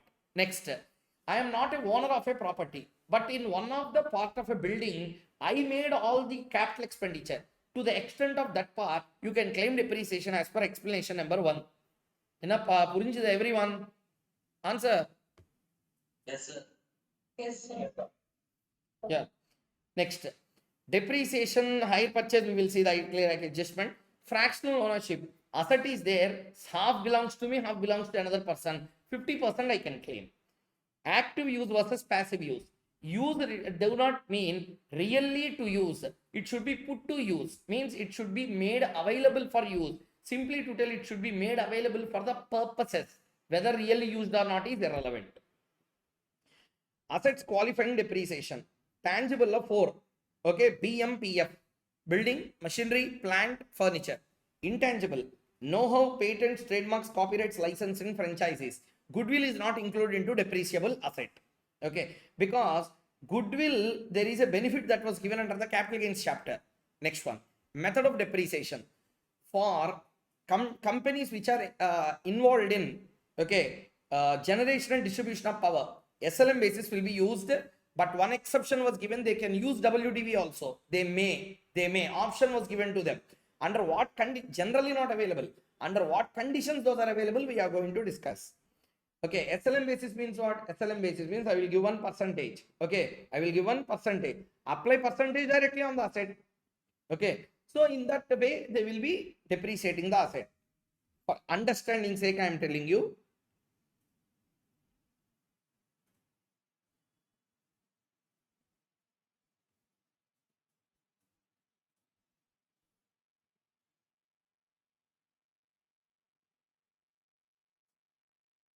Generally, this is 20%. Okay, 20% means what? 5 years life. 5 years la khatam, over. That asset value will be completed in your books, tax books. Okay, next.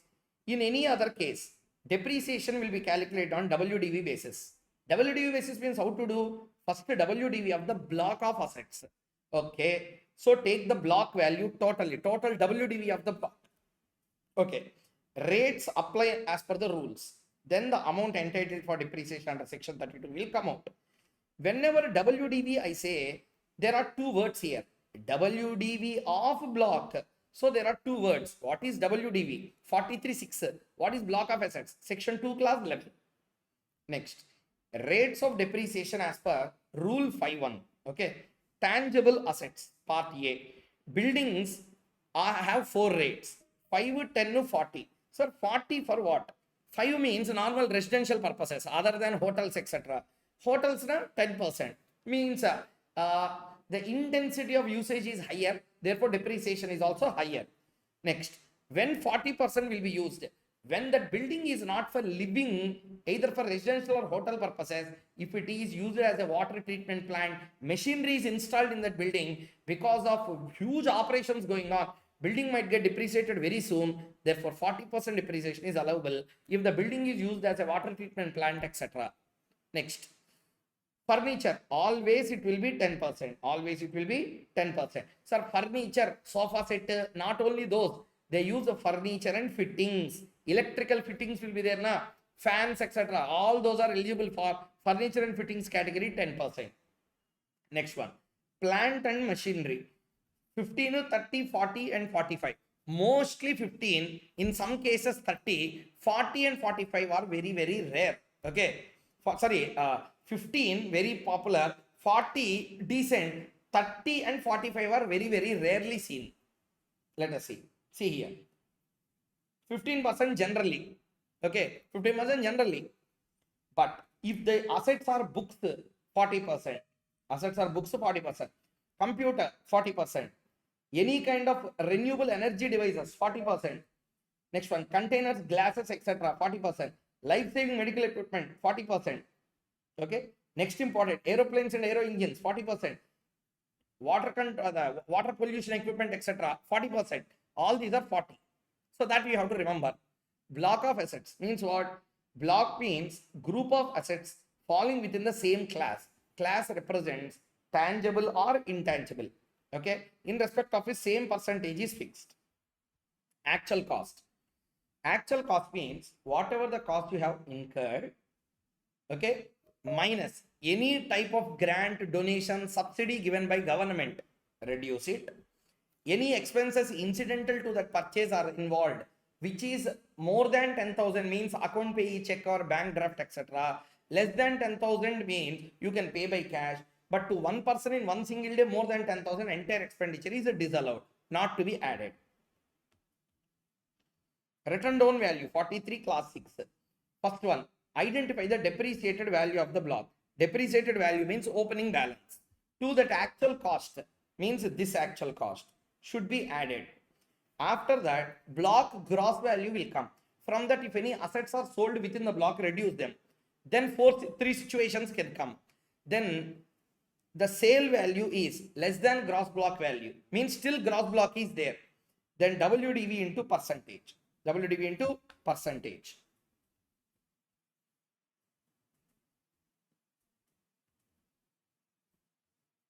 Provided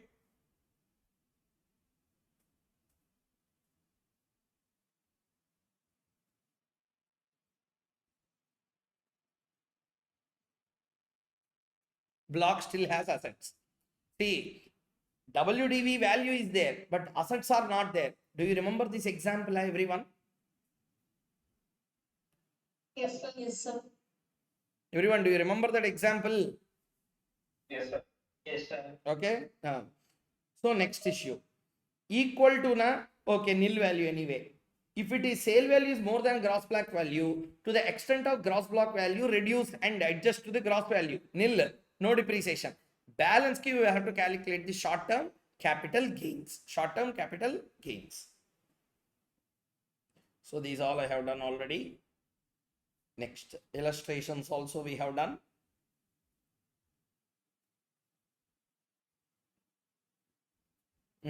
This is very important.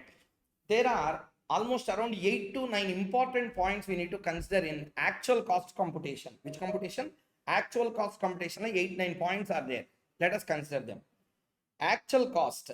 Actual cost of the asset minus deduction under 35 means what? I already used my asset for scientific research, claimed depreciation, claimed deduction there 100%. Again brought to business na, that much amount will be deducted under section number 35. Okay. Next. Actual cost upon conversion of stock in trade into capital asset. If you convert the stock in trade into capital asset, okay, an asset which is charged to P&L fully is now coming into the capital asset concept. Correct? So therefore, what will happen? Stock in trade, when you have shown, it might be coming under closing stock. Closing stock you might have thrown to P&L debit. Okay, trading P&L debit. Already you might have claimed a deduction on that. Therefore, again, when you convert that into capital asset, again, if you want to claim depreciation, what will be the value? Capital asset value will be the fair market value of the asset on the date of conversion. But capital gains chapter, we are going to see impact of capital gain also on conversion. That all we will see in capital gains chapter. PGBP chapter la actual cost is a fair market value of the capital asset on the date of conversion. Everyone answer understood properly or not? Yes, sir. Yes, sir. Yeah. Yes, sir. Assets acquired by gift or inheritance. If the assets are acquired by gift or inheritance, na, actual cost to the previous owner, take it, minus depreciation allowed to the assessee if the asset was held independently by him from the date of its holding. So from that date, if the depreciation is allowed, how much it will be allowed? That much they will be taking as a deduction. So that depreciation you need to reduce. Fair market value is not relevant. Okay, actual cost to the previous owner. Gift given in cash, purchased out of that asset means that asset depreciation will be claimed directly. This provision will apply if asset itself is given as a gift. Next, Assets distributed on account of partition will not come, because partition will come under which section? They goes under capital gains chapter. Capital gains, if you might have completed my regular classes, in that video number 2 I made one particular thing. What will happen if the assets are acquired by inheritance? So many sections will merge. So there will be a merge of section 47. There will be a merge of section 2 class 47, section 2 class 42A, section number 55 2, section number 56 subsection to class 10. Do you remember at least what I said? Yes, sir. Yes, sir. Section 49(4), period of holding will be changing. So many nonsense things are there. Whenever the assets are gifted by inheritance. So all those things I made in the capital gains video. Sir, anyway, I hope you completed all those. So that will be the effect. PGBP, it will not get any effect because already capital gains is there to take care of the inheritance and gift of properties. Okay. Sorry, anyway. So, specifically what to discuss, that's it. Up to here we completed. This illustration had we done?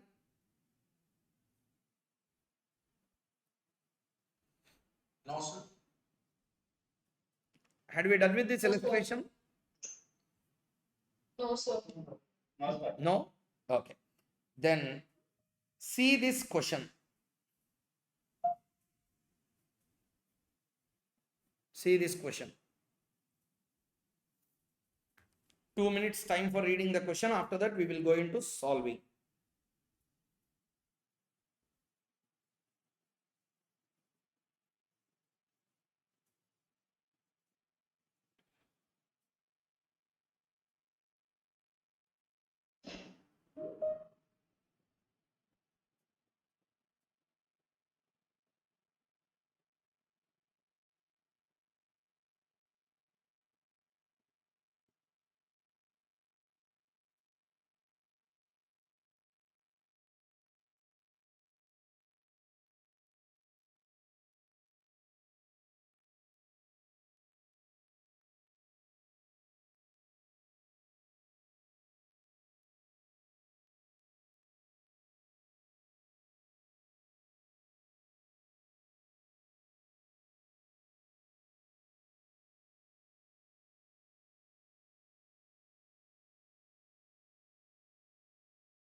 Read the question?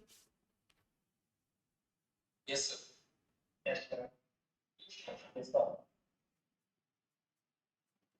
Okay. What happened in this question? Let us see.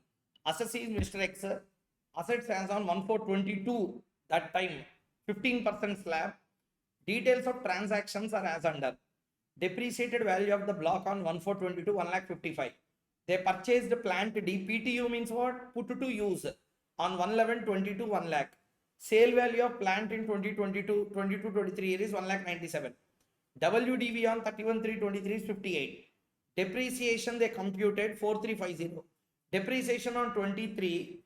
Okay, WDV as on 10. Depreciation for 22-23 year. WDV recomputed for BCD. And the depreciation for 22-23, 23-24 depreciated value 45,602 came.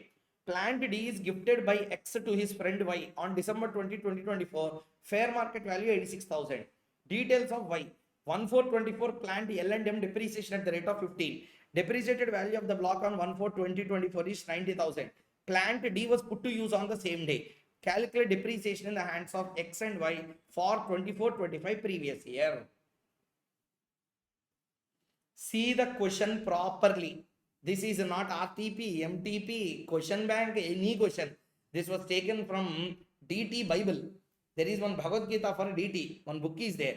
From that book I have taken this question. Means if you can do this question, any question that was given by the institute will become extremely easy for you.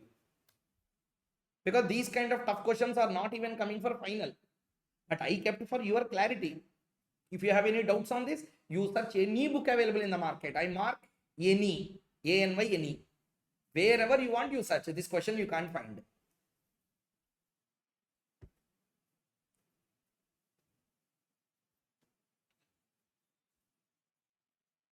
So which book is this? Secret. Name of the book.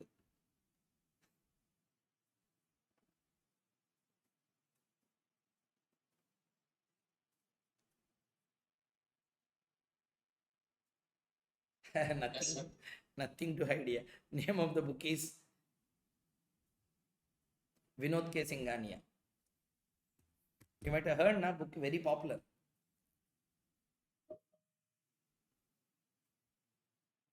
Have you heard a Taxman publication, everyone? Yes, Taxman. Yes, Same, same. What to hide? I shown the book only in the class directly. So that name is called as Taxman Public. But don't do, hey, that will be 3000 pages book. How will you do for exams?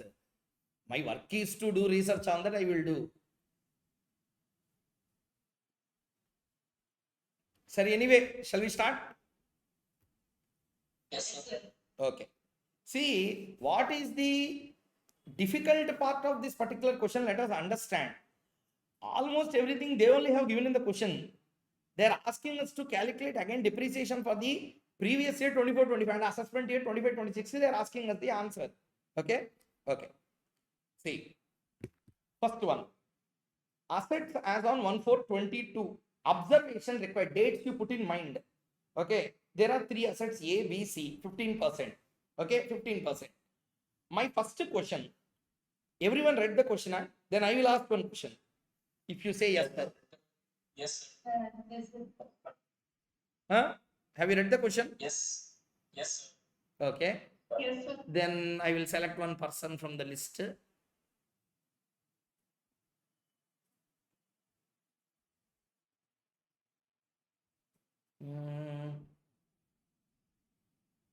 Priyanka, are you here in the meeting?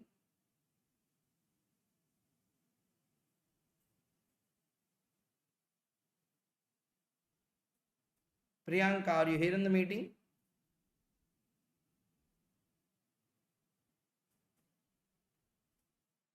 No. Next. Pavan Krish, are you in the meeting? Yes, sir. Can you answer? Can I ask a question? Yes, sir. Okay.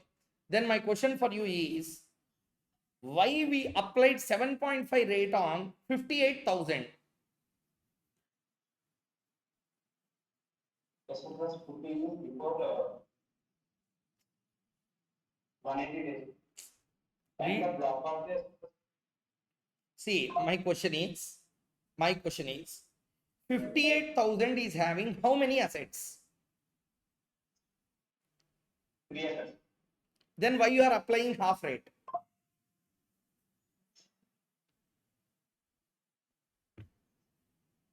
Right or wrong? Right or wrong? See, I am not telling that this question is right or question is wrong. I am not telling anything. That way of doing 7.5 on total assets 58,000, which contains other assets also, is that 7.5 application of rate is correct or wrong?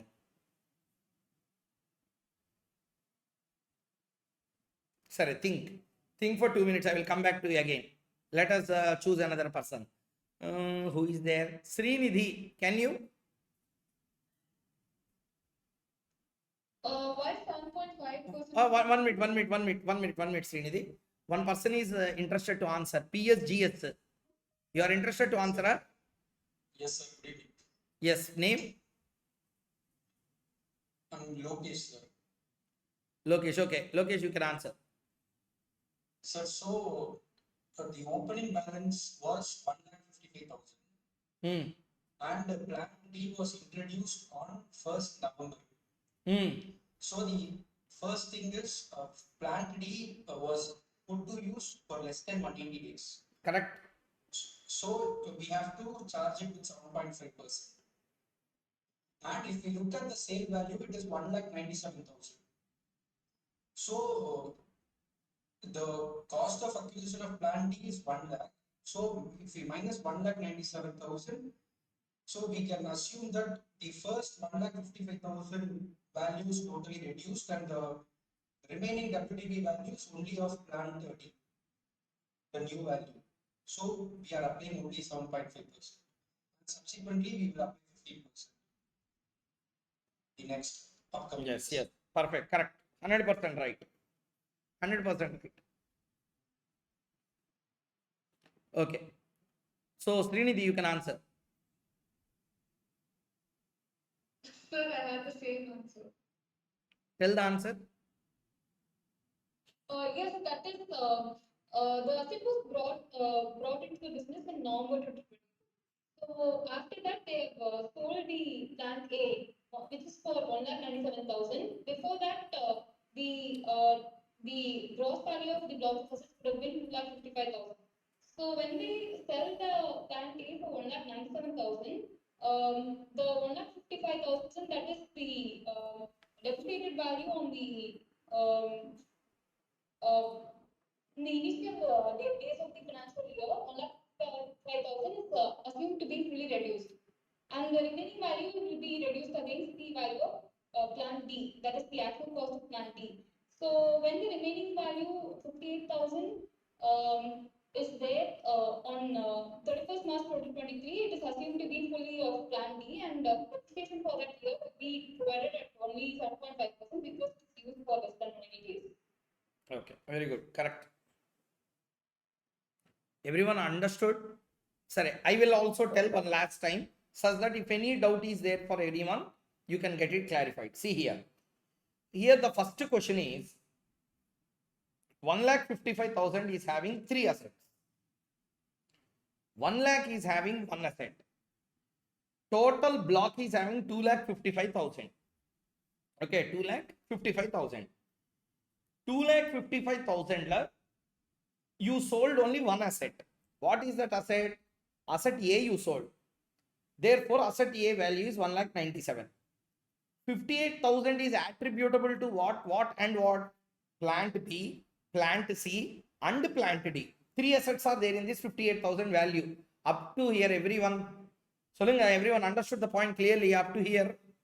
Yes, sir. Yes, sir. Okay. So, what generally we think is 58,000 is consisting of 3 assets. B, C, and D. Anyway, B, C are used for more than 1 year. Okay, and this was put to use for half. Confusion will come. 58,000 should be charged at half rate or full rate. The first answer is half rate. Why? Attributable values only we should consider. Okay, not complete value, attributable value. What is this attributable value? Let's understand this way. There are 3 assets worth 1,55,000. Okay, we purchased another asset worth 1 lakh. Totally, I have 2,55,000 worth assets are there. Now, depreciation, whenever you compute, they always use a method where we will first reduce the first acquired assets. Means what? In this 1,97,000, we will first reduce the full value of 1,55,000. Okay, reduced. So technically what they say, totally, see here, roughly I am doing on the left side of the margin, 2,55,000 minus 1,97,000 you are doing, getting a value of 58,000. Then we will get a doubt. 58,000 is a positive value belonging to B, C, and D because plant A is only sold, not all the other assets. Okay. Therefore, in that 2 assets are put to use for more than 1 year. 1 asset is used for less than 1 year. Confusion will come whether to use a full rate or a half rate. Question understood, everyone? Yes, sir. Yes, sir.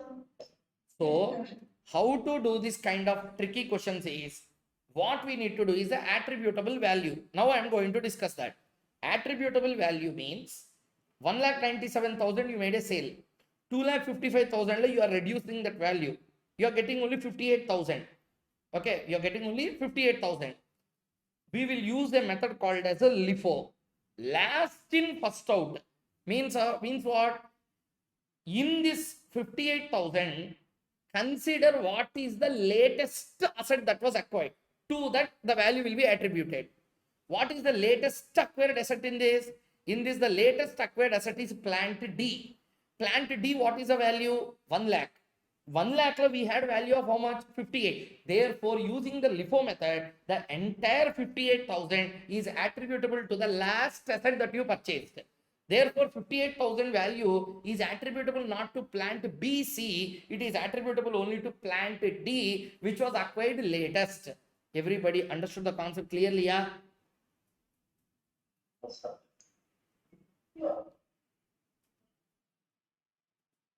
Everyone? Yes, sir. Yes, sir. Yes, sir. Sorry, can I ask another question then?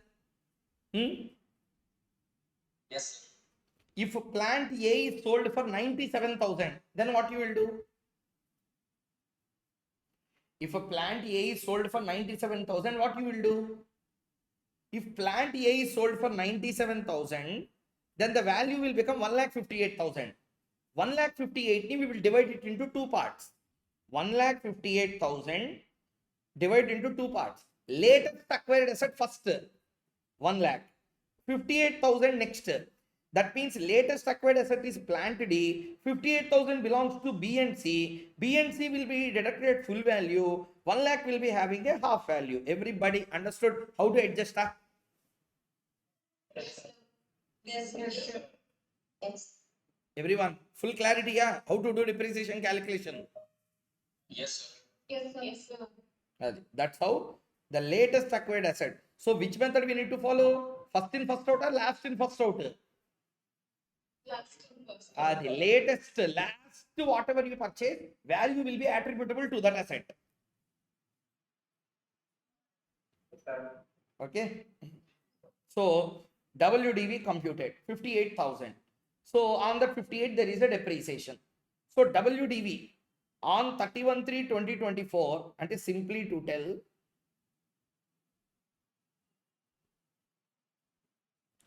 gross WDV, net WDV. Depreciation again computed for 23/24. Depreciated value of the block is 45,602.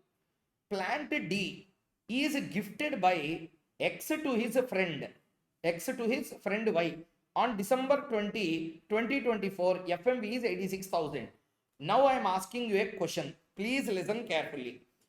Plant D, though 53,650 seems to be like value of BCD, actually there is only asset D inside that. Okay, that asset D is also given as a gift. Asset D is also given as a gift. If asset D is given as a gift to his friend Mr. Y on December 20, 2024, fair market value on the day is 86,000. Details of Y. 1/4/2024, plant LM, depreciation at the rate of 15% already there. Depreciated value 90,000. Plant D was put to use on the same day. Same day means which day? On December 20, 2024. Okay. This is the question given to you. Try for the answer roughly. If you have already attended my regular classes and saw this lecture, please don't give any answer. You do practice. But remaining people, please do the answer and tell me the answer. I'm giving you exactly 2 minutes of time.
Completed?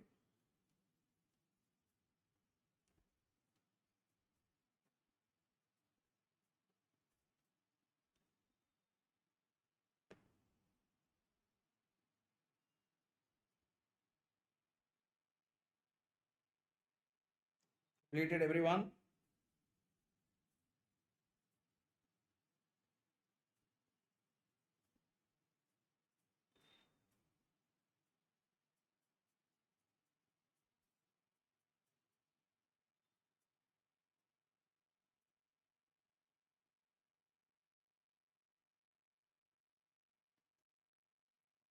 Everyone give a reply. Have you completed?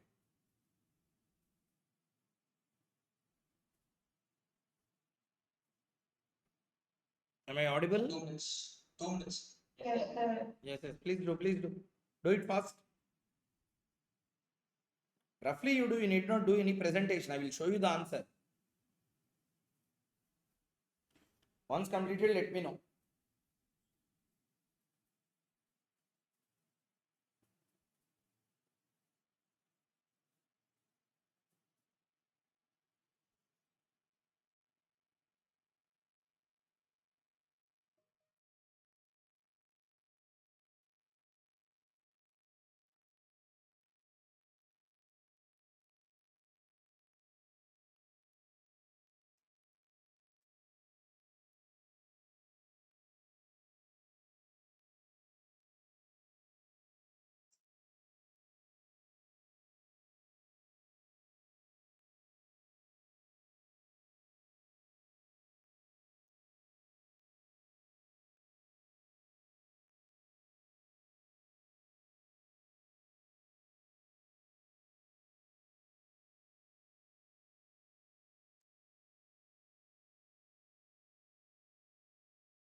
Completed now.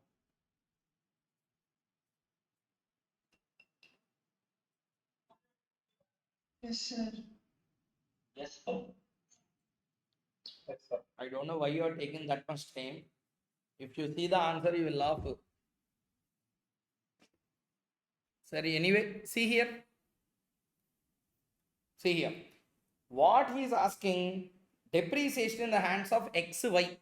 First of all, you tell me, in the hands of X, how many assets were there? 3 years, sir. 3 assets were there, but in that value is insignificant. Na? The moment when you are charging half depreciation on this, that itself is an indication that you are taking only asset D into consideration. Though BCD are there, BC becomes insignificant. Correct?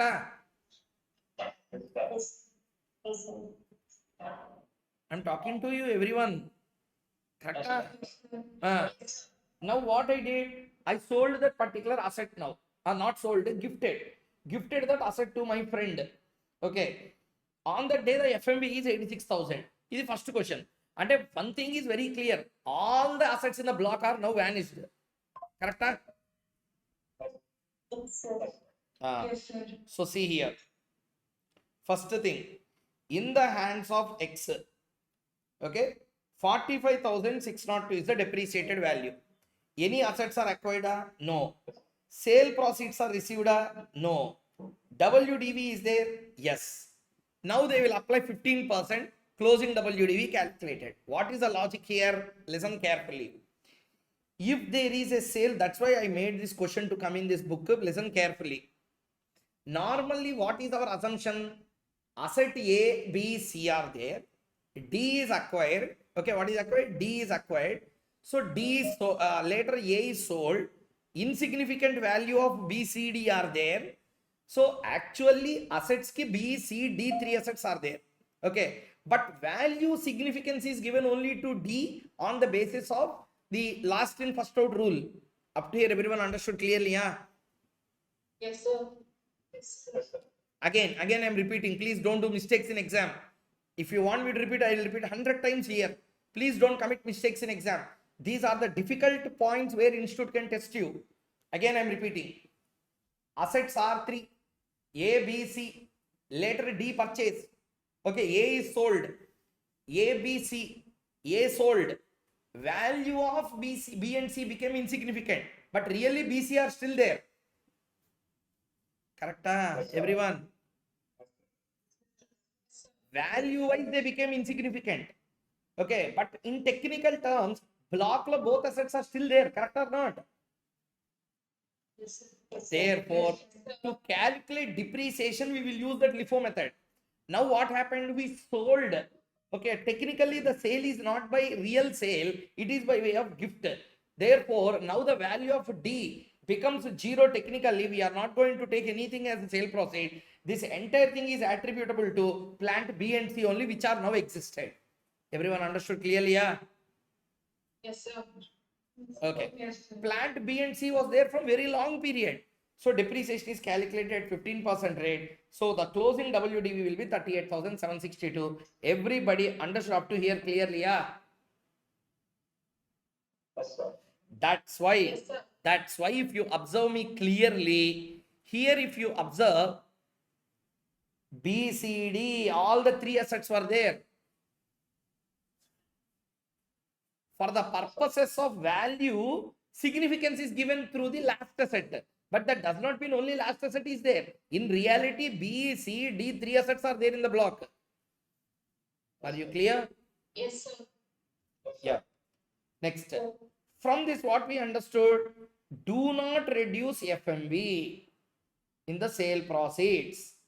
Do not reduce FMV in the sale proceed. If you reduce the FMV in the sale proceed, what will happen? Depreciated value will be 45,602. Sale proceeds will be somewhere around 86,000. Therefore, what will happen? Depreciated value will become zero. Balance will become short-term capital gains. Correct or not? Yes, sir. For something which I did not get any gain, why you are charging me to capital gain? Therefore, we should not reduce FMB. Sale proceeds on gift basis, take the value as a nil. This will be the balance WDV, apply depreciation, and this will be the depreciated value of the block. But only one question from my side. In this particular 38,762, which assets are there? Which assets are not there? B and C. B and C is there. A, B, C, D, A not there, D not there. Not there. Okay. So, and it's to be very clear,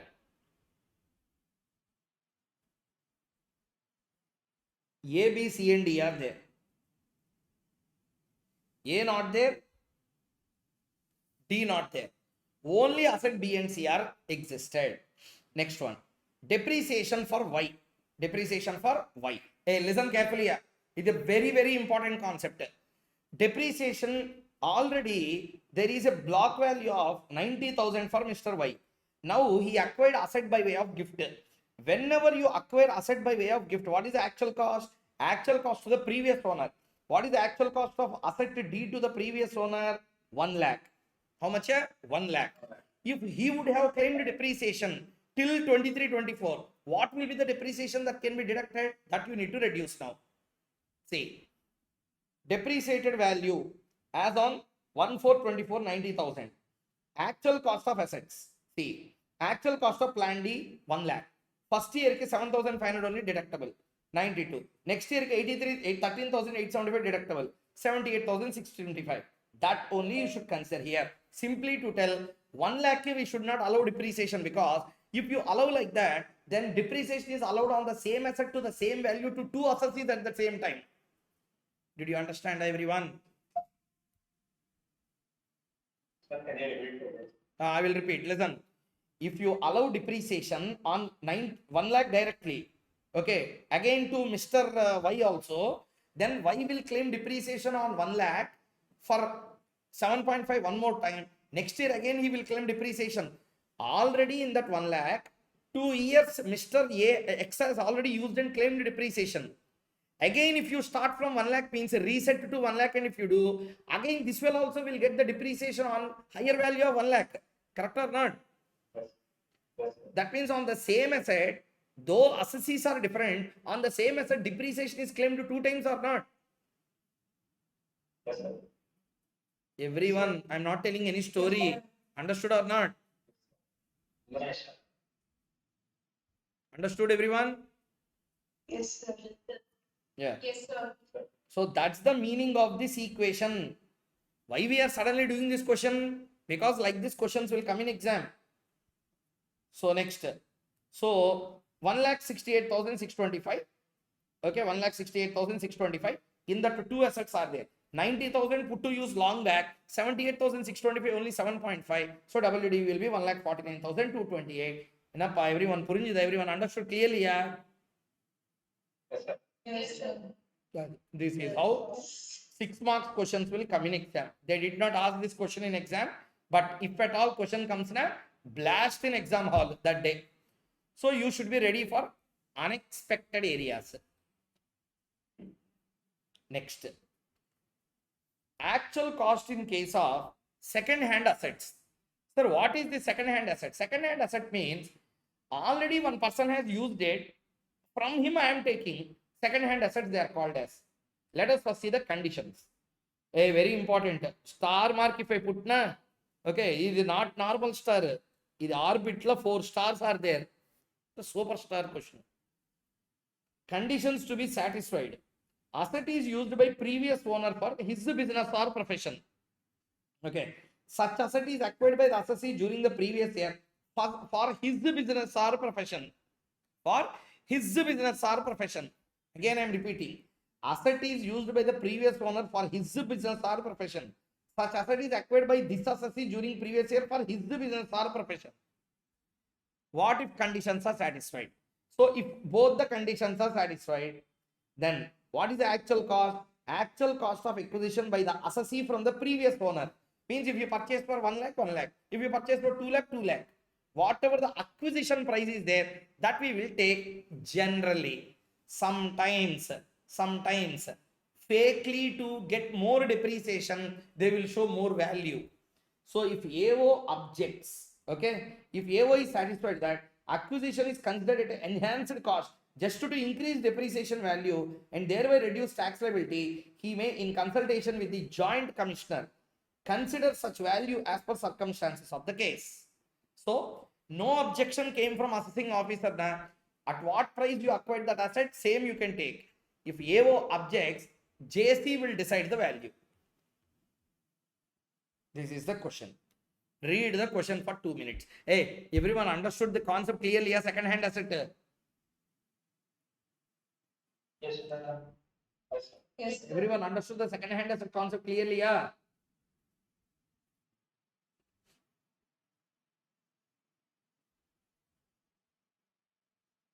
Read this question. Read this question properly.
Sir, Yes. just for additional few thousand depreciation, will they pay 2 lakhs more? Just for Just for few thousands of depreciation. see, assets are purchased and not for depreciation. Assets are purchased to use for our business. Okay. Yes. Okay. Why you purchased asset means no one will tell to claim depreciation. Depreciation is something incidental after your purchase. Assets will purchase to use. For example, I will buy an iPad. Okay, you may ask the same question also to me. Why you bought an iPad means I bought iPad to claim depreciation. Huh? No, sir.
Have you read the question, everyone?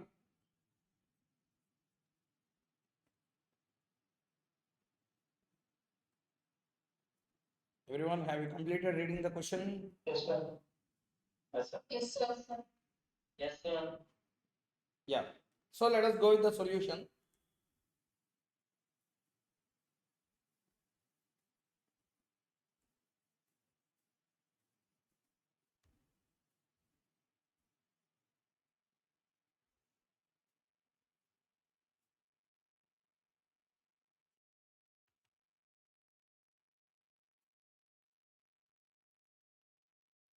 See here. What happened in this case? Let us see. X Limited is having two plants already, AB, with a depreciation value at the rate of 15% plant. Depreciated value of the block and opening balance 6,12,000. Transfer of plant B to Y Limited. Okay, transfer of plant B to Y Limited. 3,50,000. FMV is 90,000. FMV is irrelevant for us anyway. Okay, on September 20, 2024. This is what X Limited has done. Next, Y Limited has already two assets with 1,15,000 value, opening value, depreciated value as on 1/4/24. Plant B is put to use, and plant B means the acquired plant, put to use on 6/11/2024. Okay, put to use only for less than 180 days. Plant M is sold for 2,45,000 on 22/3/2025 for 2,45,000. Calculate depreciation for the assessment year 25-26 for X and Y if assessing officer object and assessing officer do not object. Two things they have given. See, this question also never came in exam. If it comes at the first attempt, it will come. Okay. So how to solve these kind of questions now? Let us see. What is the new point? First question, like gift inheritance is a new thing. Here, second-hand asset is a new thing. How can you tell that it is a second-hand asset? Plant AB already I used for some number of years. It became 6,12,000. Now I am transferring the plant B to you. Means used asset I am transferring for 3,50,000. You are purchasing it. Are you understanding? You are purchasing it and putting it to use from 6/11/2024. 6/11/2024. Like this, they ask the question. Now, doubts number one. How to deal with this question is a question one. And the most important question is whether this asset is subjected to half rate or full rate. Why you are asking that half rate to full rate?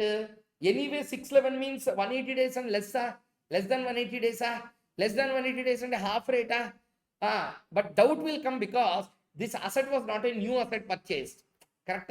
This asset was already used by one person. It was put to use. It was put to use. So already since it was put to use, is there any requirement again I should also put to use for more than 180 days?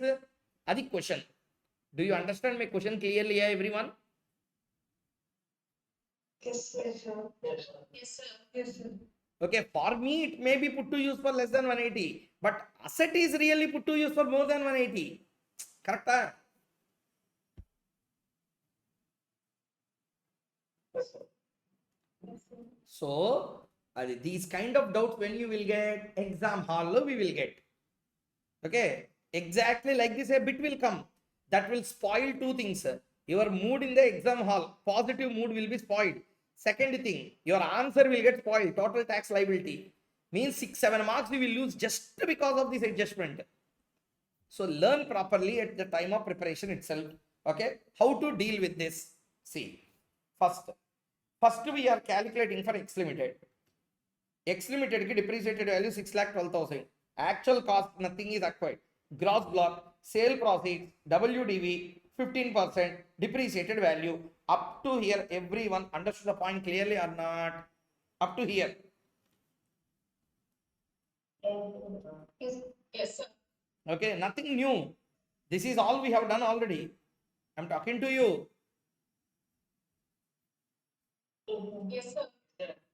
If there is any new thing, it is either new thing. So, if AO do not object, depreciated value of the company, actual cost of second hand asset 3,50,000, gross block 4,65,000, sale proceeds on plant M 2,45,000. Okay, WDV as on 31/3/2025 2,20,000. See, already depreciated value 1,15,000. 1,15,000. Actual value of acquisition 3,50,000. So totally it became 4,65,000. In this 4,65,000, two parts are there.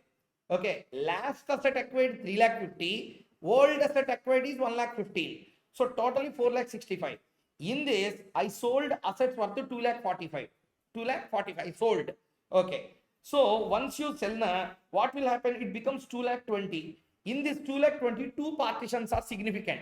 Last asset and other assets. Last asset is 3,50,000. Therefore, entire 2,20,000 is attributable to the new asset that is acquired. Enough, everyone understood the point clearly or not? Yes, sir. Yes, sir. Yes, Okay. Listen carefully. Put to use for your business, you should consider 50% rate only will apply. So that fellow has that person company key will claim. But for your purposes of business, it was put to use only for less than 180 days or not. Yes, sir. Yes, sir. Therefore, half depreciation allowed for the first year. So this is the depreciated value. If assessing officer object you, means what? You are just showing this humbug amount. Really, you did not purchase at that rate. It's just a humbug. You are just doing some dummy amount you are putting. Then what he will do? He will consider only FMV. In that case, entire gross block value 4,65,000 will become 2,05,000. You sold 2,05,000 will be gone. Remaining 40,000 will become the short-term capital gain. But anyway, he did not ask to calculate short-term capital gain. We are not doing. Depreciated value will become 0. Everybody understood this one and this one? Yes, sir. Yes, sir. Huh? Understood? Yes, Yes, sir. Yeah, done. So now we have completed any kind of second-hand asset. Hey, from the second-hand asset concept, tell me what you understood.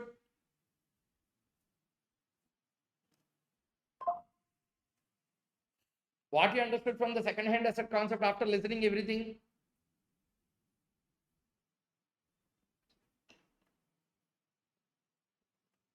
Okay, no, sir. Why limited is considered?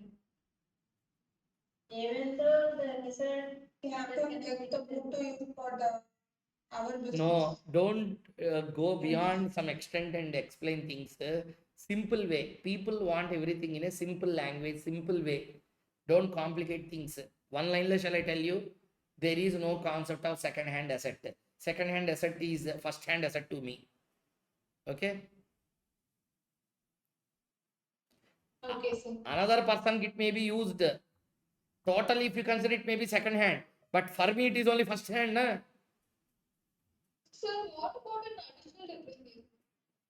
Additional depreciation they will not give. That will be allowed only on new plant and machinery, that too, not all assets. Yes, sir.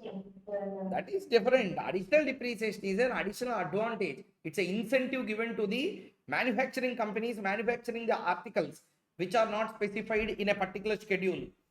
So for them, they have given that benefit. I'm asking about depreciation, not about additional depreciation. Okay. Why additional depreciation is given not every time? Na? It's given only once, the year of acquisition. Okay, why everyone clear? Yes, sir. Yeah.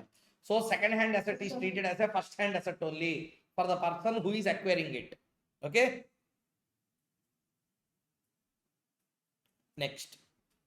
Actual cost in case of reacquisition of transferred assets. Reacquisition of transferred assets. Hey, really I am asking a question.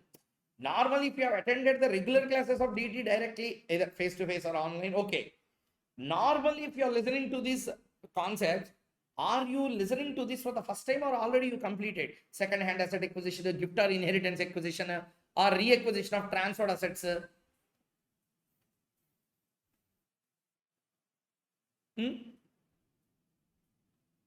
Everyone, did you learn all this before? No, sir. For me, it's first time. Yes. So why I am asking this question is, see, normally depreciation means everyone is going by the most important areas which were tested in exam. If something is already tested in exam, those are important, those will be covered normally. But why I am asking this question is, please give importance to these kind of minute details in depreciation. Because what you will think, sir, okay, sir, I will not learn this. What will happen? 2 marks will be gone. Okay, 100 marks paper, 2 marks only. Na? You are seeing only 100 marks or 2 marks. This will come as one adjustment in 14 marks question. Because of the two things will happen. 2 marks, that particular adjustment, 2 marks are given. 2 marks gone. Because of this, PGBP income will lose value. So for that, marks were gone. Total tax, total income computation go wrong. Because of total income computation go wrong, surcharges will go wrong. Surcharges go wrong, and tax liability will go wrong. Means eventually for each and every final answers, they will give you half mark. 6, 7 half marks are gone like this. Along with the 2 marks, 2, 3 marks, other marks also will be gone. So the impact of one wrong answer in PGBP will not just affect that one, will affect that and also other questions as well. So remember always, PGBP la one small mistake, okay, mainly on depreciation adjustments. 2 marks if it is given, that 2 will not be 2. That 2 will take other 3 marks as well. Did you understand the point clearly? Yeah? Yes, sir. Adi danger. You are thinking in a wrong way. Okay, sir, no problem. If I don't learn this, what will happen, sir? 2 marks, 100 marks or 2 marks, sir. Remaining 98, I will see. 2 marks gone. Because of the 2 marks, total PGBP gone. If there is any house property loss, set off wrong. Set off amounts will go wrong automatically if the PGBP income is wrong. Everyone. Yes, sir. House property set off is wrong, and total income wrong, total in tax liability wrong, surcharges wrong, everything goes wrong after that. Every amount you are driving is a wrong answer from that time. So please be very careful here. PGBP, it's not a joke. It has an impact on other parts of the answer as well. Okay, sorry, let us see. So actual cost in case of reacquisition of transferred assets. Sir, what do you mean reacquisition of transferred assets? Now doubt will come. I have an asset A, B, C, D. Asset B I sold. Asset B I sold. Again, I only repurchased for my business. Now doubt will come. Repurchased and used for 120 days. Now half of full question will come. If you say half, Then the counter question will be, you acquired already once upon a time, now you only acquired it. You claimed depreciation, you put to use. Means already in your business that was put to use or not. Therefore, you have to claim full depreciation. Some argument will say that anyway for the second time you acquired and used only for 180 days, less than 180 days, therefore you will claim half depreciation. That doubt will come. That's why this adjustment came. Did you understand what I said at least? Yes, sir. Hello everyone. Are you understanding the question? So, assessee owns an asset in the past. Such asset is used for the business or profession. He ceased to be the owner of that asset by reason of transfer. The same asset is reacquired by him. Result: actual cost of asset reacquired. So, how much to take? Actual cost of asset reacquired. Actual cost when it was first acquired minus depreciation allowable. Okay, depreciation allowable as if he did not sell. As if he did not sell on such asset, net actual cost or cost at which was reacquired, whichever is lower, we will take. Did you all understand the working clearly? Everyone? Yes, sir. Hey, participate here, everyone. I'm talking to all of you. Reply. Did you all understand clearly? Yes, sir. Yes, sir. Yes, sir. Yeah. So that's the point. Okay. So I'm giving 1 minute time for you. Please read it properly.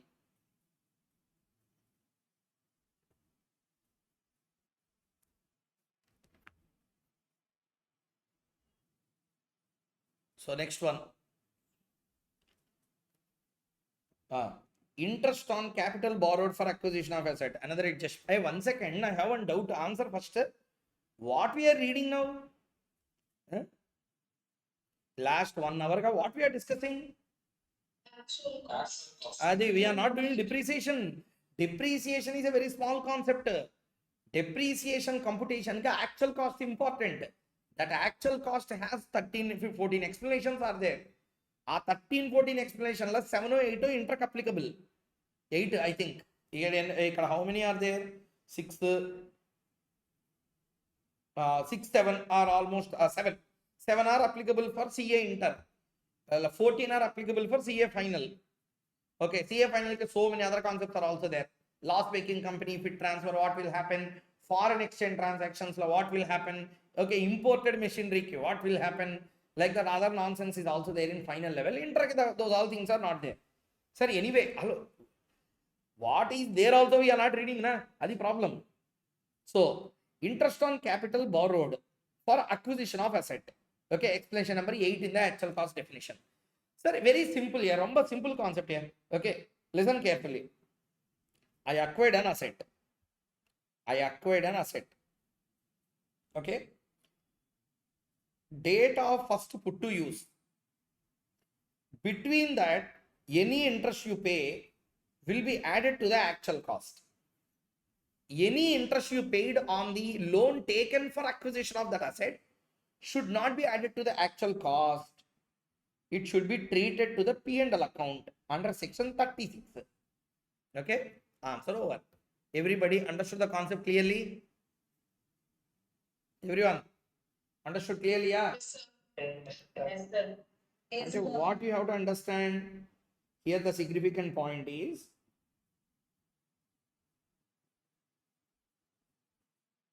section 32 will get affected.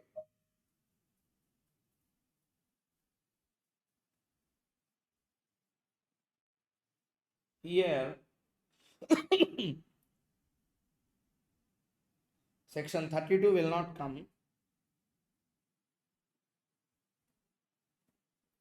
Section number 36 will come into picture. We will read 36. Next one. Personal building transformed into business asset. Okay. Personal building transformed into business asset. Assessee owns a building used other than for business and a house property something. Later converted to business asset. Asset is put to use in any previous year. Result: actual cost of building. Okay, what is the actual cost of the building on conversion? Okay, on conversion. So actual cost to the assessee on the date of conversion minus depreciation allowable, okay, equal to actual cost for the purposes of section 32. While considering the rate of depreciation for entire period, it should be rate on the date on which the asset is put to use. Explanation applies only to the building. Conversion of a business asset, not capital asset, only business asset. Conversion should be as a business asset. Means I have a house property building, convert it into business asset, not as a capital asset. Conversion into capital asset, again capital gains chapter will get applied. Simply listen carefully. Assessee has a building used for his residence, converted into business asset. What will happen? House property chargeability will close that year. Immediately it will become business asset. What should be the actual cost? I will not start from full value again. Actual cost on the date of acquisition minus depreciation allowable. If you used it since the inception, inception means from the beginning, you did not use for house property, you used for business only. How much depreciation? Reduce that. Balance will be taken as an actual cost for the purposes of section 32. Okay.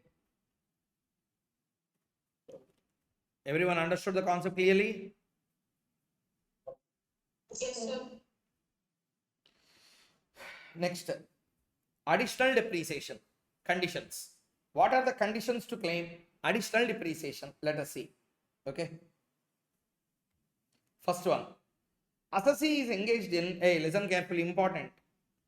Assessee is engaged in business of manufacturing or production of article or a thing or generation and transmission of power. So service oriented industry ki additional depreciation will not be allowed. Okay. You should be used for manufacturing or production of any article. Okay. So in simple sense, they don't want to allow additional depreciation to service sector. Okay. There should be production or manufacturing of an article thing or generation of electricity. Assessee acquired a new plant and machinery and installed for the purposes of business. Listen, acquisition is not important. Installation also is important. Just acquired and kept aside. No, it should be installed. Means it should be ready to use. Next, following cases do not claim additional depreciation. Very, very important. Plant and machinery used before installation by any person, second hand. It should not be used for office premises or at any guest house. Okay, it should be used in factory. Next, office appliances and road transport vehicles, not applicable. Such a plant and machinery is not a ship or an aircraft. These all conditions should be satisfied in order to claim additional depreciation. What do you mean by additional depreciation? Normally you claim depreciation, along with that additionally we will give 20% depreciation. Half year, 20 into 50%, 10% only is allowed. Installation made in backward areas in AP, Telangana, West Bengal or Bihar. Okay, because of state partition they gave benefit to AP and Telangana states. West Bengal and Bihar from very long period they are in the eastern side where there is no great development going on. Keeping in mind, because of partition of states, 2015 these two are added. This was there from very long period.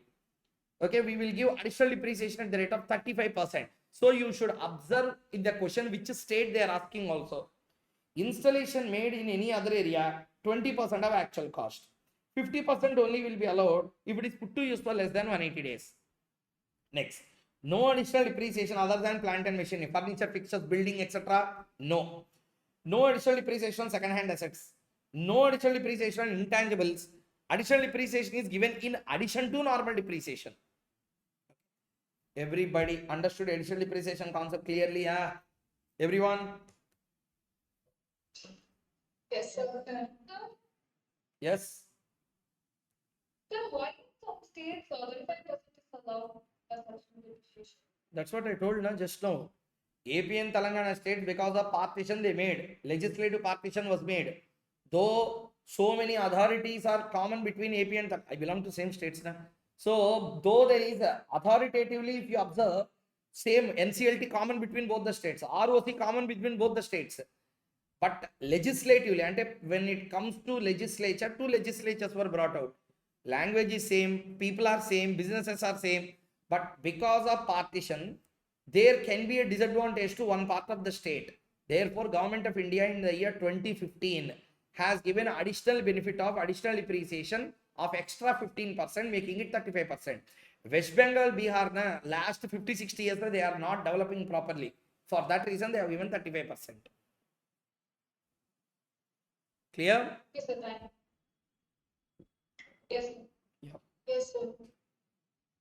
So read the concept clearly. Almost every exam, every adjustment on additional depreciation is coming in exam. Almost every exam. And a 9 out of 10 you can take. That much certain.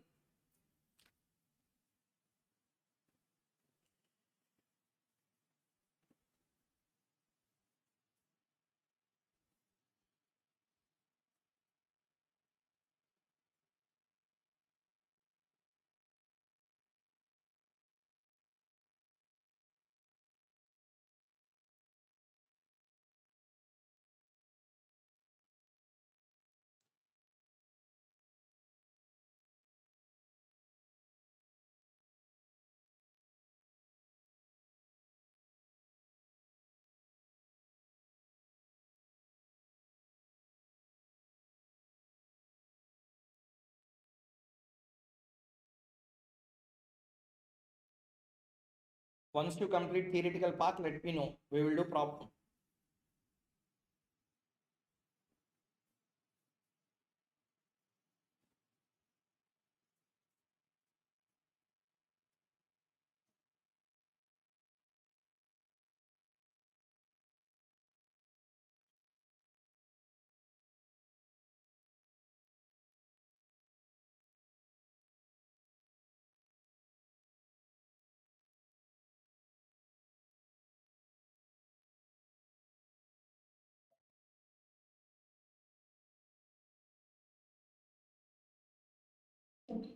Yeah, it's good.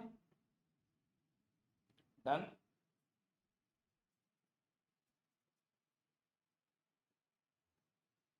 Yes, sir. Okay. See this question now.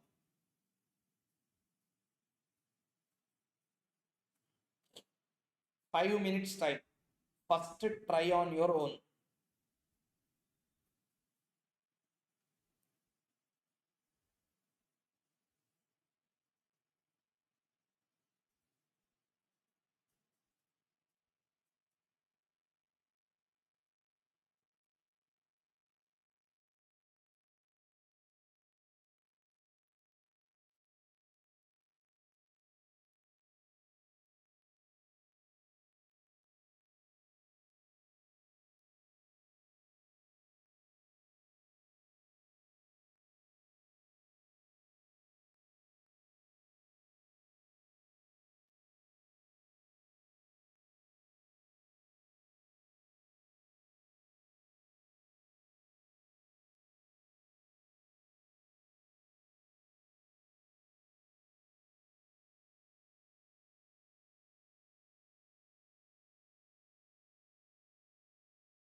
Others also please do it. Last 1 more minute. I will show you the answer.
Okay.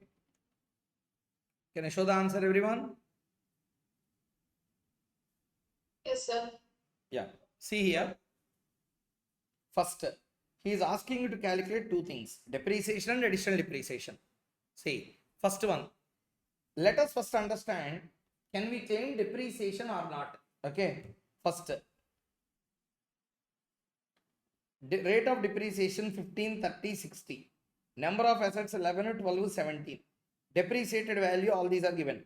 Plant A, B, C are acquired during May 24 and put to use in September 24. However, plant B was put to use on March 21st, 2024. Find out depreciation and additional depreciation. First, can we claim depreciation, additional depreciation or not? Let us understand all the conditions. Company should be in manufacturing or production of any article, thing, or should be in generation of electricity of power. Condition satisfied, manufacturing.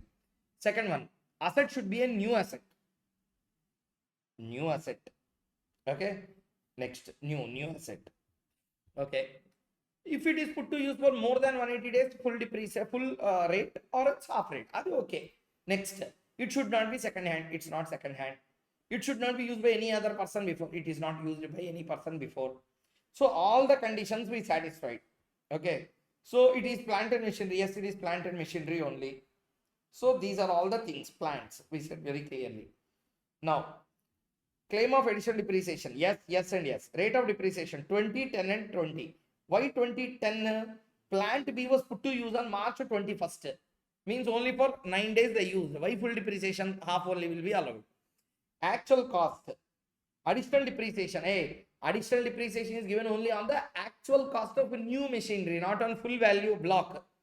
So 57 lakh into 20%. 4 lakh into 20% into 50%. Technically 40,000. This much.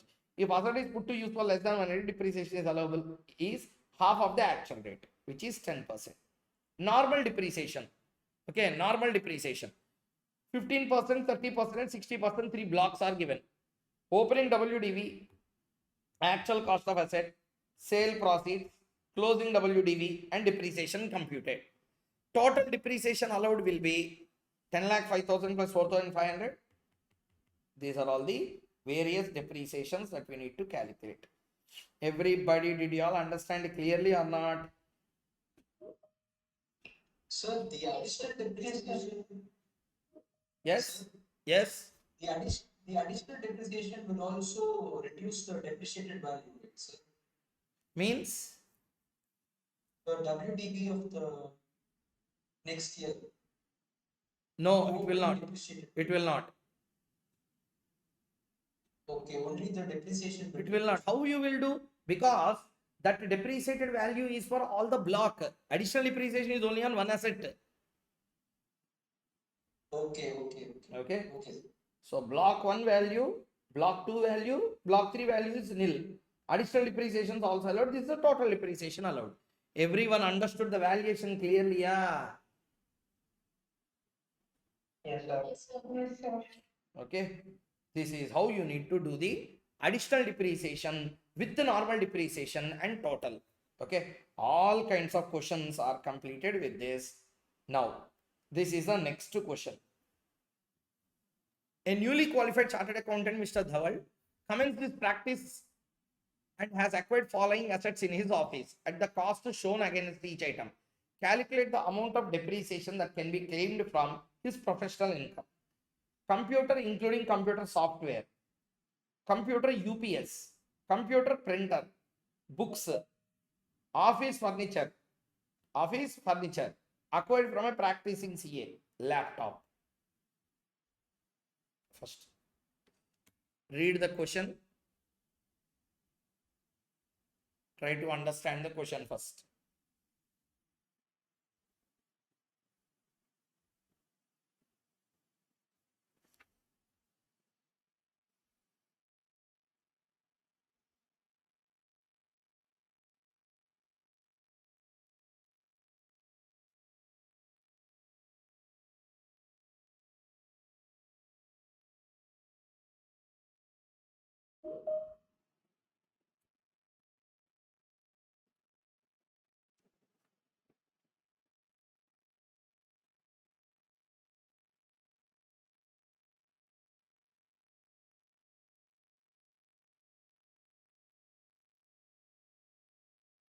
Read the question properly. Please, everyone, read it properly, complete in the class.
Okay, everyone.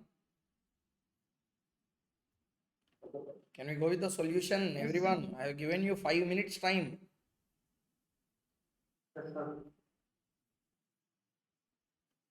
See, there are two blocks of assets. Number one, furniture block. Number two will be plant, which will be treating as a computers. In that plant, computers and books both will come. Okay. Block one is the furniture block. First block is to be identified.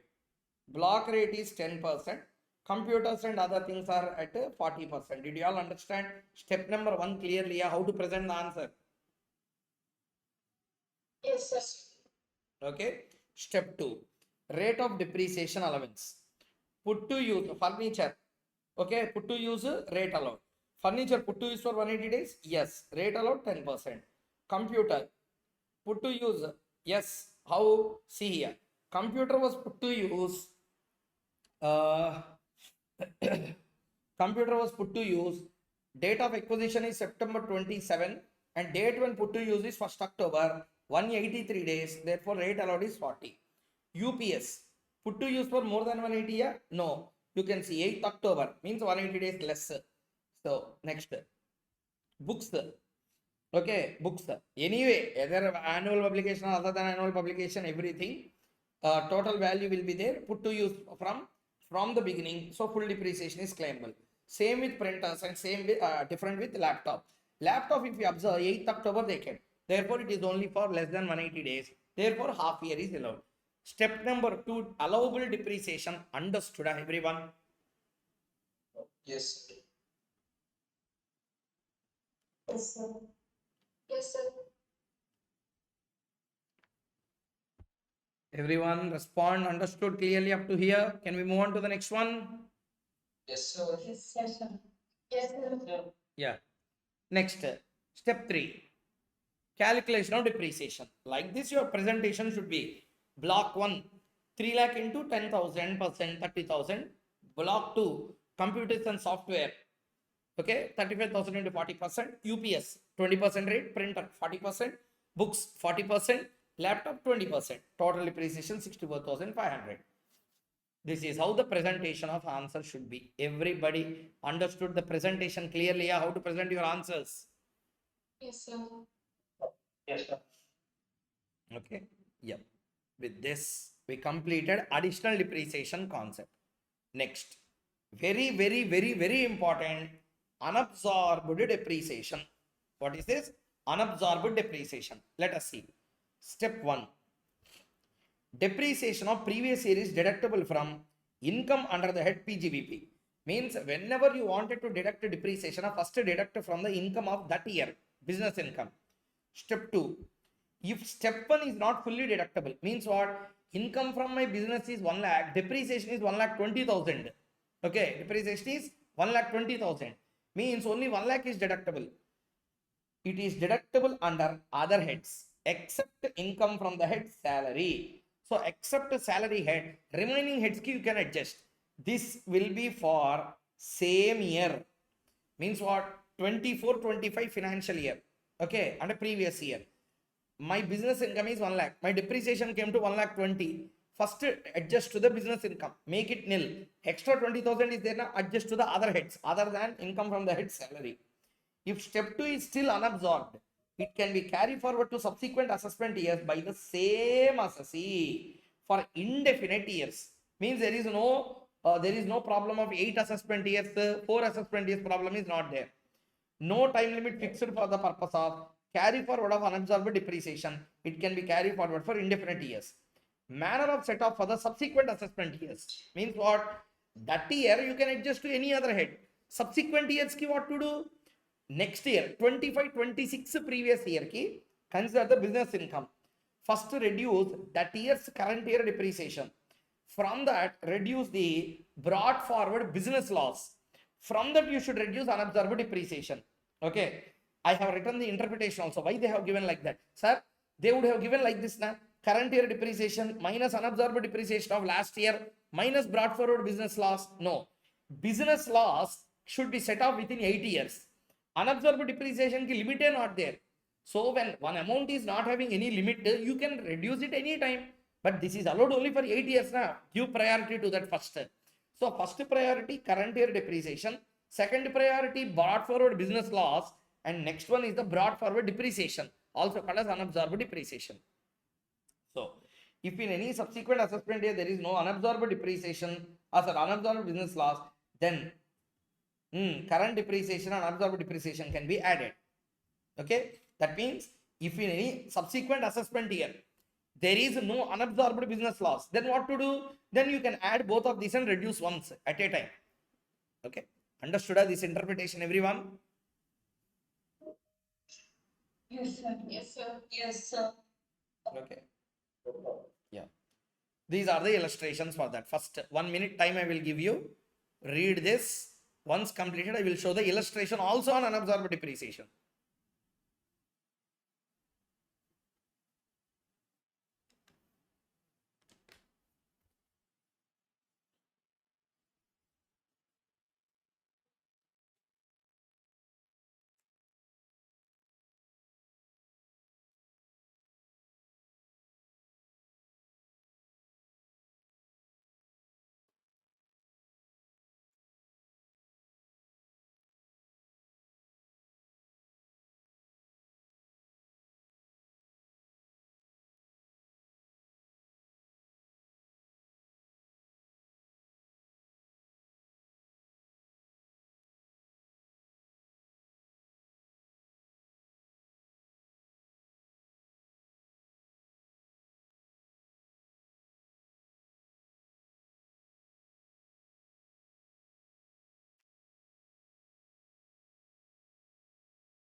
Yes.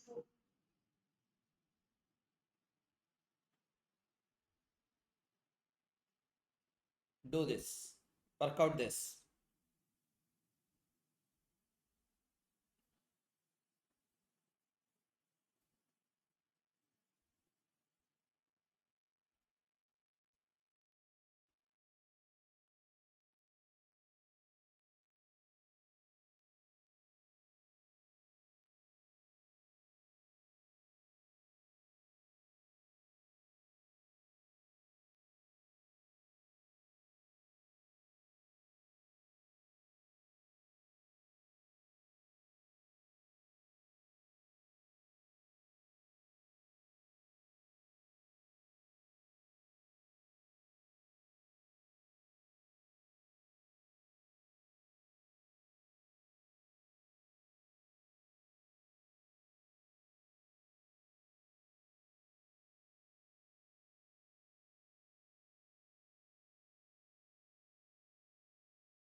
Done?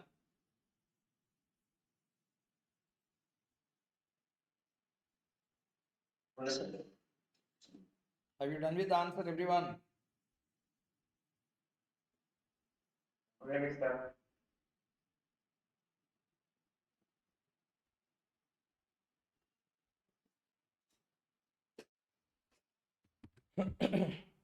See here.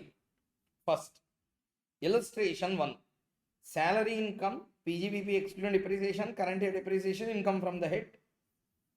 Okay, income from other sources. Determine the taxable income for both assessment years. Illustration 1. Income from salary, income from house property, nothing. Profits and gains,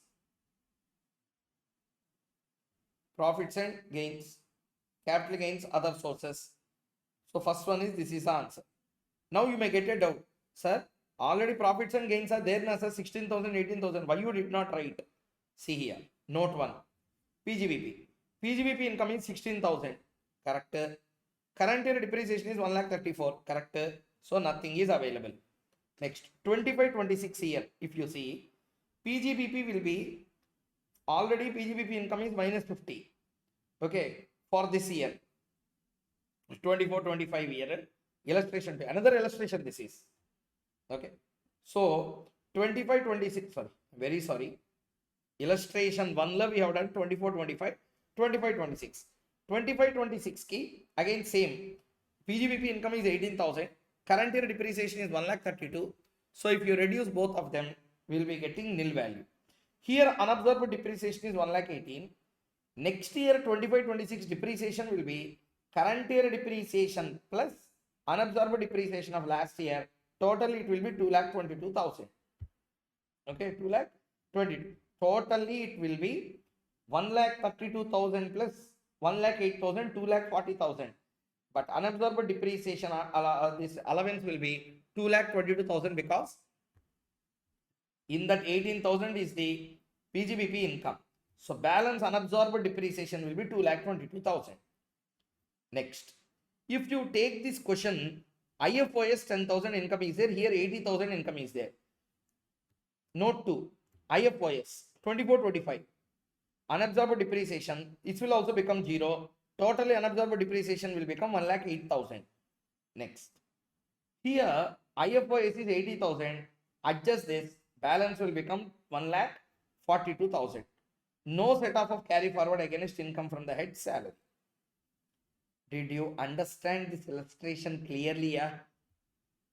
I did not explain anything now. I am just showing you the numbers because already the concept I told you what to do. So I am not explaining anything in this illustration. Understood, everyone? If you understand the discussion, yes, 1 minute you can do the answer.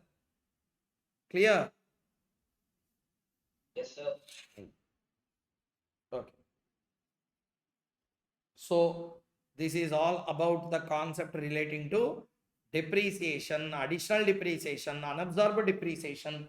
100% all the concepts in depreciation has been completed. Everybody understood the concept clearly? Yeah? Yes, sir. Yes, sir. Okay, but one important point is there. Actually, I forgot to write here also.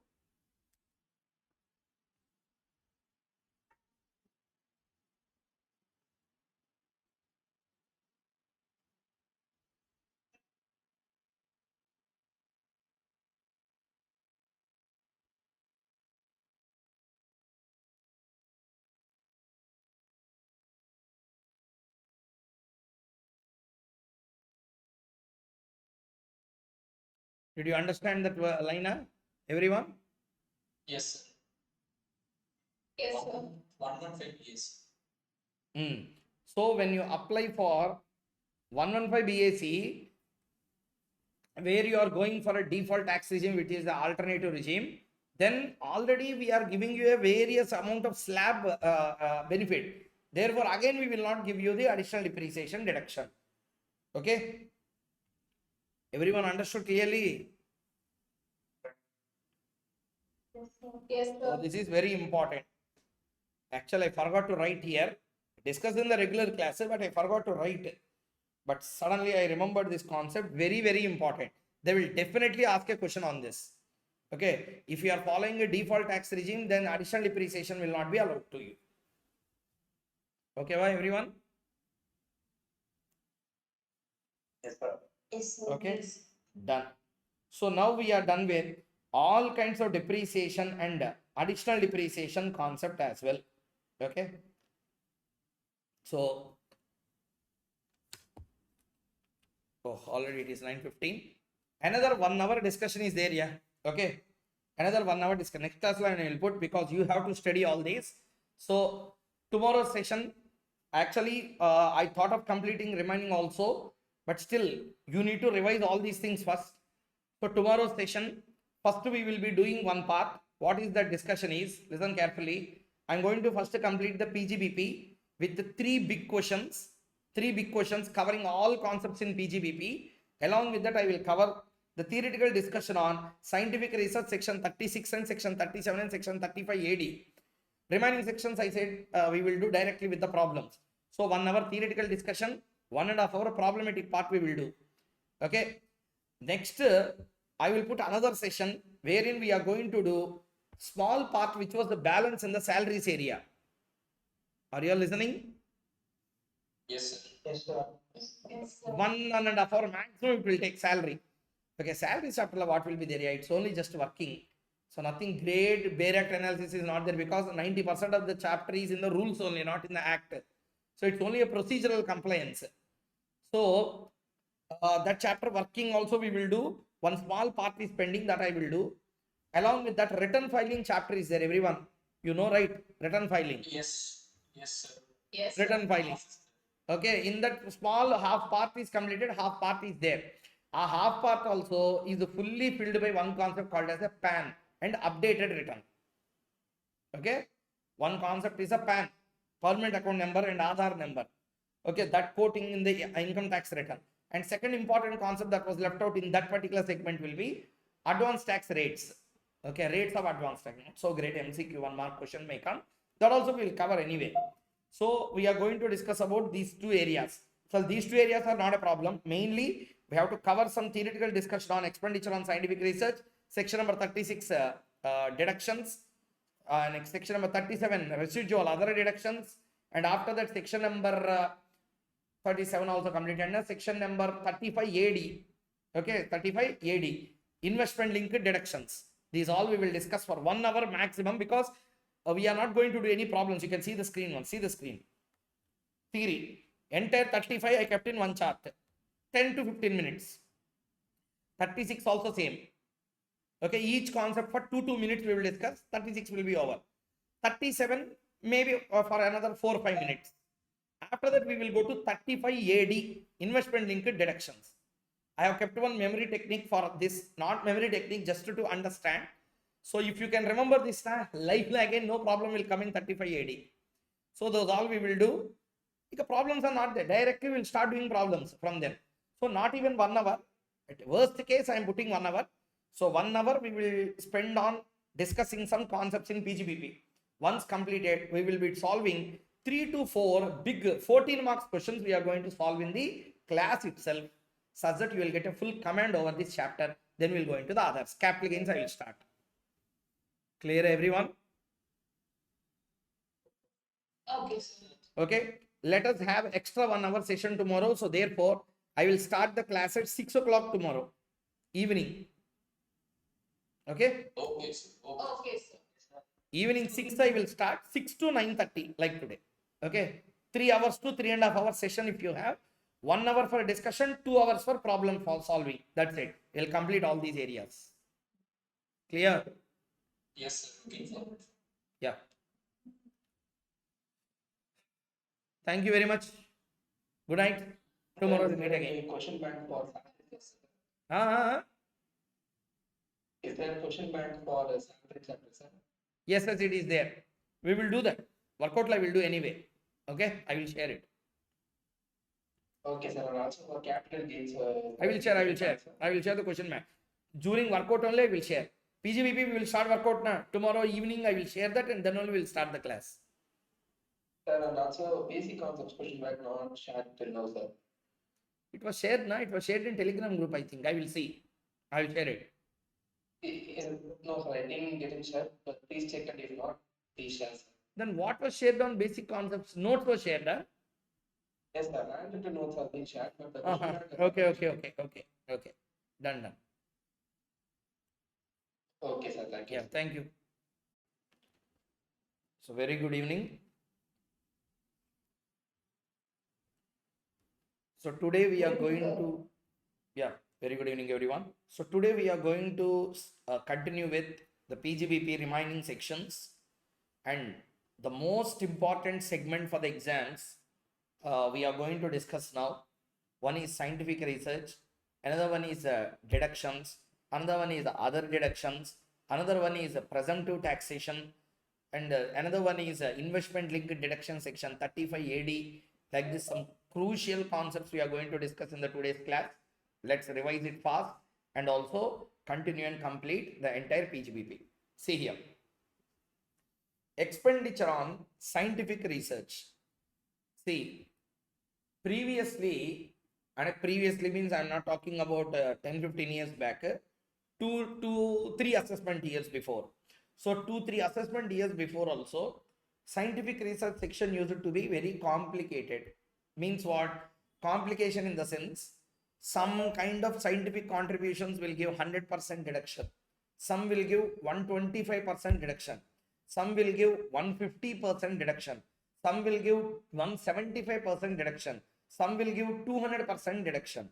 Means what? If you invest 1 rupee, I will give you 2 rupee deduction. Okay. Why that concept was introduced by the department? Government understood that scientific research is one of the most wanted area in India. Okay. If we promote scientific research this way, more number of people will come forward, because if I spend 1 rupee, if you give 1 rupee as deduction, that is a general expenditure that you are doing. For example, I pay you a salary. How much salary? 1 rupee salary I paid. You will give that 1 rupee as a deduction. Means what? It's a 100% deduction. Correct? So 100% deduction means, how to understand the meaning of 100% deduction? Everything in P&L is a 100% deduction only. For example, I paid 10 lakh rupee interest to the bank. 10 lakh rupee will be charged to P&L account. Means what? 100% is allowed. Nothing great in that. But what they used to do, scientific research, 100%, 100 rupees if you spend, 200 rupees will be allowed as a deduction, not for the purposes of books of accounts, for the purposes of computation of income statement. Means what? Total income computation, you need to reduce 200% of the amount spent on scientific research. So it is an expenditure. It is a expenditure only. I will not allow 100%. I will allow 200% sometimes, 175 sometimes, 150 sometimes, 125 sometimes. Like that they have given, which led to a lot of confusion. Literally confusion. Confusion both to faculties as well as to the students as well. Because in which circumstance, which percent has to come has become a lot of confusion to everyone. 2-3 assessment years before, Government of India brought an amendment saying that there is no concept of 125, 150, 175, 200. All are cancelled. Scientific research is eligible for 100% deduction only. There is no concept of 125, 150, 175, 200, no such concept. So straight away only one answer. Eligible scientific research expenditure, yes sir, 100% deduction is allowed on that expenditure. Okay. Now to sum up everything, scientific research is a very big section, very big section. So I have to sum up everything into one small chart such that exam purposes it should be useful. So this is the way in which the chart can be prepared. Please see that. There are two very important sections. 35 subsection 1, 35 subsection 2. 35(1) is talking about revenue expenditure. 35(2) is talking about capital expenditure. Tell me, what is the first one? Revenue expenditure. Second one, capital expenditure. So there are two kinds of expenditure: revenue, capital. One subsection talks about revenue, one subsection talks about capital. Okay. 35 subsection 1, class 1. What it say? See here.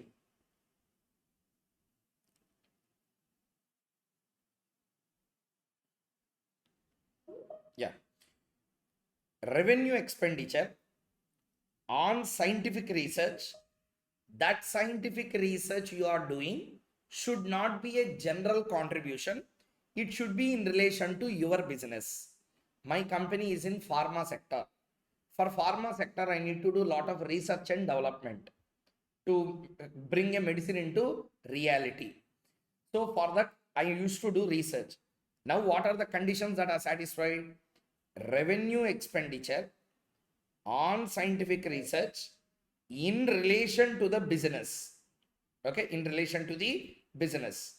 So 100% is allowed. What is allowed? 100% is allowed. Sir, revenue expenditure means, what do you mean by revenue expenditure? Okay, what do you mean by revenue expenditure? P&L, all items are allowed. Relation to scientific research, that particular revenue expenditure should be. Bank I paid interest. In what way it is relating to your scientific research? I will not allow such revenue expenditure. Here, revenue expenditure in relation to business illa. It should be revenue expenditure in the nature of scientific research in relation to the business. Then what they said, 100% of revenue expenditure in relation to salaries and materials. Very, very important. Not all revenue expenses you keep, only in relation to salary. Sir, what do you mean by that salary, sir? Research lab, there are so many employees working day, night and day out. Correct? So therefore, what will happen? We need to pay them salaries. Scientific research to do, we require a lot of raw materials in a laboratory to purchase all those. Those are directly linked to the scientific research. Means what are the two things? Human resources cost and material cost. These two revenue expenses for scientific research, that too in relation to your business, 100% we will give you deduction. This is revenue expenditure. Okay, sir, not like that, sir. My company is a new company. Okay, new company. This new company is started. Business not yet commenced, sir. We will commence business after 2-3 years. We will do pre-commencement of business. Research will be done. Once the medicine is ready, then we will start our commercial production. Then that scientific research, that's where this concept came. Prior commencement of business, if any scientific research is spent, 3 years preceding the previous year in which commencement of business is done. 24-25, if business is commenced, go back 3 years. 23-24, okay, 23-24, 22-23, 21-22. In that 3 years, any kind of revenue expenditure you spent in relation to that scientific research for commencement happening later, whatever 3 years, whatever you have spent, entire amount will be allowed as a deduction. 100% of that revenue expenditure, that too in relation to materials and salaries, will be allowed as a deduction. So to sum up everything in 35.1.1, so section number 35, subsection 1, class 1 says that a revenue expenditure towards scientific research in relation to business, if it is post commencement, generally allowed for that previous year. Okay, next, revenue expenditure, scientific research in relation to business, I will allow it as a deduction in the previous year in which business is commenced. But how many years expenditure you will allow? 10 years, 5 years, preceding 3 years. Okay, preceding 3 years. So 3 years preceding the previous year in which commencement of business is done, I will allow as a deduction in the previous year in which commencement is made. 24-25, if commencement is made, in that year, I will give two deductions. Number one, that year scientific research under this category, last 3 years scientific research under this category, 100% will be allowed as a revenue expenditure on the salary and materials part. Up to here, everyone understood the concept clearly or not? Yes, sir. Understood, sir. Everyone understood clearly? Yes, sir. So I am putting it on full screen. Yes, sir. I am putting it on full screen. Read it properly.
Sir. Okay, done. Yes, sir.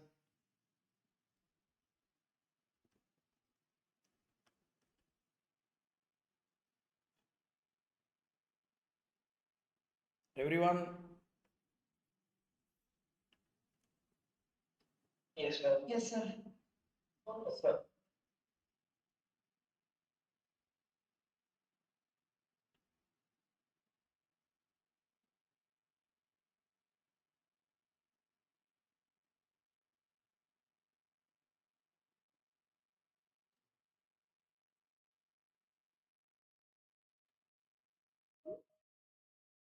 next. 35 subsection 1 class 2. What is this? See here. Contribution is made. Okay. This is expenditure. This is contribution. I am not spending on my business. I am giving contribution to some other person. Okay. See here. As per section 35 subsection 1 class 2, if any contribution is made towards any research association, which kind of research association? Their main objective is scientific research, or any university or college or institution used for scientific research. So I am making a contribution. I am making a contribution. Contribution towards what? A research association. Okay. What is the main purpose of the research association? The main object is scientific research. Or I am not giving to a research association. I am giving to a university. I am giving to a college. I am giving to an institute like IIT, etc. They are using it for their scientific research. Okay. Then also 100% deduction will be allowed. Okay. Provided you give it to a research association or any university, college or institution who are using that amount for scientific research. Listen again, whenever I say scientific research in this section, it also includes statistical and social research. Scientific means not just physics, chemistry type. Statistical science, social sciences, everything will be called as a science only in this particular section. So whenever a statistical comes now, science is involved, statistics they are not doing, that is also research. Greatest research na, than science. If you ask me, statistics is a bigger research. Why? Complete stock markets and finance is run by statistical techniques. CA final we will discuss very clearly in detail. Okay, so we will get parameters like mean, okay, standard deviation, correlation coefficient, covariance, calculation of beta, alpha calculation, okay, straight line equation y equal to mx plus c, alpha intercept, slope called as m. All these will come in CA final again.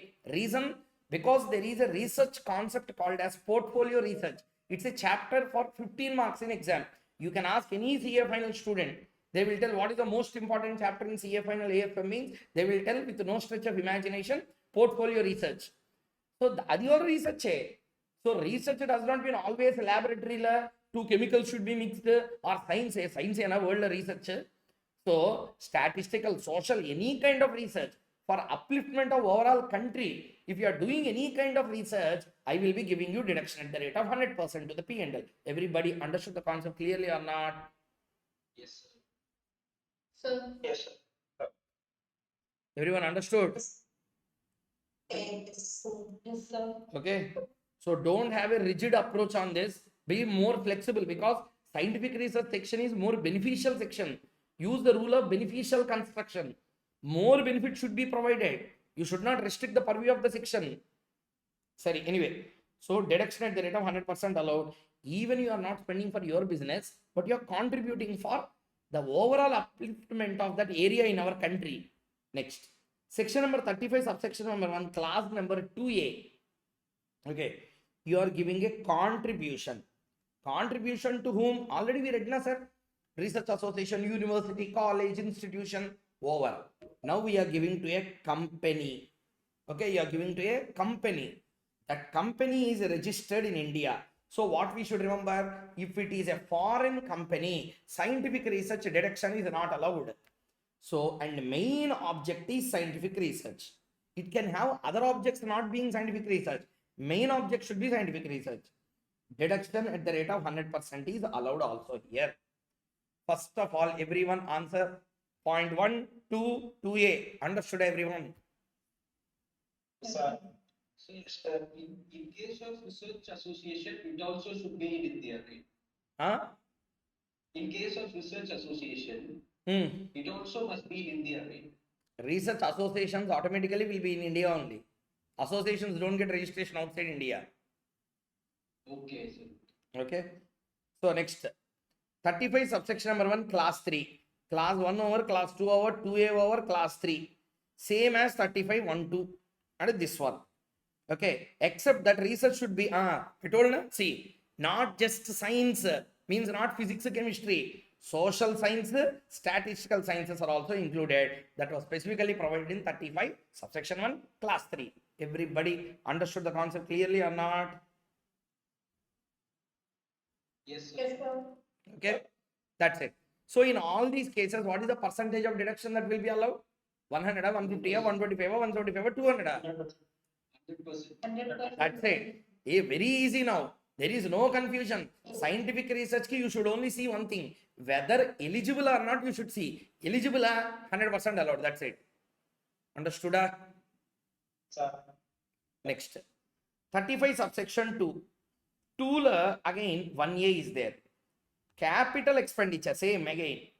Capital expenditure, scientific research in relation to the business. See, I wanted to construct a lab. Lab is a capex. It's not a revenue expenditure. So it's a capital expenditure. To construct the building, I should first purchase a land. Okay, I should first purchase land. Land and building, 100 crore. Cost of land, 50 crore. Cost of land, 50 crore. Building cost, another 50 crore, totally 100. 50 only I will allow. Land acquisition cost will not be taken into consideration. Everybody understood the point clearly or not? Yes, sir. Sir. Okay. Yeah. Here remaining everything is same. Pre and post, same as 3511. Means what? Last 3 years, whatever the capex you keep, in the year of commencement of business, so full capex I will allow as a deduction. Same. Okay. Deduction, 100% of the capex. Okay. Next. 35 la 2AA, 2AB, very popular. Exam la lot many times I asked. There is an assessee. There is a assessee. This assessee contributed. Okay. Contributed to whom? National Laboratory, University, IIT, or any other specified person. Okay. See again, there is an assessee. Made a contribution, specific contribution, not normal contribution. Means what? They did not make contribution and said them, use it for whatever you want. No. Assessee made a contribution, being a specific contribution, should be used only for scientific research, and the contribution is made to a national laboratory or to a university or to IIT or to any specified person. Then 100% of the sum paid will be allowed as a deduction. So here we are making contribution should be used only for scientific research to any national lab, university, IIT, specified person. 100% of the sum paid is allowed as a deduction. There is another section called as a 35(2)AB. It says assessee must be a company, and the company should be in manufacturing or production of any article or thing, or in biotechnology, and expenditure is on scientific research, which is a in-house scientific research other than land and building. Then 100% of the scientific research expenditure will be allowed as a deduction. Previously, when 150, 175, 125, when it used to be, these are allowed at 200% rate. Okay, this will be allowed at 100% rate. This will be allowed at 150% rate. This used to be allowed at 125% rate. At that time, these points used to have some significance. But now all the ranges, what is the number that is allowed?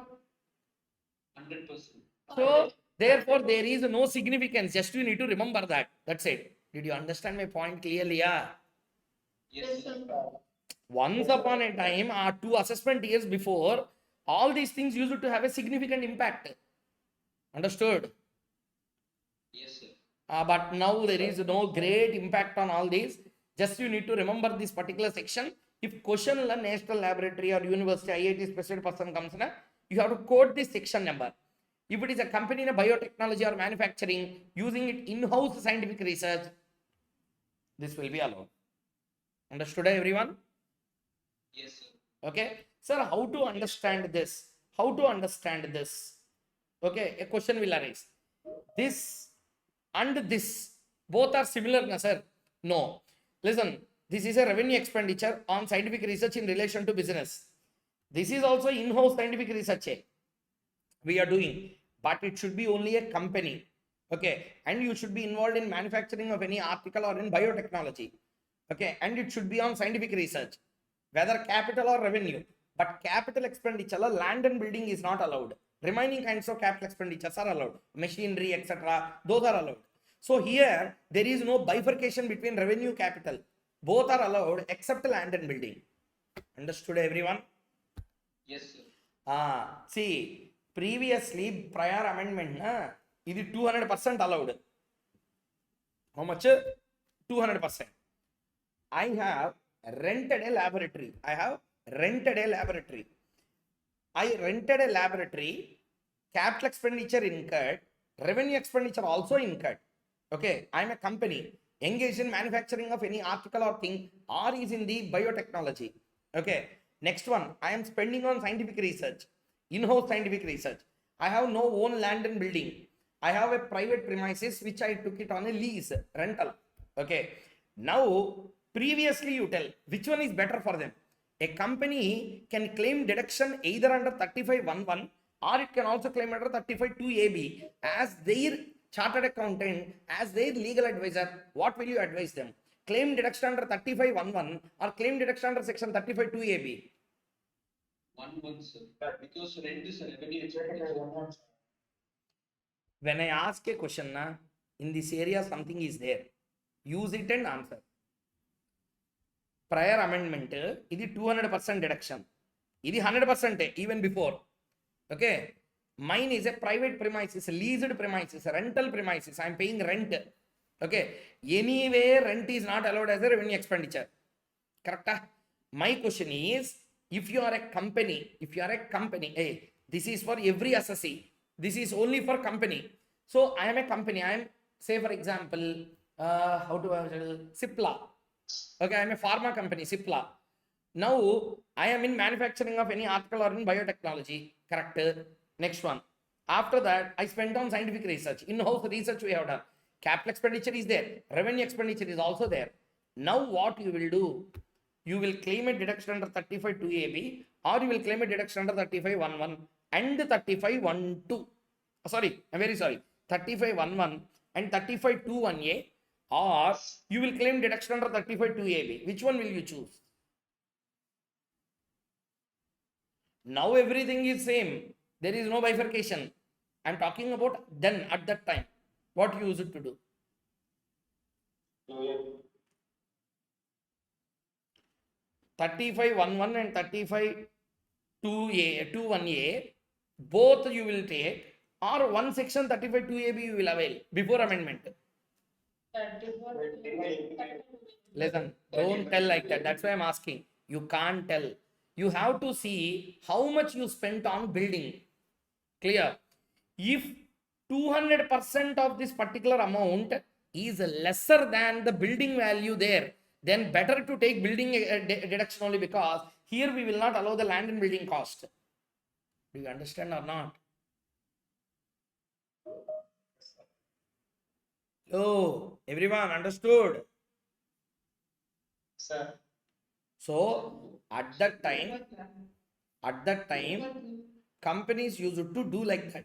But now that problem is not there. So just remember that all kinds, only one deduction is allowed. How much amount? 100% of deduction is allowed on any kind of scientific research expenditure. Everybody understood section number 35 clearly? Yeah. Yes, sir. Okay. Okay. Now, see here. What is section 41? Why suddenly we are reading about 41? See, I purchased a machine for scientific research, took 100% deduction, enjoyed the deduction. 2 years after I sold that particular asset, okay, I sold that particular asset and made a gain out of it. I am now getting two benefits. Benefit one, sale of asset which is used for scientific research and 100% deduction has been availed, was sold and you made a gain on that. So what they say is, whenever asset which is subjected to scientific research, which has already availed 100% benefit, is sold in the year of sale, okay, in the year of sale, whatever the amount you have already taken as a deduction will be deemed as an income. Did you understand the meaning clearly, everyone? Yes, sir. I'm talking to you all, everyone. Understood or not? So what they say is, whenever you are using any asset for scientific, for example, 21-22 year I purchased a asset, capital asset, capital expenditure. Okay, I machinery purchased for scientific research. Under this section, I claimed 100% deduction. So benefit is taken.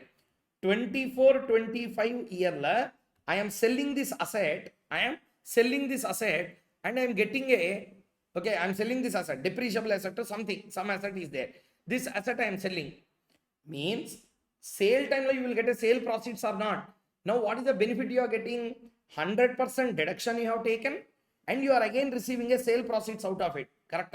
You are getting two benefits. Therefore, what law has said is, if an asset is used for scientific research, 100% deduction has been claimed and that asset was subsequently sold, then law says that the year in which the asset is transferred, in that year, whatever the amount allowed as a deduction under 35 will be deemed as an income of that previous year. Deemed as income of that previous year in which that particular asset has been sold. Do you understand the concept? Yes, sir. Everyone, answer. Yes, sir. Yes, sir. Okay. So what is the logic here? Listen carefully. Whenever you are having some kind of capital expenditure or a capital asset or a fixed asset used for scientific research, okay, used for scientific research, whenever you are selling, what lawmaker says that you are selling a sale time, for example, I purchased a machinery. See here, I am writing roughly. I am purchasing a machinery for 100 lakhs. 3 years I used it. I sold it for 50 lakhs. I received 50 lakh, 100 lakhs anyway taken as a deduction. Until you are getting two benefit. 100 lakhs plus 50 lakhs came back to you. And moreover, 100 lakh rupees is entirely taken as a deduction also. So what lawmaker says is, one person cannot claim two kinds of benefits at the same time. Therefore, you have taken this 100 lakhs as a deduction in the year 21-22. Yes, sir. You sold this asset in the year 24-25. Yes, sir. In the year in which you are selling that scientific research asset, that year, whatever the amount you claimed as a deduction will be deemed as an income. Everyone understood? Yes, sir. Answer, everyone understood or not? Yes, sir. Okay. You are listening as if this is start for the first time in your life. Very bad, yeah. 41 section is one of the most important sections in PGBP. Next, we completed 35. We are coming into the next section, section number 36. Other deductions. See, other deductions, one again 3 types are there. 1B, 31, 1B. 2 parts are there in that. So 2 parts we will discuss. Next one is a bonus. 36.1.2. Next one is a interest on capital borrowed. Next one, discount on zero coupon bonds. Contribution towards the PF. Bad debts. These are all the important deductions that we need to study. For CA Inter. Finally, so many are applicable. Inter, I selected the most important ones which they are frequently testing in exam. Okay, see here. First, insurance premium paid. What paid here? Insurance premium paid. See, assessee is there. paid insurance premium on stocks and stores. Means what? On spare parts, on all the stock, he paid insurance premium. Whatever the premium you paid will be allowed as a deduction. 36 1B part 1. Okay. Assessee paid insurance premium on life of cattle. Okay, on life of cattle of member of a cooperative society in milk producer company. Simply to understand, there is a milk producing company is there, dairy company. Cows will be there, na cattle will be there, na. On the life of the cattle, they paid premium, allowed as a deduction for this cooperative society. Next one, there is an assessee. Assessee is an employer. Okay, paid insurance premium on health of an employee to an approved insurer. Yes, that will also be allowed as a deduction for the employer. So in simple language, insurance premium paid on stocks, cattle, and also by an employer on their employee's life, all will be allowed as a deduction to the employer in this case. First of all, everyone tell me, understood insurance premium concept clearly? Yes, sir. Next, bonus. Next one, bonus. See here. Regular class, I discussed this for 1 hour, but I am not understanding how to explain you in 1 minute. The same thing.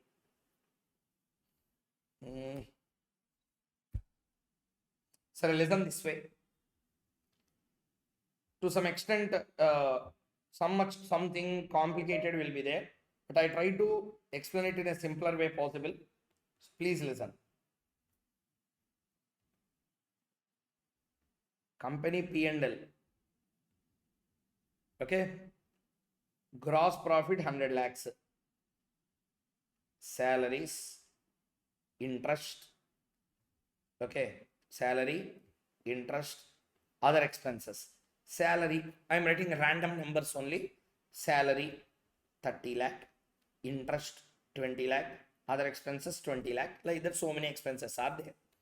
So what will happen now? Gross profit is there, 100 lakh, salary, interest, and other expenses. See here, what happens is, in some companies, they are doing like this. What is the net profit now? 50, 70, 30 lakh. Net profit 30 lakh. This net profit will be distributed to the shareholders in the form of dividend. And this dividend, 30 lakhs will be paid by the company in the form of dividend. Okay. Now what will happen? Dividend is not a deductible expense. Dividend is not a deductible expense for tax purposes. What do you mean by that? What I mean is, see here. Net profit how much? 30 lakh. Net profit how much? 30 lakh. In this 30 lakh, we have to first pay the tax. Directly net profit you cannot distribute. So we will first reduce the tax portion. 10%, 30%, let us say 9 lakh. How much is there? 21 lakh. This 21 lakh can be distributed. Okay. What do you mean by that? This 21 lakh is distributed to shareholders. Means on this 21 lakh rupee, no tax benefit we will get because already tax is paid. Did you understand the logic up to here clearly, everyone? Yes, sir. Bad response, everyone? Understood up to here clearly? Yes, sir. Yes, sir. So, Yes, sir. dividend is not a deductible expenditure. That's a problem.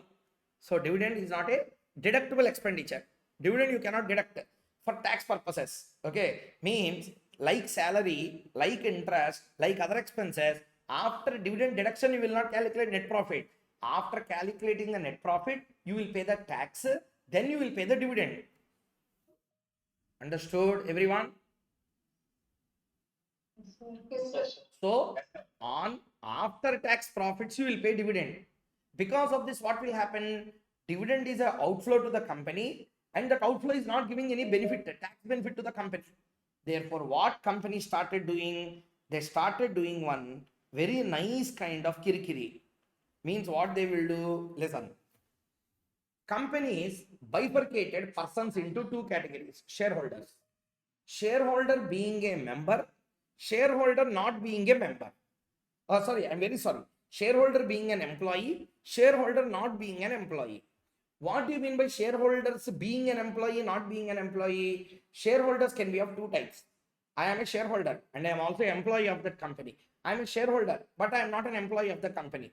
So shareholders are bifurcated into two: employees, non-employees. With the non-employees, I cannot do this kirikiri. But with employees, I can do this kirikiri very much nicer way. Do you know what they used to do? You are an employee and you are also a shareholder. Asla, how do you become a shareholder? Because company gave me ESOPs. Company gave me ESOPs. I exercised the ESOPs, became shareholder of that particular company. Or I am a shareholder of that company by purchasing shares in an open market. What companies are doing? Anyway, their company, they will know who are all employees, who are non-employees. Depository, if they ask, they will tell how many employees of the company are also shareholders. Let us say, for example, 12% of the company shareholders are employees. Okay, how much? 12%. To the extent of the 12%, they want to take a super benefit. Do you know what company started doing? See here. How much profit came? 30 lakh. Now, 12% shareholders came on for the 12% of the shareholders of our company. They are all employees and shareholders. Okay. Now they saw the balance sheet. Equity, share capital. Equity, share capital. Let us say, for example, equity share capital is 100 lakhs. Example, in this, employees are 12%. Means what? 12 lakhs belong to employees. Or let us say 1000 lakhs is the equity capital. How much? 1000 lakhs is the equity capital. 12% comes to 120 lakhs. 120 lakhs is the capital held by employees of the company. Held by employees of the company. Sir, you're muted, sir. Now it is okay? Yes, sir. Yes. Muted for how long? Not that much, sir. Just Seconds. Okay. For 5 seconds back. Sir, anyway, up to here understood everyone? Yes, sir. Yes, sir. So there is a company. That company got a gross profit of 100 lakh. Net profit is 30 lakh. What they have to do from this net profit, they have to pay the tax. Okay. After paying the tax, if anything is remaining, now from that they will be calculating the dividend payments and they will do. Let us say, for example, dividend they wanted to pay 1000 lakhs, 100 lakh shares of 10 rupees each. 100 lakh shares of 100 lakh shares of 10 rupees each. Okay. Company wanted to pay 2 rupee dividend on each share. 2 rupee dividend on each share. 100 lakh shares. Employee, non-employee. Employee 12%. 12 lakh shares. Okay, of 10 rupees each. Of 10 rupees each. To these people, how much dividend I should pay? 2 rupee dividend on each share means 12 lakh. Okay, 12 lakh into 2. 24 lakh dividend I should pay. First, what I should do? I should first take net profit, pay tax on that, balance amount will be there. On that, I should declare dividend. Means the dividend is not going to give any benefit to me. Therefore, what company started doing? They calculated the dividend amount, 24 lakhs. This 24 lakhs, they said, we are paying bonus to our employees, 24 lakh. Now, what is happening to that employees? Dividend is going. Actually, it's a dividend day, but we are not paying in the name of dividend. We are paying by putting a name called as a bonus to that. So it is a bonus, but paid instead of dividend. So what they will do here, two benefits. Benefit number one, there is no dividend distribution tax on shareholder. No tax to the shareholder on that amount. It will be treated something like a salary. Okay. It will be treated something like that of a salary to him, to the shareholder. To the company, it 24 lakhs with deductible amount. So net profit will become 6 lakh. On this, they will pay 30%, 1.8 lakh. Previously, I will pay 9 lakh tax. Now I am paying 1.8 lakh tax, 7.2 lakh amount. I am saving the taxes just by showing the dividend as bonus. Do you all understand the point clearly? Yeah. Yes, sir. Yes, sir. Yes, sir. To counter that, they brought this particular provision. Bonus paid by employer to employee or commission paid for services rendered not in the lieu of dividend will be allowed as a deduction. Okay. Any other case, not deductible. Any other kind of bonus, not deductible. employer employee ki if any dividend is paid or employer pays to any person as a commission, okay, for that bonus is paid, then allowed. In all other cases it is not allowed as a deduction. Okay, next, interest on capital borrowed, romba important concept here. Listen, interest paid allowed as a deduction if the capital borrowed is for the purposes of business or profession. You borrowed a, yes sir, utilized a, not yet sir, but interest we have to pay na, yes sir, allowed a, allowed. Why? Use is not important, purpose is important, that's it. Used for revenue or capex, revenue or capex, you can use it for revenue or capex, means what? Purposes should be for the business. What is the purpose of use? Either revenue or capital. Have you borrowed for that purpose, sir? Yes sir, I borrowed for the purpose, that's it, allowed as a deduction. Sir, this point already we discussed in the last class. Up to the date on which asset is put to use, interest is allowed as not as a deduction added to the cost of the asset. But in this part, it will be allowed as a deduction. Yesterday we discussed this concept already or not? Everyone? Yes, Yes, sir. Okay, done. Next, discount on zero coupon bonds. Sir, what is this discount on zero coupon bond? See here. See here. Section 36, subsection number 1, class 3A. What it says? Zero coupon bond. FM lo we have already studied zero coupon bond. Issued at a discount, redeemed at par. Issued at a discount, redeemed at par. I issued a zero coupon bond at 2,500 today. Okay, today. Means what? I will take 2,500 rupees from you today. 25 years after, I will give you bulk amount of 1 lakh. In the middle, I will not give you any payment. And but technically speaking, I gave you 2,500. You gave me 1 lakh, means how much addition you gave me? 97,500. Over a period of how many years? 25. Income tax purposes ki what they do is, see, I am a company. We are talking this from the expense point of view. I am a company. You are public. From you I have taken 2,500 today.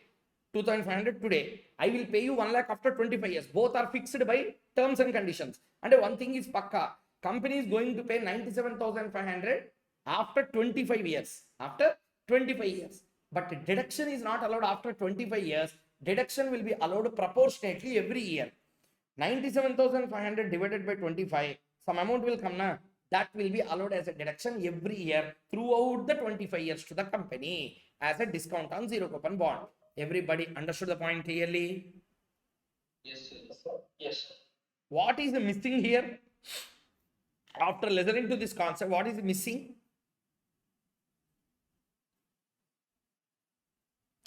After listening to this entire concept, what you found to be missing?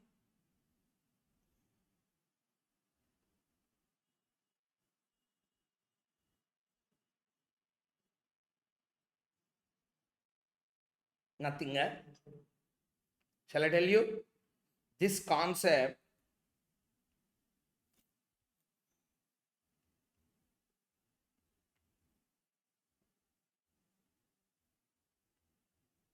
do not consider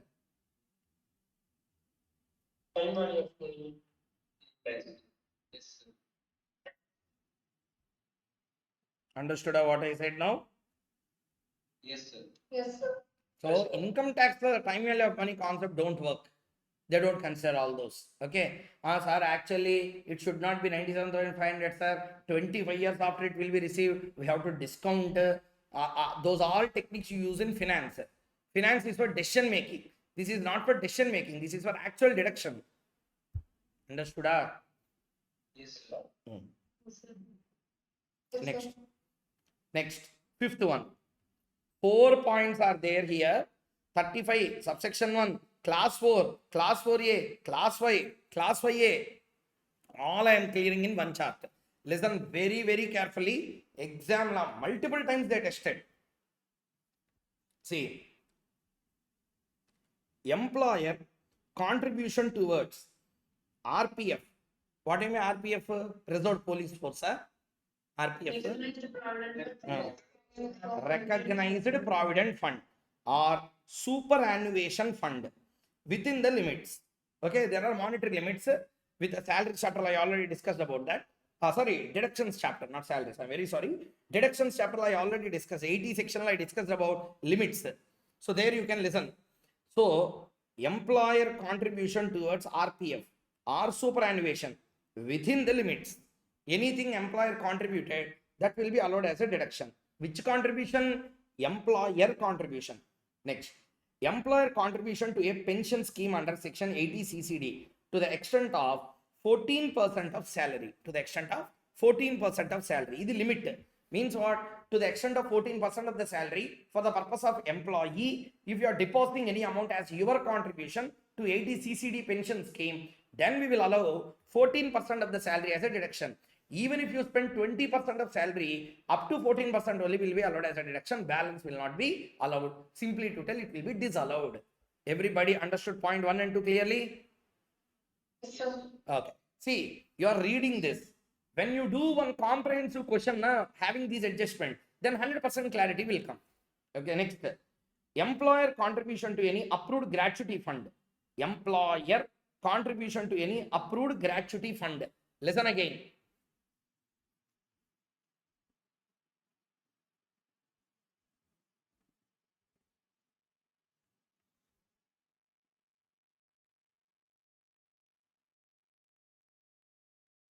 Provision for gratuity.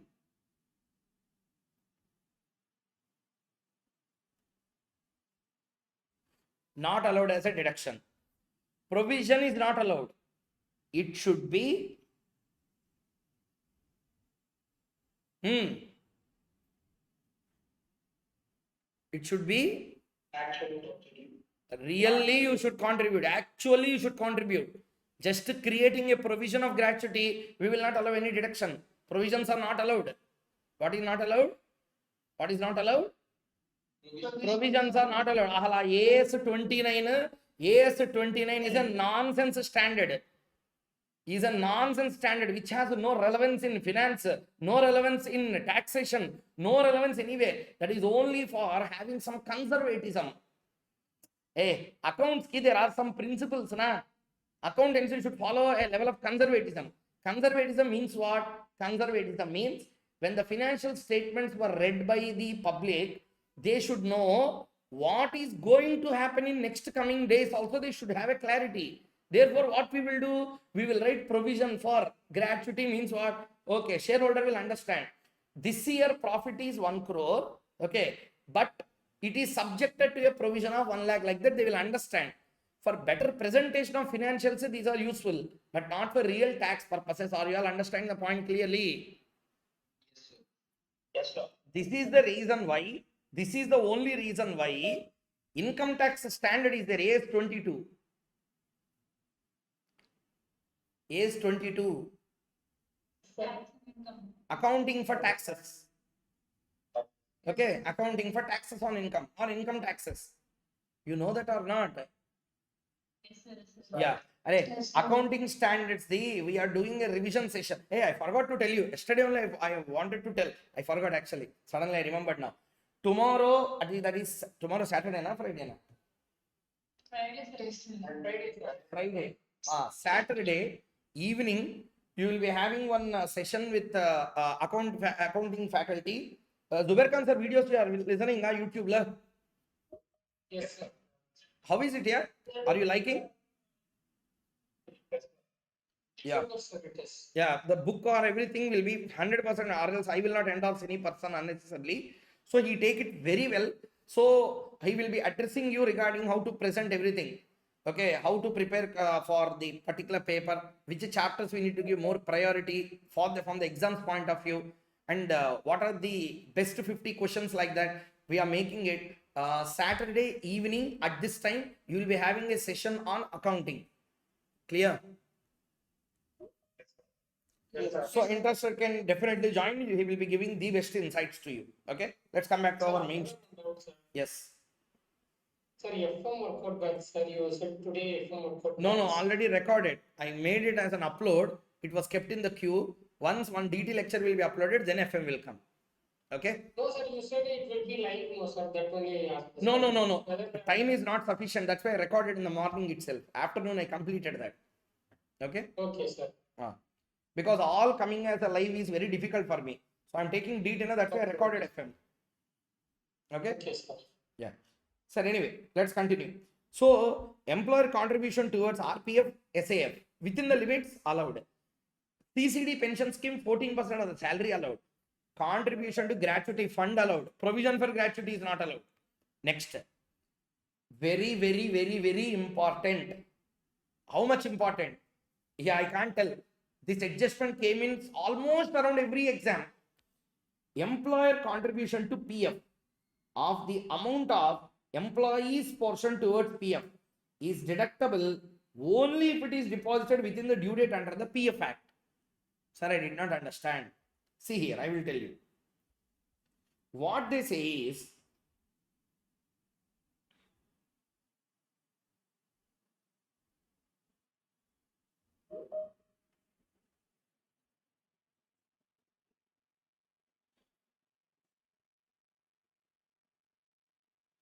two contributions, employer, employee.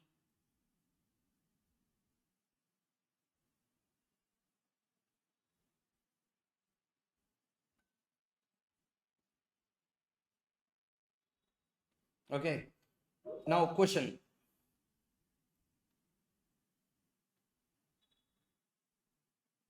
Employer contribution due date. Okay. Not deposited. See.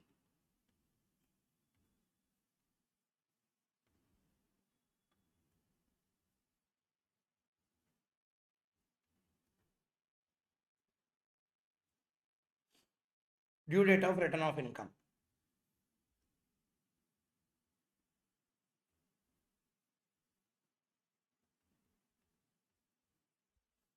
Deduction allowed.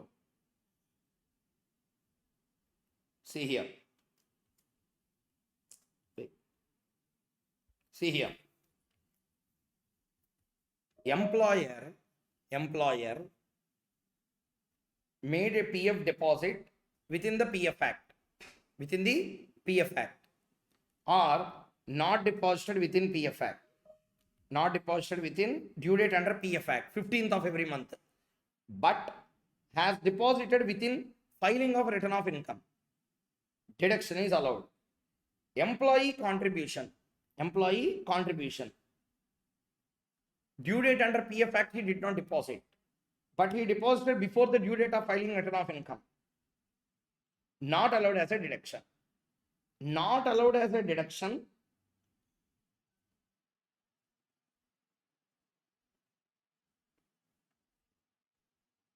Forever. No, sir. Return of income is filed in 25-26 year. Na? 30 year allowed as a deduction. Forever it is not allowed as a deduction. Did you now understand the concept clearly? What does it mean? Yes, sir. Everyone understood clearly this adjustment? Yes, sir. Yes, sir. Yeah. Next one. Bad debts. Again another hit list area. Bad debts. Bad debts will be allowed as a deduction. Provision for bad debts is not allowed as a deduction. Bad debts are allowed as a deduction subject to the following conditions. Bad debts, that debt will be there, na, should be considered in the books. Means first it should be a debtor in the books. Whole or part is irrecoverable. Such amount is written off either in the books of account or either for the ICDS. ICDS not in your syllabus, therefore I am not going to discuss that. Books of accounts, like you should write off it. Write off means what? That a debt is written off in the books of account. Means 1 lakh rupees the debtors. Now you have written that the debtor will not anyway pay. So entire amount you put it in the P&L. Okay. So that will be allowed as a deduction.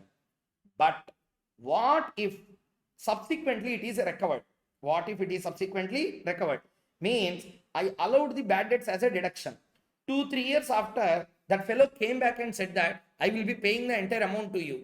In such a case, it is chargeable to tax under the head PGBP under section 41 as a deemed income in the year of receipt, even if the business or profession is not in existence.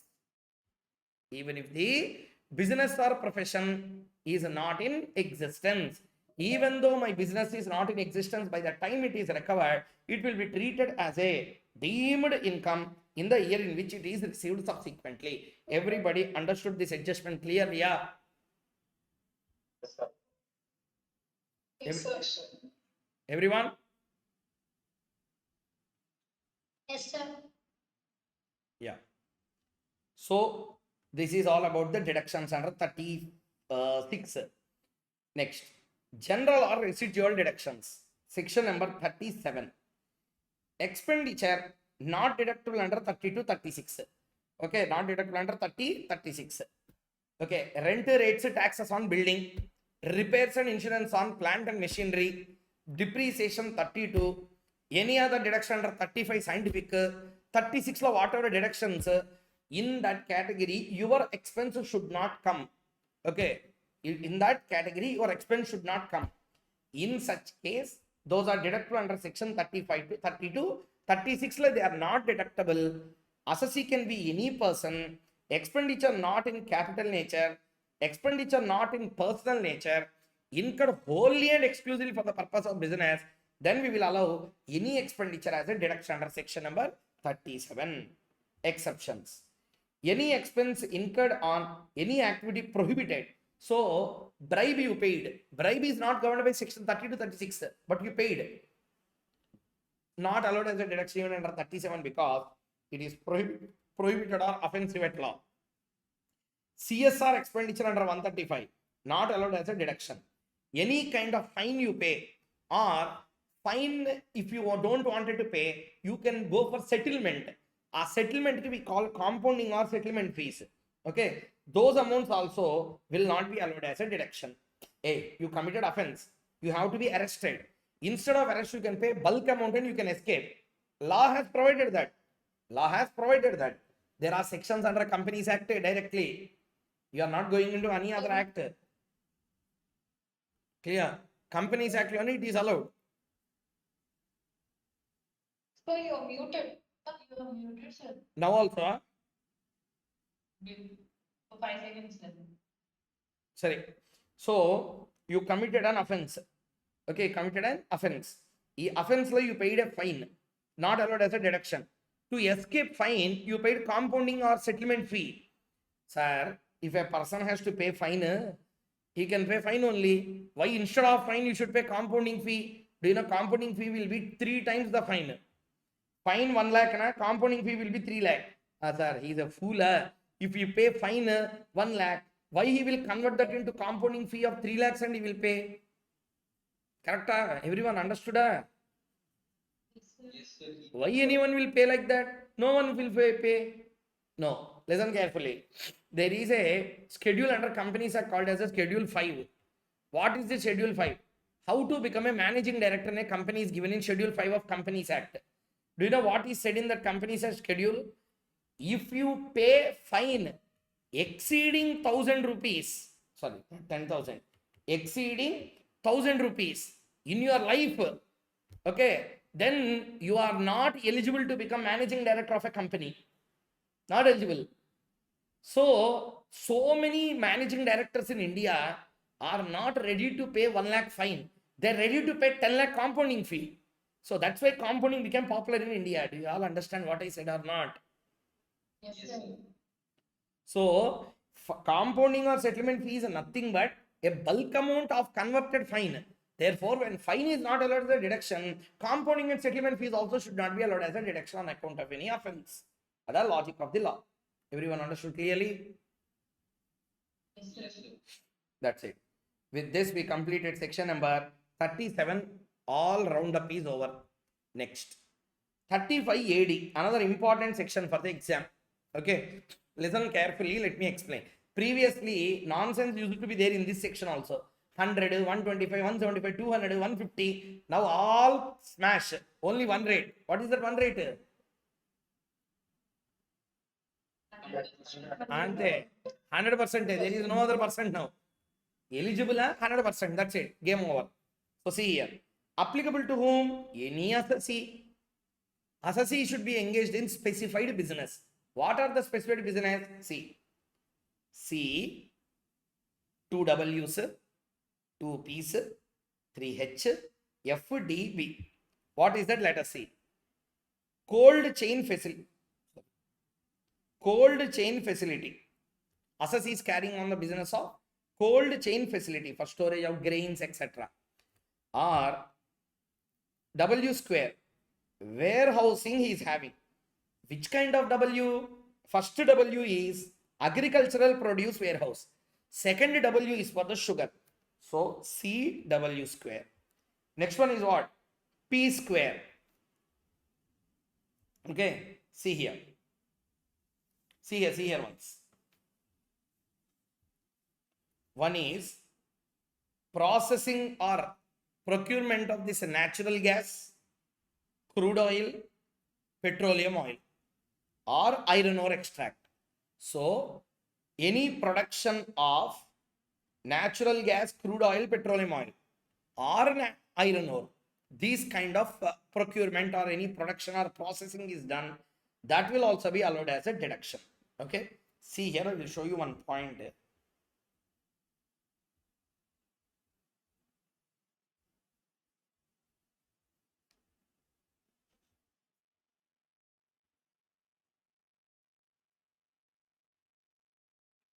See what I have done, I will show you so that you will have a clarity. Cold chain, warehousing for agriculture. Okay, warehousing for agriculture. Next, warehousing for sugar. First of all, everyone reply. Do you find all the points here or not? Up to here. Up to here. Yes, sir. Everyone clear? Yes, sir. Okay. Yes, sir. Next one is procurement through a pipeline. Two kinds of pipelines we can use. Number one, pipelines for natural gas, crude oil or petroleum oil, or a pipeline facility provided for extraction of iron ore. Let me spot out also those two. Pipeline network for natural gas, crude and petroleum oil. Pipeline for iron ore transportation. Did you find those two also now, everyone? Yes, sir. So tell Yes, me, sir. what is the first C represents? Cold chain facility. Cold chain facility. W represents what? Warehousing. Warehousing for storage of agricultural produce and for sugar. Next, what is the P square here? Pipeline. Pipeline for three things: natural gas, crude oil, petroleum. Again, pipeline for transportation of iron ore. Everyone understood these three things are clearly? Yes, sir. Next, Yes, sir. H cube. 3H will be there. Hotels, hospitals, and housing project. Okay? Hotels, hospitals, housing project. How that hotel should be? Operation should be as a 2-star or more. 3-star. Okay, 2-star, 3-star, 4-star, 5-star, 7-star hotel like that. Or hospitals. Hospital having a capacity of minimum 100 patient beds. Not 100 patients, 100 beds. Next, housing project. Which kind of housing project? Not very big landmark. Slum redevelopment or affordable housing for middle class and lower middle class. In that category, if you are doing, I will give 100% as a deduction. So repeat. Hotels. 3H. What is the H cube? Hotels, hospitals, housing. So three things: hotel, hospitals, and housing. There are three things. So tell me now, what is the memory technique here? C, W square, P square, H cube. Remember this clearly. Don't forget exam, they will ask a question. So C stands for cold chain. W1 will be standing for warehousing for agriculture produce. Another W stands for warehousing for sugar. P stands for pipeline. Pipeline for natural gas, crude, petroleum, and transportation of iron ore. H stands for 3H. Hotel, hospitals, and housing projects. Hotel should be having a category of 2-star or more. Next, hospital should be having at least, and housing project should be either slum redevelopment project or affordable housing. Okay, see here. Let me show you those also and mark it. Hotel 2-star, hospital with at least 100 beds, housing project which is slum redevelopment, housing project which is an affordable housing. Did you find out all points? Yes, sir. See, almost, not almost, all the points are rounded now. Okay, next. FDB. F stands for fertilizers. D stands for depot, inland container depot. B stands for beekeeping. Fertilizer, inland container depot, beekeeping. See here, fertilizer, inland container depot, beekeeping. Okay, that's it, over. Mainly these are all the things that you need to remember here. Okay, so what is the total memory technique? Please tell me now. C W square P square H Q F D B. See here, cold chain facility, warehousing for agriculture produce, warehousing for sugar, pipeline network for natural gas, crude and petroleum, and next one for transportation of iron ore, housing, hospital, sorry, first one hotels, 2-star and above, hotels, hospitals will be 100 patient beds, and housing will be affordable housing or a slum redevelopment project. Fertilizers, inland container depot, and beekeeping. Will be understood, everyone? Remember? Yes, sir. Okay. These all areas are the places where you need to put your investment. Quantum of deduction, prior commencement. If it is a capital expenditure, there is no 3 years limit. Any number of years prior commencement, if you spend on this, 100% deduction will be allowed. Post commencement, capital expenditure, 100% deduction is allowed. Okay. Sir, revenue expenditure anyway will be allowed, na? So, capital expenditure we should discuss. So, prior commencement or post commencement, 100% capex is allowed as a deduction. Next, no deduction with respect to investment, land, goodwill, financial instruments. Means share capital acquisition, goodwill acquisition, land acquisition, not allowed as a deduction. One by one, everyone tell one yes or no. Understood this point clearly? Yeah. Yes, sir. Okay. Now you are starting a cross country pipeline network for natural gas, etc. You are doing it. Okay. Now what you have done, one person is already operating it. That fellow has already taken deduction. His business you are taking over and you wanted to claim deduction one more time. Not allowed. That's why no deduction if unit is formed by splitting up or reconstruction of existing unit. Not allowed as a deduction. Next, no deduction for used plant and machinery in excess of 20% of the value of plant and machinery. Okay, 20% of the value of plant and machinery. Means what? 100 rupee plant and machinery is there, capex. Up to 20%, even if it is second hand, I will allow. But beyond 20%, I will not allow as a deduction. Everybody understood the point clearly? Yes, sir.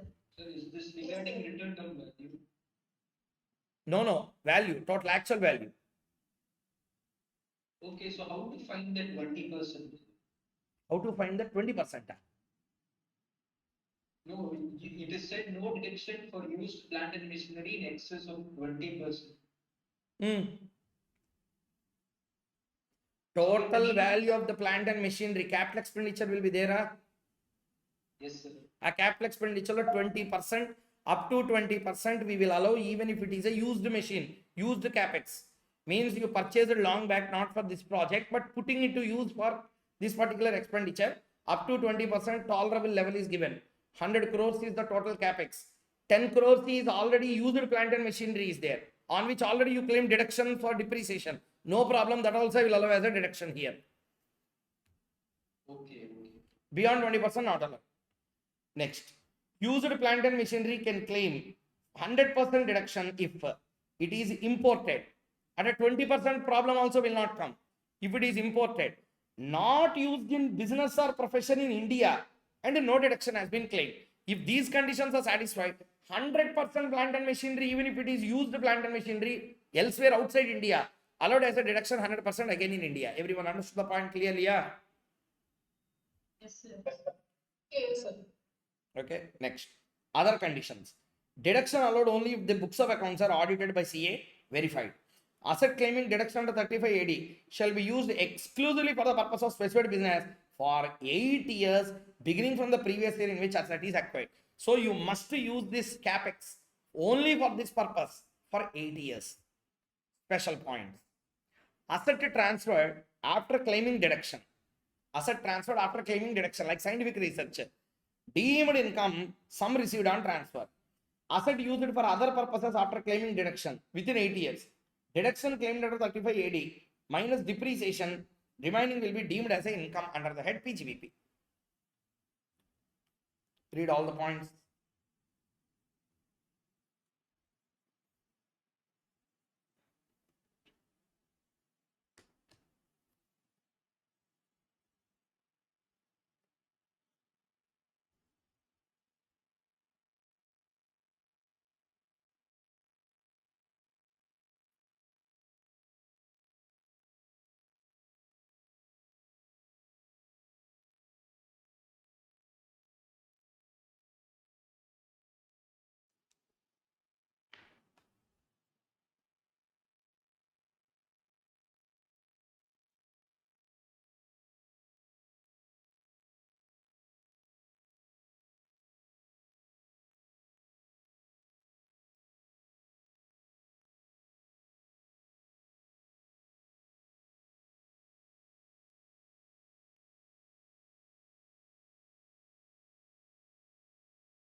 Completed everyone? Yes, sir.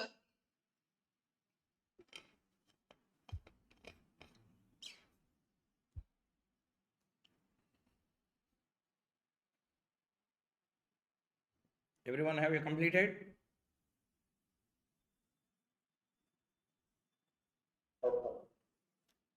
Okay, done. So with this, all important deductions also completed. Important ones what are applicable for exams are also done with this. So next, see, now we are going into another important segment to cover. Once that is completed, our work is only to do questions and answers, which I have already done. Okay, see here. With regard to the PGBP chapter, problems part, I have selected 7 important questions. Recent attempt questions, 7 questions I selected and I recorded them already, such that you can save time even during before you go to sleep. Just like that, if you listen also, you can understand them. So main concept, the content, whatever we need to discuss, we will discuss in live and we will complete. Problem solving I have already recorded. Morning 3 hours FM and 2 hours DT I recorded already. So I will post it. That will contain the problematic content. 7 different questions I have done in 2 different videos. One video with regard to 3 questions, another video regarding another 4 questions I have done. Did you all understand what I said? Everyone? So whenever you find time, you can do the questions also that way. And exam will be conducted on PGBP on the coming Monday. Coming Monday, there will be examination on PGBP chapter. It will be a 30 marks paper, wherein we will be covering out 2 important questions of PGBP, a full length questions, 2 questions I will be giving you. Okay, why everyone? Yes, sir. Yes, sir. Okay, sir. Okay, 2 very good questions, 2 or 3 I will give. So try to solve. Depending on that, you can solve the questions. 3 questions, let us say, I will be giving you 2 to 3 questions I will give you. Let's say 3 questions. So it covers all kinds of adjustments in that. 3 questions I will give you. Whatever we have done in the live revision now, this one, plus other things also you just revise from the book, study material or something like that. Then I will conduct an examination on Monday on PGBP. Exclusively only PGBP we will put an exam. Are you clear? Yes, sir. Yes, sir. If you do that, Yes, sir. your 14 marks is secured in exam. Okay, your 14 marks is secured. So that's the point I wanted to tell you. Okay, so let us start. See here, there are 3 very important sections for the syllabus. Okay, if possible, please everyone open your study material. I did not write that in the class at that time because the time was not sufficient. So therefore, I directly shown the study material and I explained. So other reason why I am asking open study material. If you don't have study material with you immediately, don't waste time. See here directly.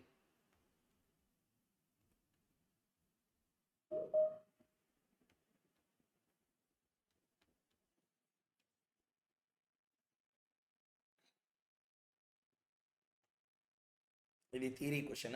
This is not that important.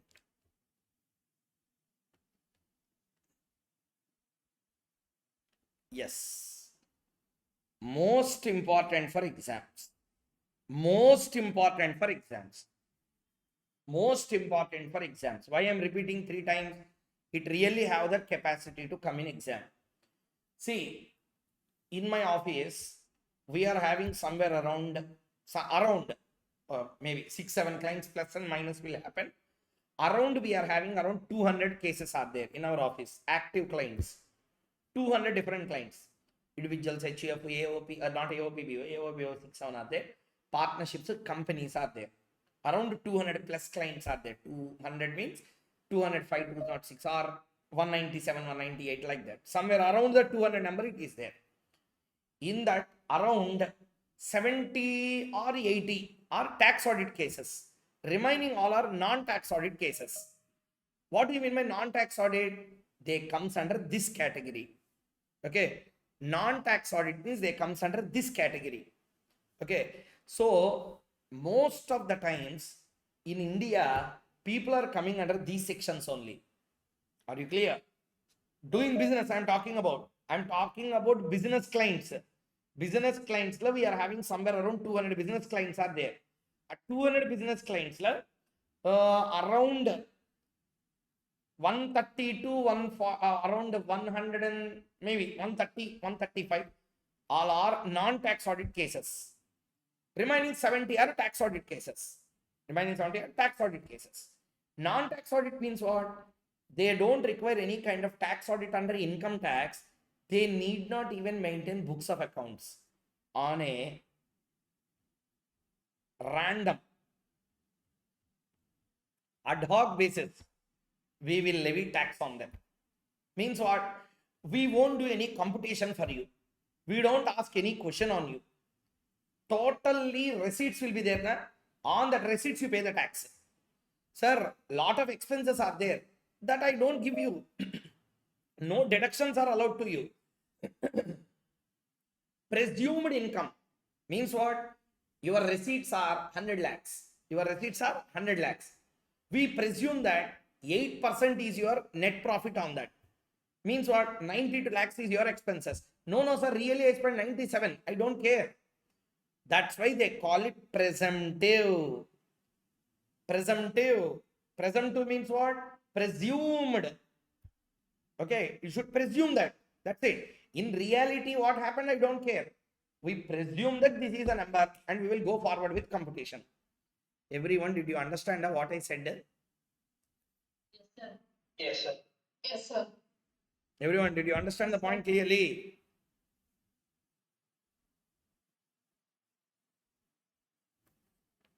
Okay, so see here. Special provisions for computing the profits and gains on business or profession on a presumptive basis. Let us see. There are three sections: 44 AD, 44 ADA, 44 AE. What is the 44 AD? Let us have a clarity on 44 AD. Resident individual. First one, you should be a resident individual. Resident. Non-residents, this is not allowed.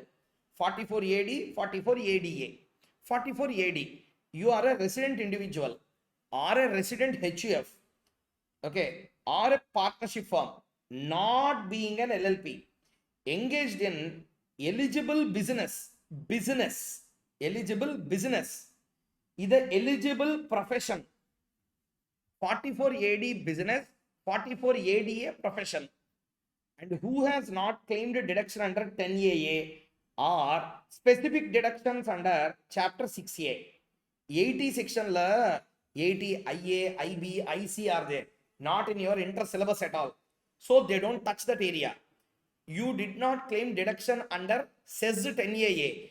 You did not claim deduction under 80 IA, IB, IC, etc. Means you should be resident individual or HUF or a partnership, not being a LLP. Companies ki this is not allowed. Okay, companies cannot go for AD. Only individual, HUF, partnership, that too residents, not being an LLP, engaged in eligible business, and who has not claimed any deduction under 10AA or under specific deductions under 80 IA, IB, IC, and so on under chapter 6C. Okay, the chapter 6A la part C. Then you will be allowed for presumptive tax scheme. Next. What is 44 ADA? You are a resident individual or a partnership firm. HUF ki this is not applicable. You should be a resident individual or partnership, but not a LLP. Engaged in any profession specified in 44 AA 1. What professions? Legal, advocates, medical doctors, engineers, architecture, or chartered accountancy. I mean, professional, any kind of accountancy related, chartered accountancy, etc. Technical consultancy, all these kinds of category. 44 AL, it will be there. We will discuss when we come there. So what is the point here? You are engaged either in a specified business, you are engaged either in a specified profession. Being business, individual, HUF, partnership being resident, but for the profession only individual or partnership firm. Next. Eligible business. What is eligible business? Any business other than business referred to in 44 AE and ID. Means I am doing any business, retail trade I am doing, come here. I am doing a normal business of commission agent, come here. I am doing purchase and sale, come here. I am doing a business of hiring of goods carriage vehicles, come here. So goods carriage, plying, hiring, leasing, etc. comes under this category. All other cases, it will come under the first category. So eligible business, any business whose total turnover or gross receipts, okay, whose total turnover or gross receipts, gross represent gross without deducting any tax, inclusive of GST, okay, total turnover or gross receipts in the previous year is less than or equal to 200 lakhs in the relevant previous year. So my turnover or gross receipts in the previous year is not exceeding 2 crore. Is not exceeding 2 crore. What should not exceed 2 crore? Profit. Illa. Receipts should not go beyond. Trading P&L account, like credit side, first amount will be there, na receipts, sales, etc. That amount should not be more than 200 lakhs. Okay, sir, I am not a business, sir. I am in a profession. Then for me, that 200 should be replaced with 50 lakhs. Up to here, everyone understood or not? Yes, sir. Yes, sir. So, Clear? Yes, sir. Yes, sir. Yes, sir. Read up to here first. I am telling you, pakka paper lo this question will be there. So in that motive, read the concept clearly.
Read up to here.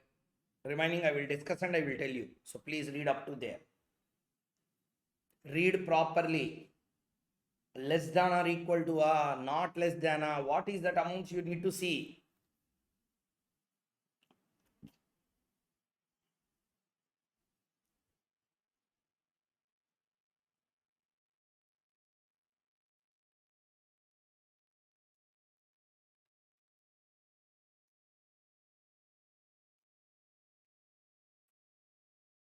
Okay.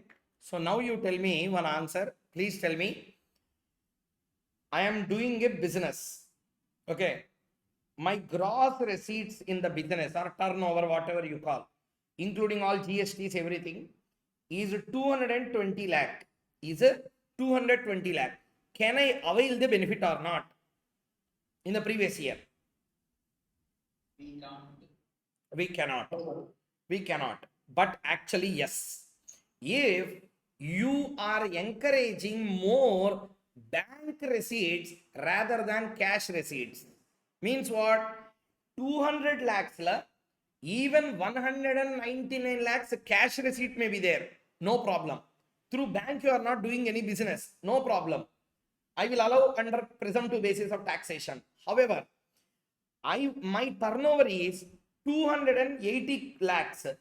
Still, I want to take the benefit of presumptive taxation. Government said that you encourage non-cash system, we will give you presumptive taxation also to you. That's why what they said, any business other than 44A common, any business, the total turnover is not exceeding, less than or equal to means what? Not exceeding 300 lakhs. If aggregate cash receipts in the relevant previous year is less than or equal to 5% of total turnover, means what? My turnover is 280 lakhs. 280 lakhs. Everyone compute and tell me 280 lakhs into 5%. 14 lakhs. Answer 14 lakh. Means what? In my 280 lakhs turnover, okay, in my 280 lakhs turnover, let us say example, maximum limit 14, 10 lakhs I took cash receipts, 270 lakhs I took only bank through receipts, account pay, check, account pay, bank draft, electronic clearance system, specified modes. Through that I have taken the receipts. Now can I avail the benefit of presumptive taxation or not? Yes, you can avail. That is the point that they have given here. Everybody understood the concept clearly or not? Yes, sir. Means that extra 100 lakhs benefit you can take, provided you are not doing any cash business. Do it, but it should not dominate your business. Maximum 5% only we will allow cash receipt. Everybody understood the point clearly?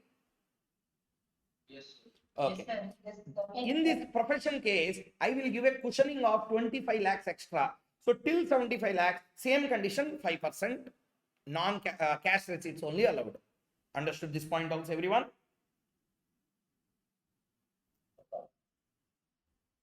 Hello, everyone understood? Yes, sir. Yes, sir. So, what is the net effect here? What is the net effect? Normally 200 lakhs ke allowed. If you want to take a benefit between 200 and 300, I will allow you, provided your cash receipt should be not more than 5% of the total turnover. Everybody understood this? Yes, sir. That only they have given. In effect, if the turnover of the business is more than 200 but not more than 300, benefit can be availed only if the cash receipts are less than or equal to 5% of total receipts. Everyone understood the concept clearly? Okay. So therefore, any kind of account pay, all these things will be treated as non-cash only, will be allowed. So this is all about 44 AD and ADA. Still there. Now, who is eligible we learned. Now, how much is the tax? Let us see. Presumptive income. What income? Presumptive income. Sir, what do you mean by presumptive income? See here. Example. My turnover is 200 lakhs. How much? 200 lakhs. Normally, what I will do, turnover 200 lakh, purchases take it on debit side, direct expenses, gross profit, carry down, gross profit, salary, all expenses, depreciation, interest, all expenses, calculate net profit, on that pay the tax. Okay, salary, 20 lakhs I have written. What is the proof that salary is really 20 lakhs? Maintain books of accounts for salary. What is the proof that really you have those assets, you claim depreciation? Maintain books of accounts properly. Cash book, passbook, bank account, assets registers, purchase receipts, sale receipts, everything you should maintain. Complete books of accounts you should maintain. You should get it audited. But when you are going by presumptive tax regime, it is an indication that we are not interested to maintain any books of accounts. Okay, I will tell you how much is my sale by showing my sale receipts. On that, presumptively you tell this much is the income, I will pay the tax on that amount. So they said 8% of your turnover and into 8% here, 16 lakhs in this case, will be treated as your income, not tax, will be treated as income. Will be treated as income. If assessee himself said, no, my income is actually 20 lakhs, not 16, on that amount, like that, no Danavera Sura Karna is there in India today, but they have given provision. So 8% of total receipts or some higher than the aforesaid sum claimed by the assessee. No one will claim like, who will pay extra tax here? Normal taxes they are not paying. Okay, so anyway, so 200 lakhs is the total income, total receipts you can call. 8% I will treat it as a presumptive part, income. So 16 lakhs is your income. On that 16 lakh, you pay the tax. Slab rates, apply and pay. 16 lakhs is your total business income. Sir, then depreciation, not allowed. Interest, not allowed. 30 to 38 sections, I repeat again, 30 to 38 section. All the sections will become defunctioning. Means what? We presume that they all are allowed. In that 92%, we assume all these are allowed. It's like a standard deduction on a house property. Everyone understood clearly? Yes, sir. Yes, sir. Next, 6% of the total turnover of gross receipts in respect of amount of total turnover received by account pay, check, bank draft, etc. Simply through banking channel. Through banking channel, if you receive 6% of the turnover gross receipts in respect of amount of total turnover received by account pay. And wow, how to understand this? See here. We will divide our total turnover into two parts. Part 1, turnover through bank, turnover in cash. Turnover in bank, we will allow 6% only as a presumptive income. Turnover other than through banking channel, 8% we will take. Let us say, for example, in this 200, 50% is banking channel, 50% is cash. Banking channel 50%, 100 lakhs. In this 100 will be 100 lakhs. On this we will take 6%. On this we will take 8%. 6 lakh plus 8 lakh, totally 14 lakhs it came. On this 14 lakh, slab retro tax will be paid. Everybody understood here clearly or not? Yes, sir. Yes, sir. Everyone Understood. understood clearly? Yes, sir. Yes, sir. So deductions under 80, all these are allowed or not allowed? 80 deductions, all these are allowed or not allowed? Not allowed. Allowed. Not allowed. 30 to 38 are not allowed. Adi. Don't get avesam unnecessarily. Okay, no avesam. 30 to 38 only not allowed. So no further deduction will be allowed. Set of carry forward allowed, because set of carry forward is under section number 70, 71 and 72, not under 30 to 38. Understood everyone? Yes, sir. So don't give answers like that. So point is only 30 to 38 are not allowed. Hey, 40 section la we will pay interest on capital borrowed to the partners. That is again allowed if it is a partnership firm. Because 30 to 38 it's not coming. It's coming under 40. Understood everyone? Yes, sir. Next. Sir, profession, sir. Yeah, profession, that much of partition also not there. Cash, non-cash, like that. They clearly said 50% of your gross receipts will be treated as an income, because in a profession, what expenses will be there? CA profession will be there, yeah. Paper, stationery expenses will be there. Staff ki fees will be there. Beyond that, what expenses a person in profession will have? Therefore, they said, you are making 50 lakhs, sir? Yes, sir. 50 lakhs, 50% we will treat it as an income. Under 25 lakhs. On this 25 lakhs, we pay that. That's it. Straightforward. If you adopt this, books of accounts you need not maintain. And really, how much expense is made? See, I am a professional. Example, 50 lakhs amount is my income per annum. Example, okay. Let us say, for example, I am a CA, practicing CA. I am really a practicing CA. Let us say, for example, my income is only 40 lakhs per annum. 40 lakhs is a very small amount for a CA. So 40 lakhs is very less amount per annum. It should be in crores, na? Then why to do all this hard work here? 40 lakhs, why to do all this, not all these things? It should be minimum 7 crores, 8 crores if it is. Then there will be a station for a chartered accountant. 40 lakhs and 50 lakhs, why you should become a CA? Sir, anyway, let us say, for example, revenue of a particular chartered accountant is 40 lakhs. What loss is he? 40 lakhs to 50%, under 20 lakhs. I will treat it as an income. Now, Koushik Mukhesh start. 40 lakhs, 20 lakhs is my income. Then I calculated really 40 lakhs. Really, I paid salary to 4 article assistants. Totally, per month we have to pay 10,000 rupees for each staff. 40,000. How much? 40,000. For 12 months, 4 lakh 80. Let us say 5 lakh. So 5 lakh is salary. Rent per annum will be another 5 lakh, 10 lakh. Okay. And other expenses another 1 lakh, 11 lakh.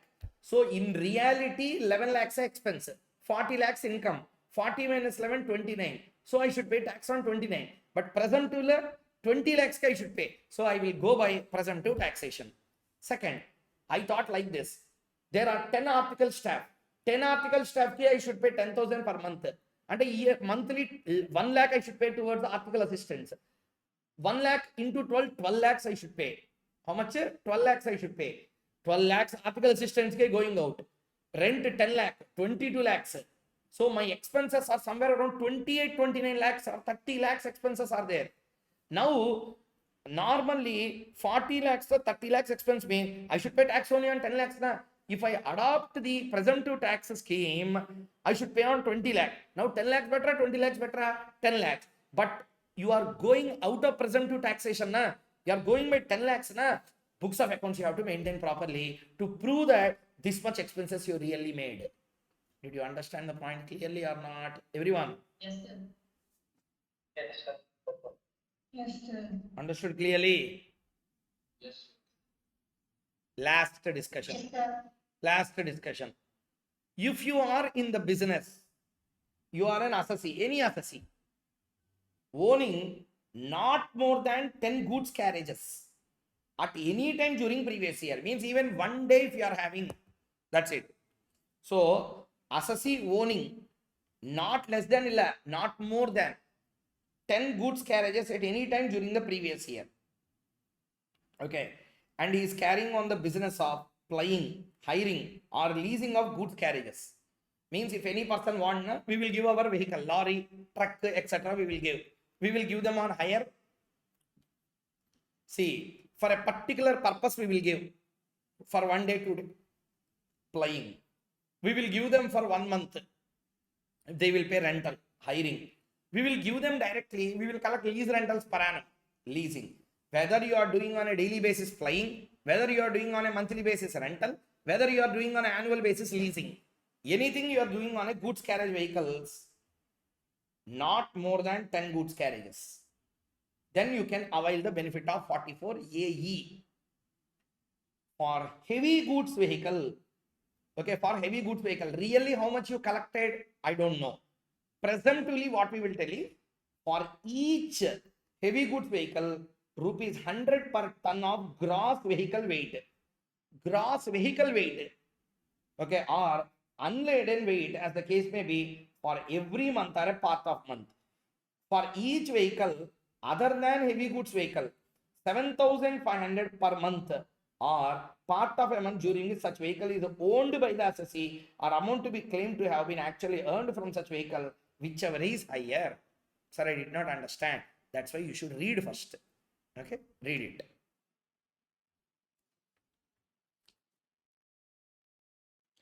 Hey, this is 1,000 per ton.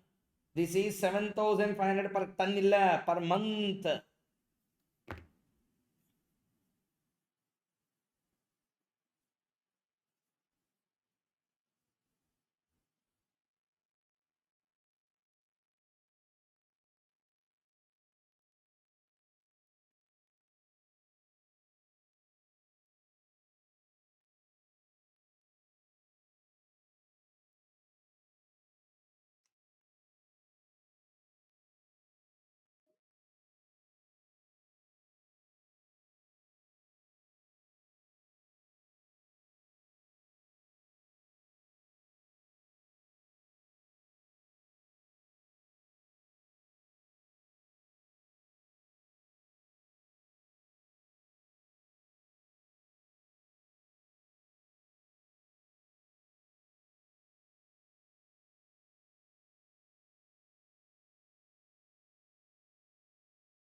Okay, everyone? Yes, sir. Okay.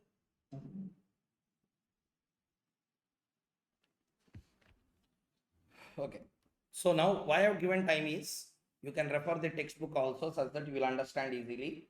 So if it is a heavy goods vehicle, on the basis of the heavy weight that it can carry, we will presume the income. So each ton ki 1,000 rupees we will presume as your income. Really, whether you have taken 2,000 or whether you have given to your friend free of cost, we are not going to see that. Whether your vehicles are idle, whether you really does any business, that also we don't want. Okay. Lorries, vehicles will be there now, which carry sand, stones, etc., bricks, etc. They do lot of second-hand business in India. Second-hand business does not mean second-hand vehicle. They do all black money transactions in India. They don't put anything on record. Therefore, what government said, anyway, you don't show anything. Government has to waste time by doing such investigation. Why to do all these things? Presumed. How many vehicles you are having? 10. Which category? Heavy weight. So each ton vehicle weight we will see. We don't see the goods weight. How do we know what is the goods weight inside your vehicle? I will see how much is the weight of your vehicle. Okay. Each ton, for each ton, 1,000 rupees we will charge. We will take as your income. That's it. Sir, mine is a 11 ton. 11 into 1,000. 11,000 is the income from that particular vehicle for every month. That's it. Over. Okay. So every month or part of a month. Now, for each vehicle, other than heavy goods, 7,500 per month or a part of a month. Even if you are holding for more than 1 day in a month, we'll take as full month, 7,500 we will charge. If assessee show voluntarily anything higher, take that higher amount, whichever is higher. Did you understand up to here clearly? Yes, sir. Everyone? Yes, sir. Understood? Yes, sir. Okay. So now the question, books of accounts you need not maintain. Not required to maintain, not required to maintain, not required to maintain. This is what I said before or not, everyone? Yes, sir. Books of account not required because we are paying on a presumptive basis. So what is heavy goods vehicle? Any goods carriage or gross vehicle weight which exceeds 12,000 kilograms, means 12 tons weight. Okay. So next, sir, what is a gross vehicle weight? Total weight of the vehicle and load certified and registered by registering authority as permissible for that vehicle. Means lorry is there. Lorry has a weight plus how much load it can hold. Another 10 tons. Total together we call as a gross vehicle weight. Gross vehicle weight means vehicle weight plus certified load in that vehicle. Both together we call as a gross vehicle weight. Hey, on this they will cross you with a question. Understood the point clearly? Yeah? Gross vehicle weight. Everyone? Yes, sir. So, vehicle plus certified load, both together is called as a gross vehicle weight. A gross vehicle weight, okay, if that particular gross vehicle weight is exceeds 12,000 kilograms, we call it as a heavy goods vehicle, or else we will call it as a light good vehicle. So this is how the questions will come. On this, I have done the class already. That I will upload as a video. You can just listen. 2 hours we have taken the session now. We completed enter PGBP, all the important concepts. Problems we will cover in that directly. The uploaded video, all the problems. 7 problems you will find. 2 videos we will find all the 7 problems. PGBP content discussion has been completed with this on all the important provisions. There are some other things. 44B taxes, bonuses, all these things when you pay, payment on cash basis only will be allowed. And really if you pay, we will allow as a deduction, or else we will not allow as a deduction. That point you know now, everyone? Everyone? Yes, sir. Any payment made in cash more than 10,000 towards any payment, any expense if you incur for more than 10,000, in cash, it will be disallowed. Complete amounts are disallowed. That will be discussed in section 40 capital A. So those all are adjustment points. You need not read them as a separate section. problems, within the problems, adjustments were done. In that adjustments, you will find already. Everybody, please tell me, are you all comfortable with PGBP chapter clearly? Yeah. Yes, sir. Everyone? Yes, sir. So your work today, Thursday, Friday, Saturday, you listen. You listen to the lecture that will be uploaded as a workout. Monday, you will exactly have a examination on PGBP. By that time, I will also upload the questions on capital gains as well. Listening, everyone? Yes, sir. Okay. From now, because examinations are nearing, upload will be there directly with regard to the capital gains chapter. But tomorrow we will have one live session with regard to the completion of a small part in the area called as a salaries chapter. Clear? Yes, sir. So tomorrow salaries chapter ki last one lecture is there. Students are continuously asking, though that chapter is very easy, but still they are asking, no, what's wrong in putting it? So what I will do is salaries, perquisites and other things are there. Okay, 1 to 30% of the salaries chapter. Problems also will come. That we will do. So Sunday, problematic part, I will be putting examination on IFOS, salaries and PGBP. It's a 70 marks paper where I will ask questions on PGBP. I will ask you questions on salaries. I will ask you questions also on income from other sources. Then house property completed, salaries PGBP, IFOS also will be completed. Then only capital gains will be pending, that I will upload directly. Clear everyone? Sir, you said that regarding PAN topic, sir. That is 1 hour topic, that also I will upload. That's not a problem. Daily I will sit only on DT for the next 3 days. I will complete all. Okay? Clear? Yeah. So big concepts are not there. These are all 1 mark, 2 marks, MCQ type of concepts. So PGBP, concentrate properly. Okay, 7 questions I will be uploading. 7 questions are the golden questions in PGBP. If you do that, you will understand the pulse of the institute, how they are testing the questions on PGBP. Clear? So will you upload on YouTube, sir? Yes, I will upload on YouTube only, because live session, if it is taking 3 hours, so we are completing 2 problems. Now there in 3 hours I complete all the 7 questions. That's why. Oh, okay. Live we are discussing and we are doing, time is consumed. Na? Yes, sir. So what you can do there, you can directly put the answer. Directly, half an hour or 20 minutes I completed each question there. So time saving will be there. That's the only intention. Clear? Sir. Yeah. Okay, sir. Yes, sir. Okay.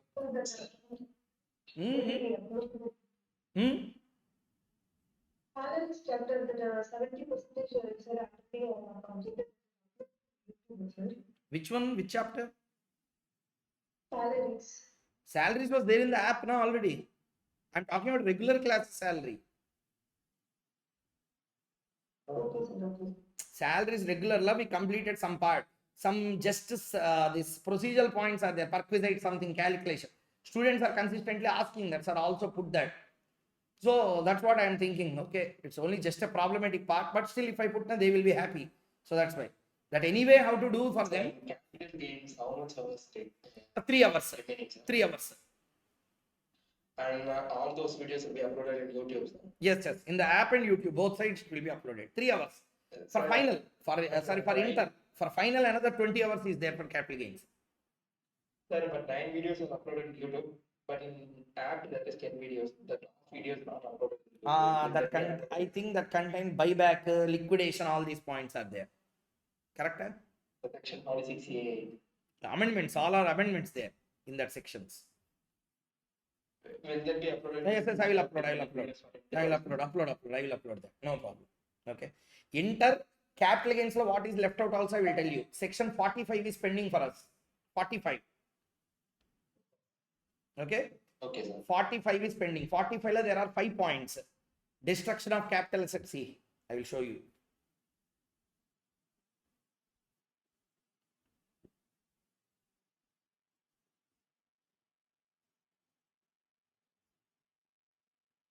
These are the cases. These 5 ones completed. Na? Another 3 concepts are there. 50C, 50B slum sale, 50C land and building sale, and another section 50AA. Those 3 sections, once we complete, capital gains is over. This is a part 2. Exemptions over, sir, 54, right? In that only I will cover simultaneously. One chart I will cover all exemptions. 30 minutes we will complete all exemptions. 54. Okay, sir. Then remaining handwritten notes also for capital. I will share. This part 2 only I have to share, that I will do. So insurance And premium, basic concept question. receipt on all part of question bank. Full question bank I will upload, not chapter wise. Full question bank I will upload. Okay. So receipts on unit linked insurance policy, conversion of capital asset into stock in trade, transfer of securities held by depository, compulsory acquisition of capital asset, forfeiture of advance received. These things plus slum sale section 50B, transfer of land and building or both section 50C and 50AA, new amended section. All these 8 sections, 3.5 hours maximum will complete and will upload such that all these areas also will get completed. Clear? Sir, sum solving on capital gains, when will it be, sir? Sum solving session. Sum solving already over. I have to upload, that's all. Some small edit work is there, I will upload.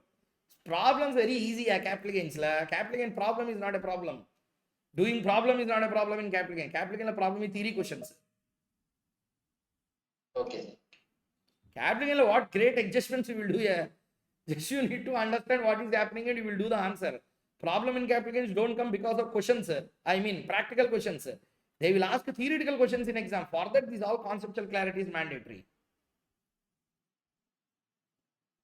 Okay. Thank you. Sorry. Anyway, everyone completed PGBP successfully. Everyone had a full clarity. Yeah? All the important sections of PGBP. Yes, sir. Yes, sir. Okay. Yeah. Must and should listen to all the 3 lectures, all the 2 lectures of PGBP workout, so that you will get full clarity. Get ready for the Monday examination. Salaries, PGBP, IFOS. Clear? Okay. Last examination key I will be putting. You check your answers. And we will now going to write examination on PGBP, salaries and IFOS. Everyone ready for that? Monday. Yes, sir. Yes, sir. Yeah. Sir, and those question banks, if we get earlier, it will be helpful much. Yes, I will do. I'll do that. I will send you full question bank. Okay. Okay. Yeah. Thank you. Okay. Thank you very much. Good night. Prepare well. Thank you, sir. Yeah. Thank you, sir. Thank you. Good night. Thank you.